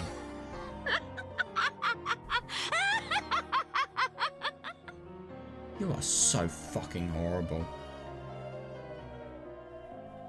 I can't believe that. And to think that people like Natsuhi would actually allow this. Well, I mean, they don't know about it, but to think that they would actually hire people who, you know, are so horrible to other people that are different to them that they would do shit like this. I couldn't bear it. Oh yeah, fair, yeah. Even though I knew what she said was true. Hearing it said directly was incredibly annoying. I understand. That small broom probably is somewhere in this chapel. Yeah, but at the same time, what somebody is doing, they're just totally hiding it from her. No, it's not quite it. I'm sure that the moment before I reached this window, it was right there on the windowsill. Oh. That's right, I'm sure I put it by this window. Then again, you can't fully know, but... Yeah, and isn't it really interesting to think that the stories, as a result of this person being a really young kid, they have totally deflected her from the true cause of, you know, the hiding of her broom. That's right, I'm sure I put it by this window. But the prankster witch Beatrice used her magic. And just before I reached this spot, she instantly teleported the small broom to the next window over. Oh yeah, the instant I approached that window. Yeah! Hang on a second, isn't that actually really quite interesting to think that, you know, Gap's magic is really similar to what YASUDA has just described? That is interesting, I'll definitely keep that in mind. The instant I approached that window, a hole appeared beneath the small broom, swallowing it up. Wow, look at this. And it came out by the next window after that. Yeah, landed right inside it. So it had been there the whole time. Yeah, and this happened over and over again. Yeah, and isn't it interesting? Isn't it ironic that whenever you look at the next window, you can't see the broom? Yeah. Somebody is teasing you, and, you know, obviously because of the fact that you are a young kid, you are falling for it. And this happened over and over and over again.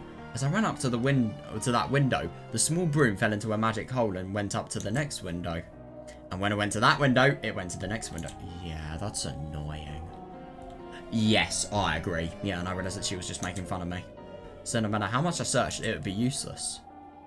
Fair enough, yeah, but if I stop searching, it will just be sitting there by one window or another.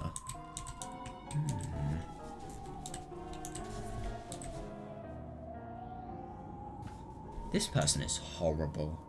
I mean, how could you do this? I mean, firstly, this kid's scared because of the fact that they're alone. Secondly, they're feeling really stressed. Thirdly, they're going to get in trouble by Natsuhi. God, I hope this person is found out. Seriously.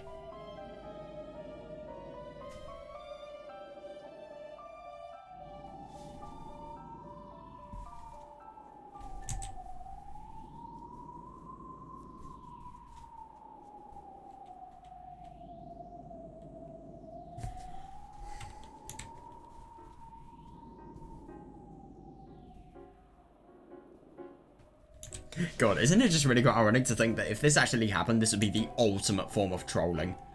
I mean, you could quite literally make somebody go mad if you did this with every single thing that they owned.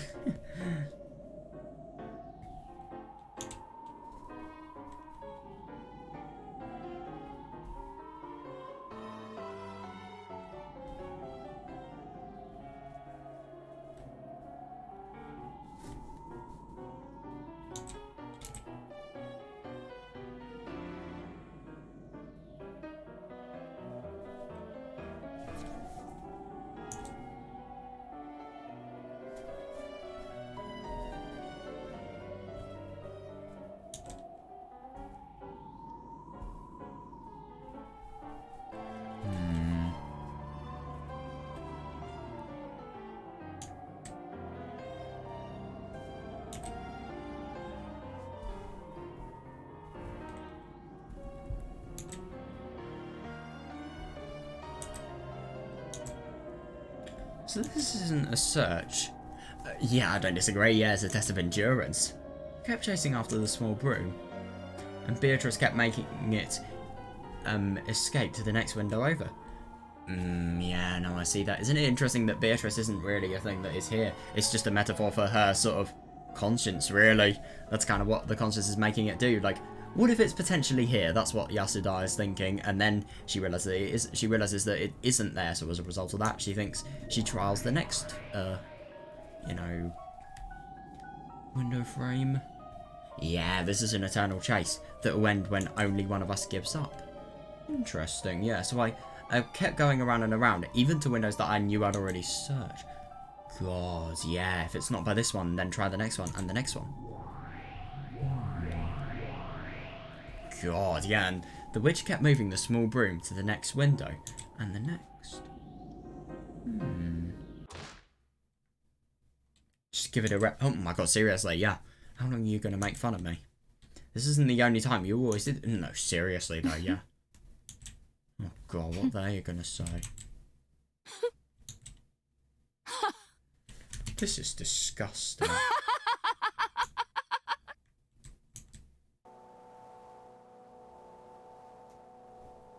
God, this is a creepy track. The shrill, voiceless laugh of the formless witch continued to mock my sobbing. The witch is right beside me, laughing at me. Oh, I like this. As I dash around the chapel, she's following along with me, taunting me. No, I see that, yeah. Then she must be there. She's right behind me, just over my shoulder. Seriously? Just still cackling away. I know the turning around won't help. Oh yeah, isn't it ironic to think that this is the best way to deflect against a bully? Yeah, I know that turning around won't help since she has no form. I can try to look, but I mustn't look with my eyes. Oh, isn't that interesting? Yeah, once my eyes tell me that there's nothing there, I won't be able to see anymore. I learned that from the director of the Hukuin house. You mustn't try to see with your eyes. Oh, yeah. Isn't it just so ironic to think that that totally has significance with regards to, you know, the crime and obviously how you were meant to figure it out. Yeah, you're meant to use all of the tips here to figure it out. You mustn't try to see with your eyes. You must see with the eyes of your heart. I agree, yeah. The whole world is filled with God's love. Yeah, definitely a religious upbringing in the Hukuin house. In the many blessings of everyday life, one can see God, angels, and the Holy Ghost. What? Oh, if you try to look with your eyes, you won't be able to see them. So you won't see them, so you won't be able to see them. Yeah, so you won't be able to feel them or understand them.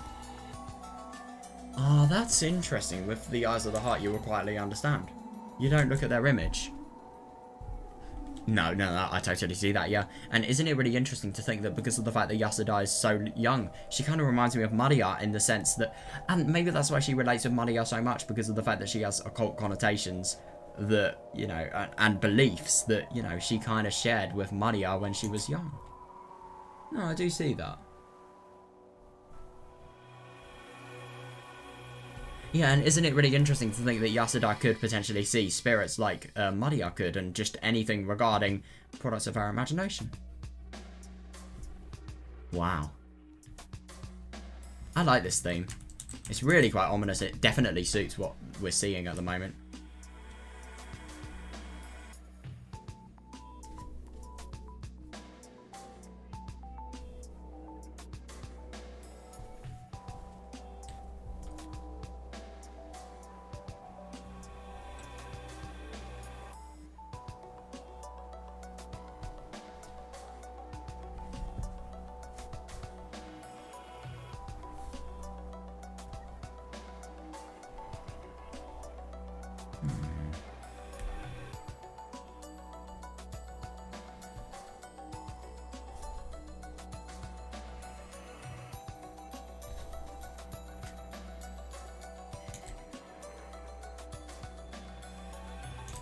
This can be analysed with logic.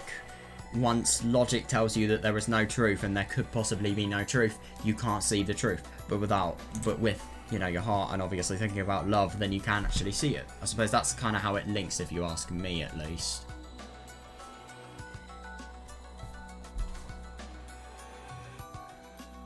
Yeah, that is interesting. Oh, I love these background sounds. They remind me of a song. I don't know if anyone will know of it. It's oh my god, I'll mention it. It's I'll just bring it up. I'll see if anyone recognizes it. But yeah.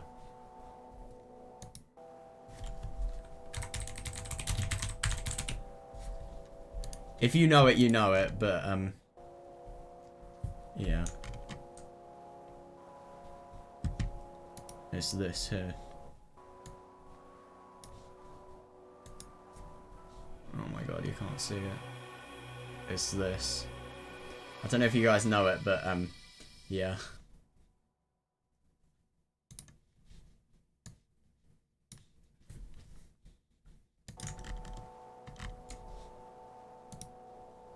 reminds me of that.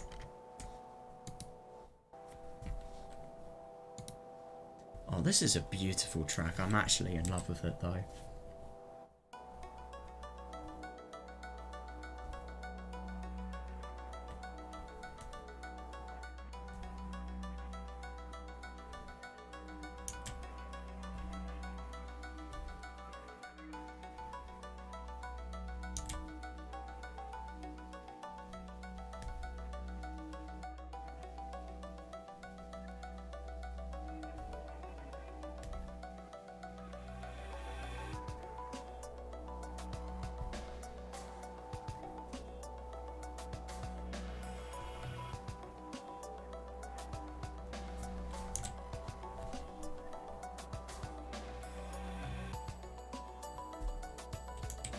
That's so sweet. God. In this way, I learned how to recognize beings not of this world at the Hukuin house. It doesn't mean just being able to see God. Yeah, this power lets one see all of those not of this world. Isn't it interesting to think that Yasuda actually has a lot of, you know, occult-related beliefs? You know, the fact that you can actually see spirits if you actually try. You don't see with your eyes, but you actually see with the heart, and the heart, what it does, it makes it so that, you know, you kind of perceive beings in the world that you live in, really.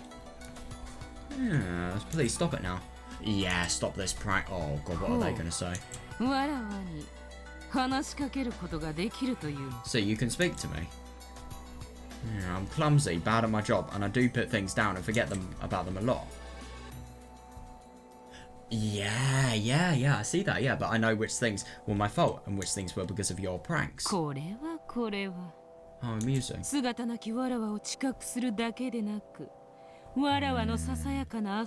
they're totally playing a prank on her. And though everything what Yasuda actually said regarding the belief of, you know, perception is sweet, it's totally a result of actually being pranked and actually having tainted experiences from, you know, false pranks that lead to false truth from others. Yeah, how amusing. Not only can you perceive me in my formless state, but you even understand my little game. Yeah.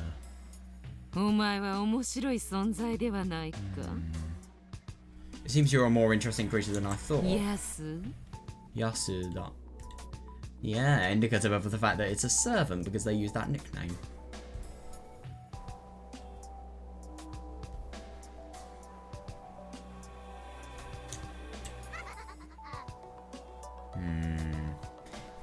Oh, Jesus, I know. Yeah, I'm usually called Yasu when one of the older servants is laughing behind my back at some mistake I've made.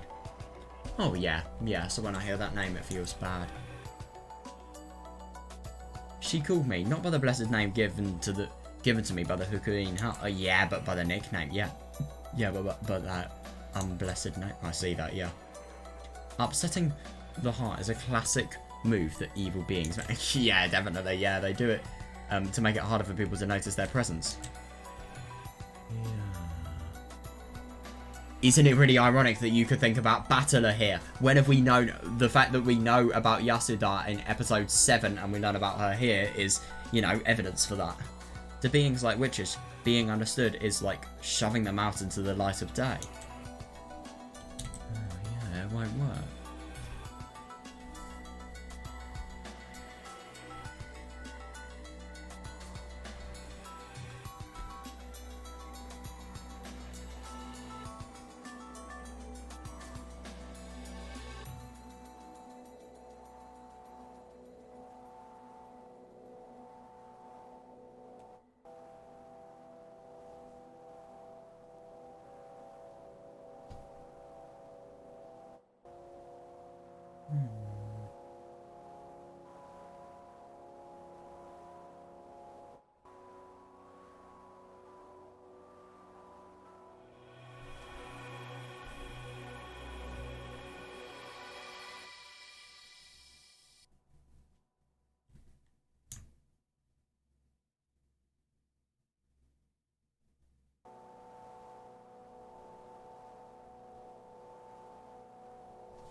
It won't work. Oh my gosh, she's actually oh no. In the Hukuin house I learned how to perceive those not of this world. So I'm already able to understand you. 面白いやつだ。 Very 吹け interesting. ば飛ぶような儚い存在であったわらわを捕らえて離さぬとはな。 You've taken me a being so faint that I'd fly away if you blew on me. Jesus. And trap me, 気 に perceive me. 入ったぞ、ヤス。You're an interesting kid, Yasu. Yeah.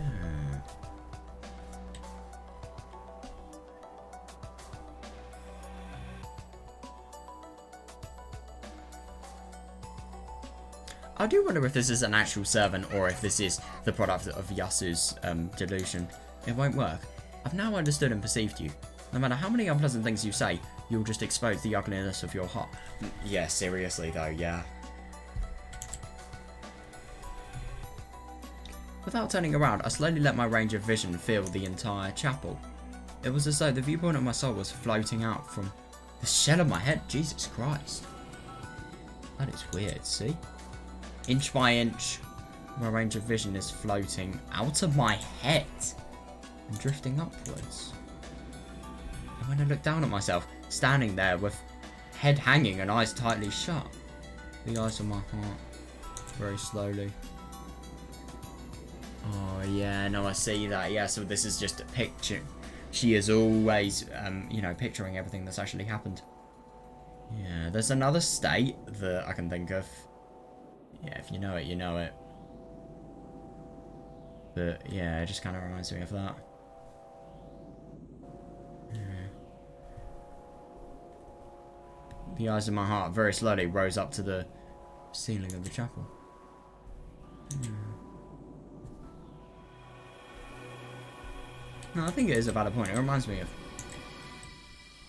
I don't know if you could validly say that.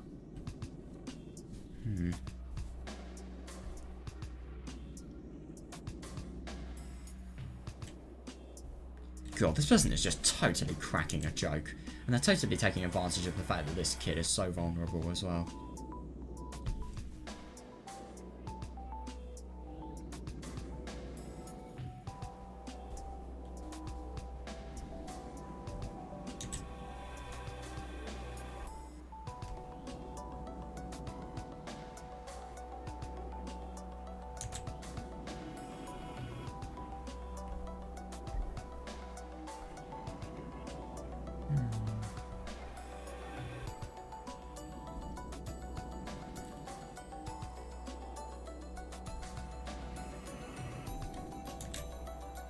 When I looked down from there, I saw myself standing in the centre of the chapel, and the witch standing behind me.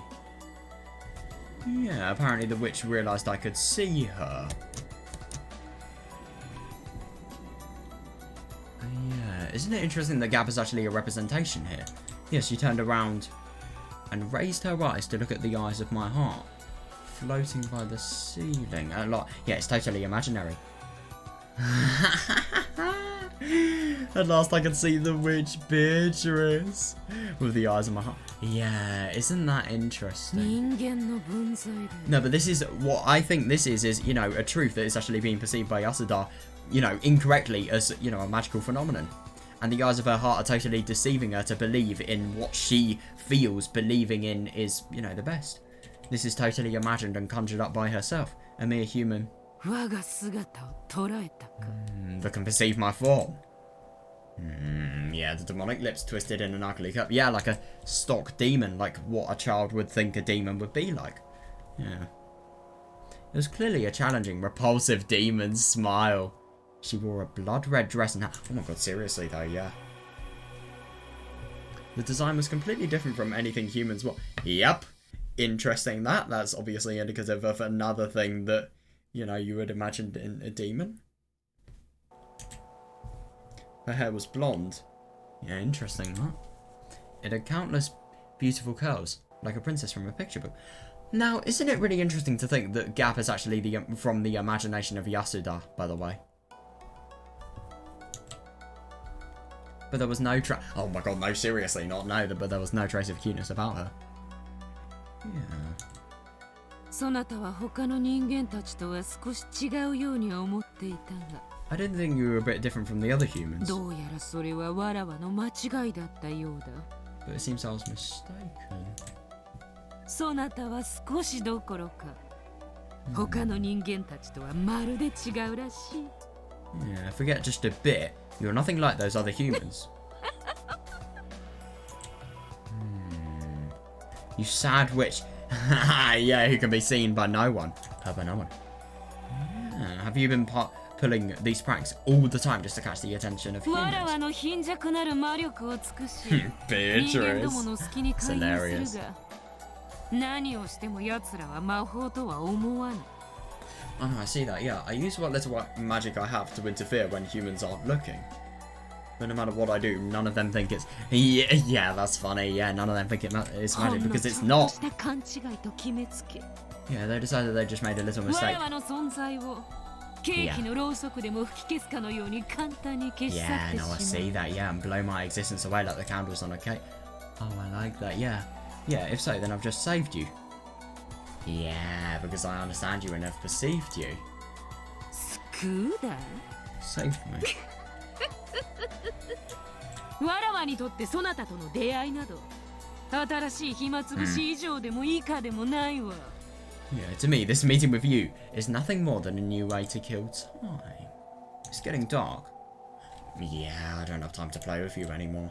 おやおやこれはすまぬ夢中で遊んでいると暗くなるのに気 Yeah, づ and か isn't ぬ it really もの interesting? Why would a witch, a genuine witch, you know, follow the restraints of, you know, a girl who wants to get back to bed because obviously, and, you know, finish her job and, yeah, why would she follow those restraints? And that's indicative of the fact that a servant is playing a scap. Yeah. Isn't it really interesting to think that Gap is characterized from the imagination of Yasuda, though? That's very interesting. My apologies, I was so engrossed that I didn't notice the time. Yeah, please give it back. My cleaning tool. Oh, yeah, ちびぼ God, うき yeah. とやらか That small broom or whatever you あ call る it. ぞその隣の窓辺に It's right there, but the next window. God, what a coincidence! Jesus Christ.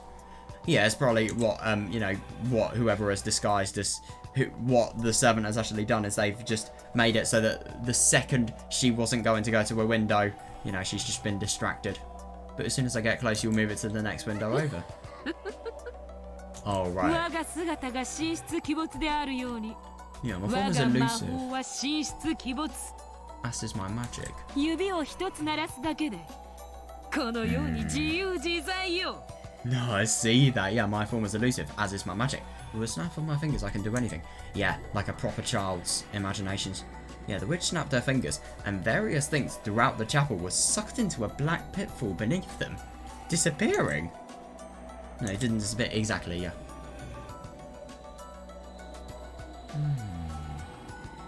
That is weird.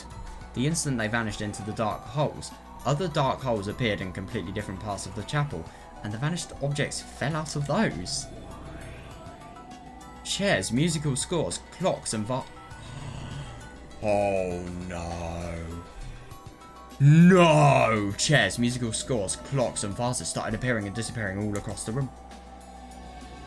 Oh my god. This is either imaginary or somebody is basically trying to destroy everything so that she can be in as much trouble as possible. Oh my god, it made us feel as though countless tools were flying about the chapel. やれはするが Oh no. やりはせぬ I can do things like this, but don't. さすがにこれではいたずらの域を超えるのでな Yeah, after all, this would be a bit beyond a mere prank, don't you think? I wonder what the difference between a prank and a magic is to a witch. Oh, well, it's exactly the same thing, I suppose, because a prank can't be done without magic. Yeah, when she snapped her fingers again, all of the loud flying objects return to their original spots. Like I said, I think it's just because of the fact that it's a complete imagination of by Yasuda's. Yeah, and silent spell. That would be the most realistic way to explain it. Because how can that possibly happen with human tricks? It can't. そなた Nothing can fly わらわは by 気に入った itself with human tricks. I've taken a liking to you. わらわを捕らえた And also teleport as well. I've taken a liking to you. You've perceived and captured me. Yeah. それは同じであるわ。 It works the same in わらわ reverse. がそなたを捕らえたのと同じことであるぞ。 I don't disagree. Yeah, I've perceived and captured you. Yep. Yeah, the Hukuin director told me not to try and see evil beings. If you see them, they will possess you. By the way, isn't it really interesting to think that you can just totally subtly see escapism at its finest? You know, this person has tried to escape from all of their fears about the fact that, you know, they are just totally, you know, unable to find their brooms. So as a result of that, you know, they have just forgotten about it and then they have distracted themselves towards the spirits.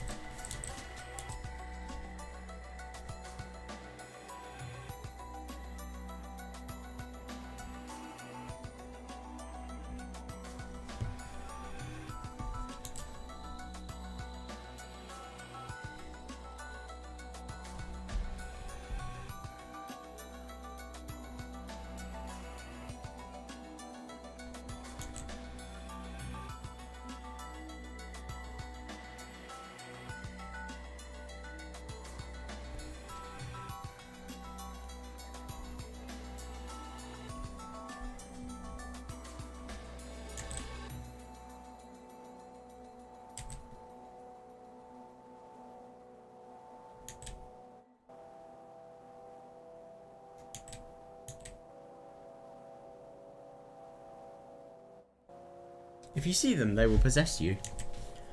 Oh no, I do see that, yeah. Now that I understood the switch, a bond had been formed between us. No, I see that, yeah.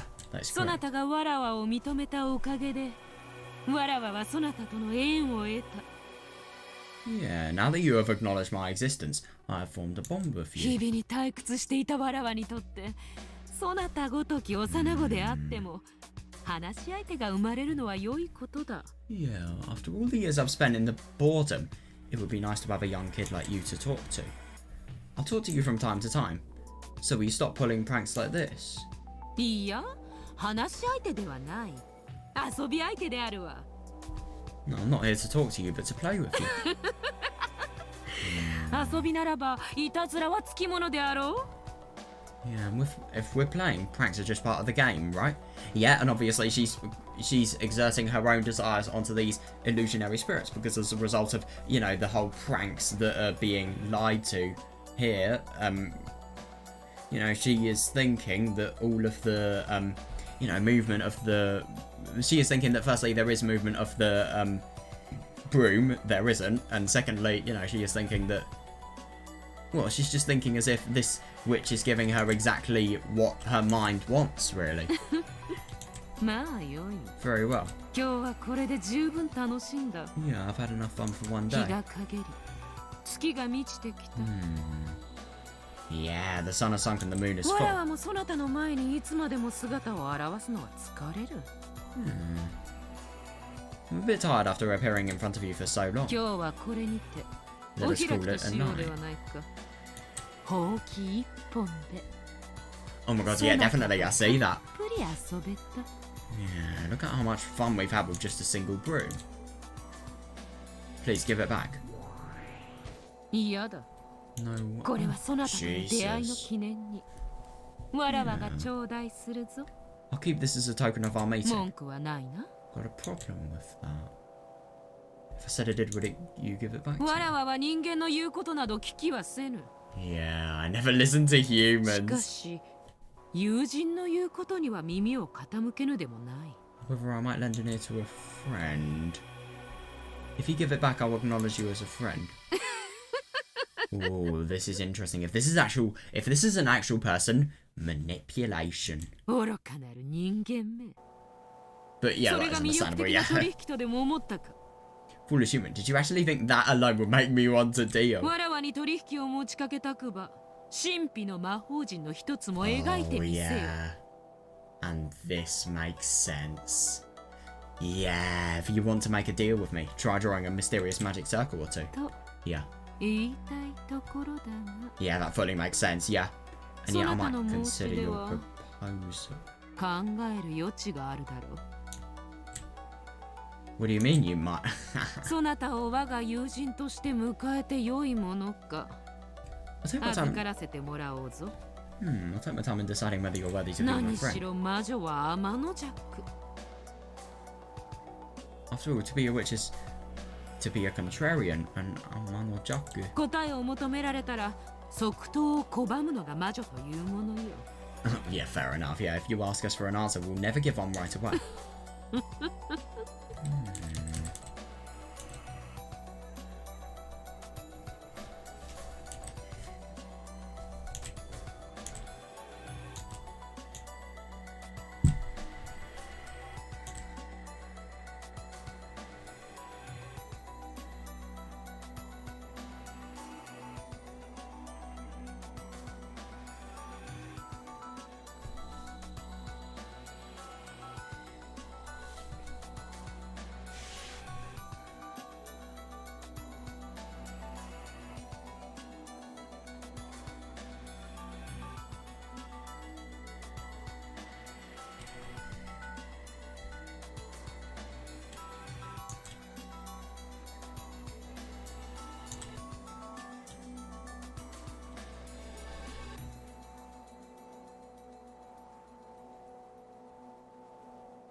Understood. Then I'll leave the small broom with you. Interesting. Yeah, please give it back when you decide to become my friend. Very well. このほうき Interesting, yeah. そなたとの友情の架け橋となるや否か Will this broom become a bridge of friendship between us or not? しばらく預からせてもらいそれを迷う越を楽しませてもらおうぞ I will hang on to it for now, making my decision on my own good time. When the witch snapped her fingers, the broom for which I had searched for so long fell out of a hole in the air. Oh yeah, interesting. Yeah. Landing between the fingers she had just... It's totally illusionary. それではさらばだ This is goodbye. そなたとの遊戯退屈はしなかったぞ This game from you was far ぜ from ひま boring. た遊ぼうぞ Let us play again sometime. If you... yeah, if you're my friend, that is. 猫はネズミをいたぶるとき友情を育んでからいたぶるというのか Oh my god, yeah, I like that analogy, yeah. When a cat toys with a mouse, does it try to become friends with it? But no way, no!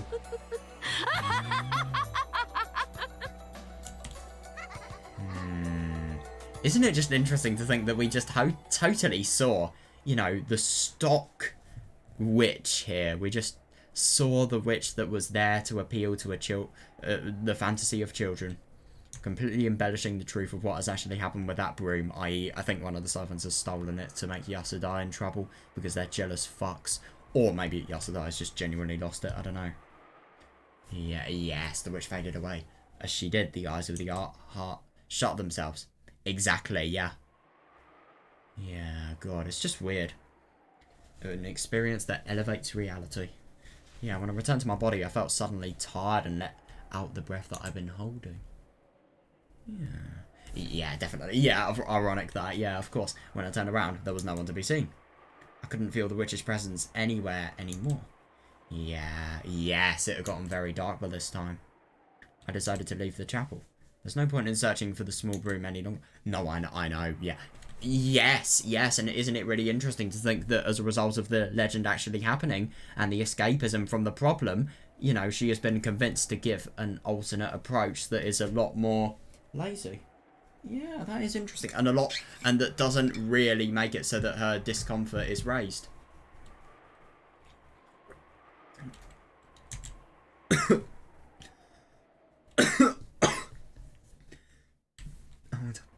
Out of the chapel.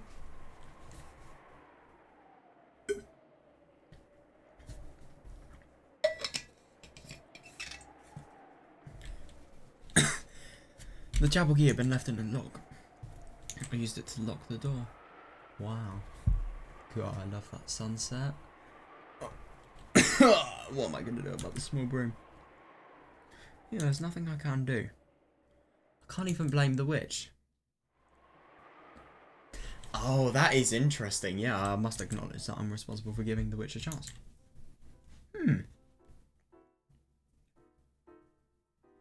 Oh, isn't that interesting?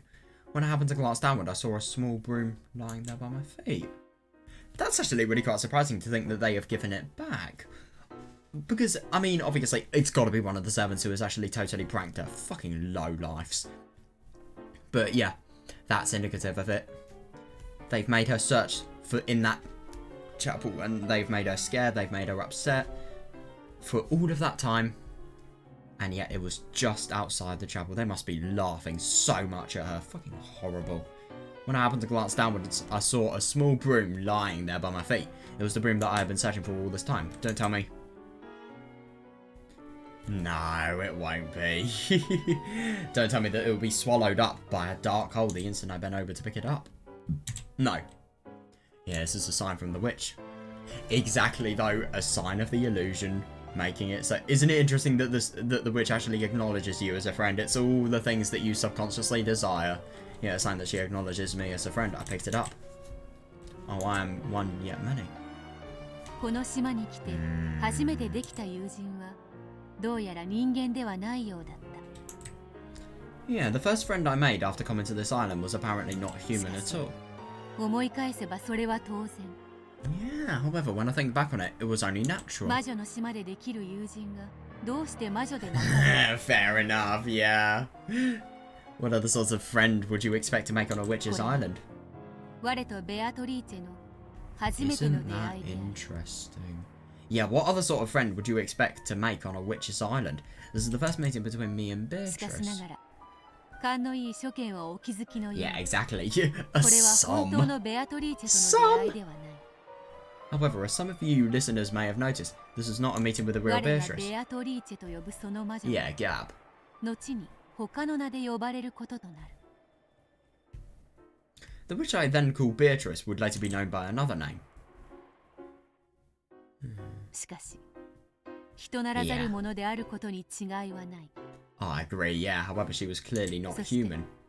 人ならざるものに縁を持つことは人ならざる世界への縁を持つことともなる。 And being bonded with one who is not human means being bonded with their world. 我は今だ Yeah.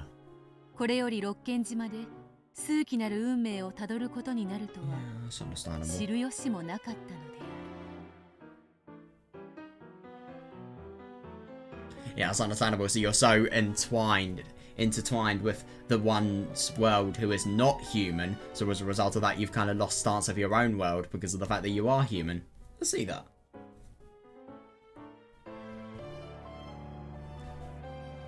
Yeah.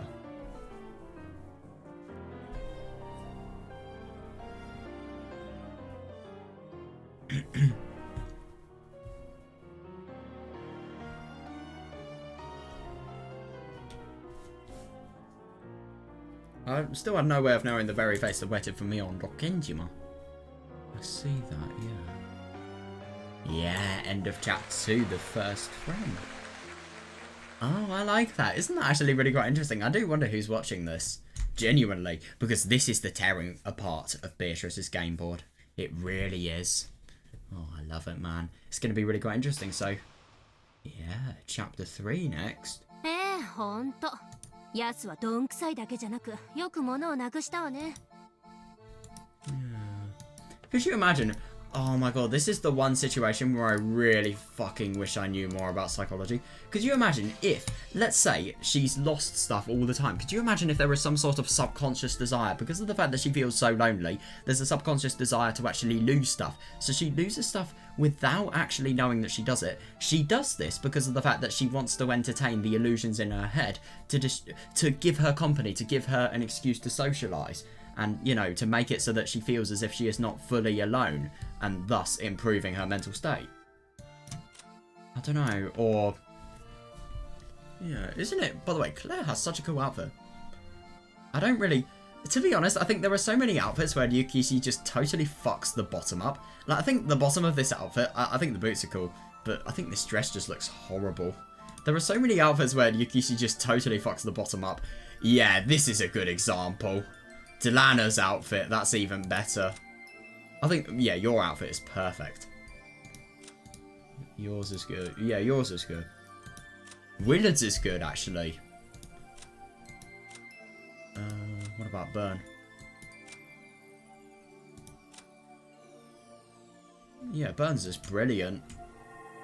Who else has a really bad outfit on the bottom? Lion. What the fuck are those? Like, why? What is the point of those? Like, the outfit is so good, and then you just get here.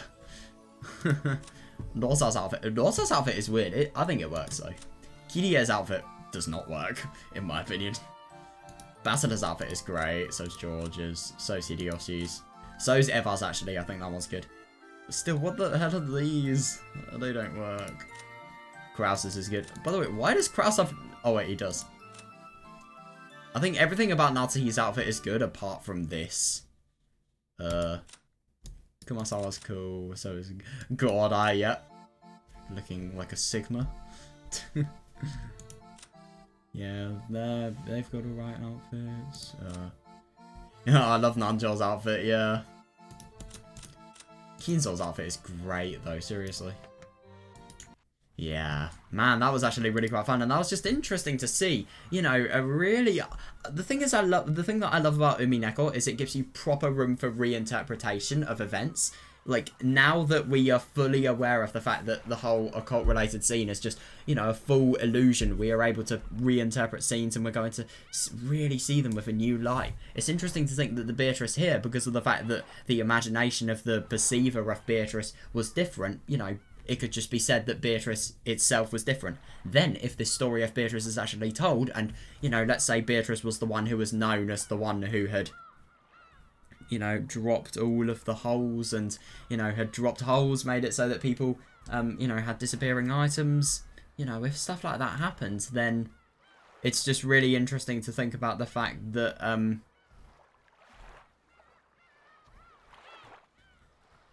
you know, Beatrice could have had a similar personality to Gab, and then the stories could have been similar to Gab because of the fact that they were started by this person. And it's just interesting to think of, you know, vulnerable kids thinking they genuinely believe in stuff like this. And it's just also interesting to think that because of the fact that it's the island of the witches, illusions are actually common. It's just weird to think, but yeah, it is. And yeah, oh my god, it was so fun today. Oh my god, seeing, you know, the reveal of Lion, Yasuda, seeing the beginning of her, you know, seeing the beginning of her story. You know, the truth, discovering the truth, that was easily the highlight of today. Fucking loved that. And, yeah, everything regarding, you know, Willard, Lion. I'm highly engaged in their plot, by the way. I really am. And, also the soundtracks, they're brilliant. Oh my god. Waiting till the Executioner starts.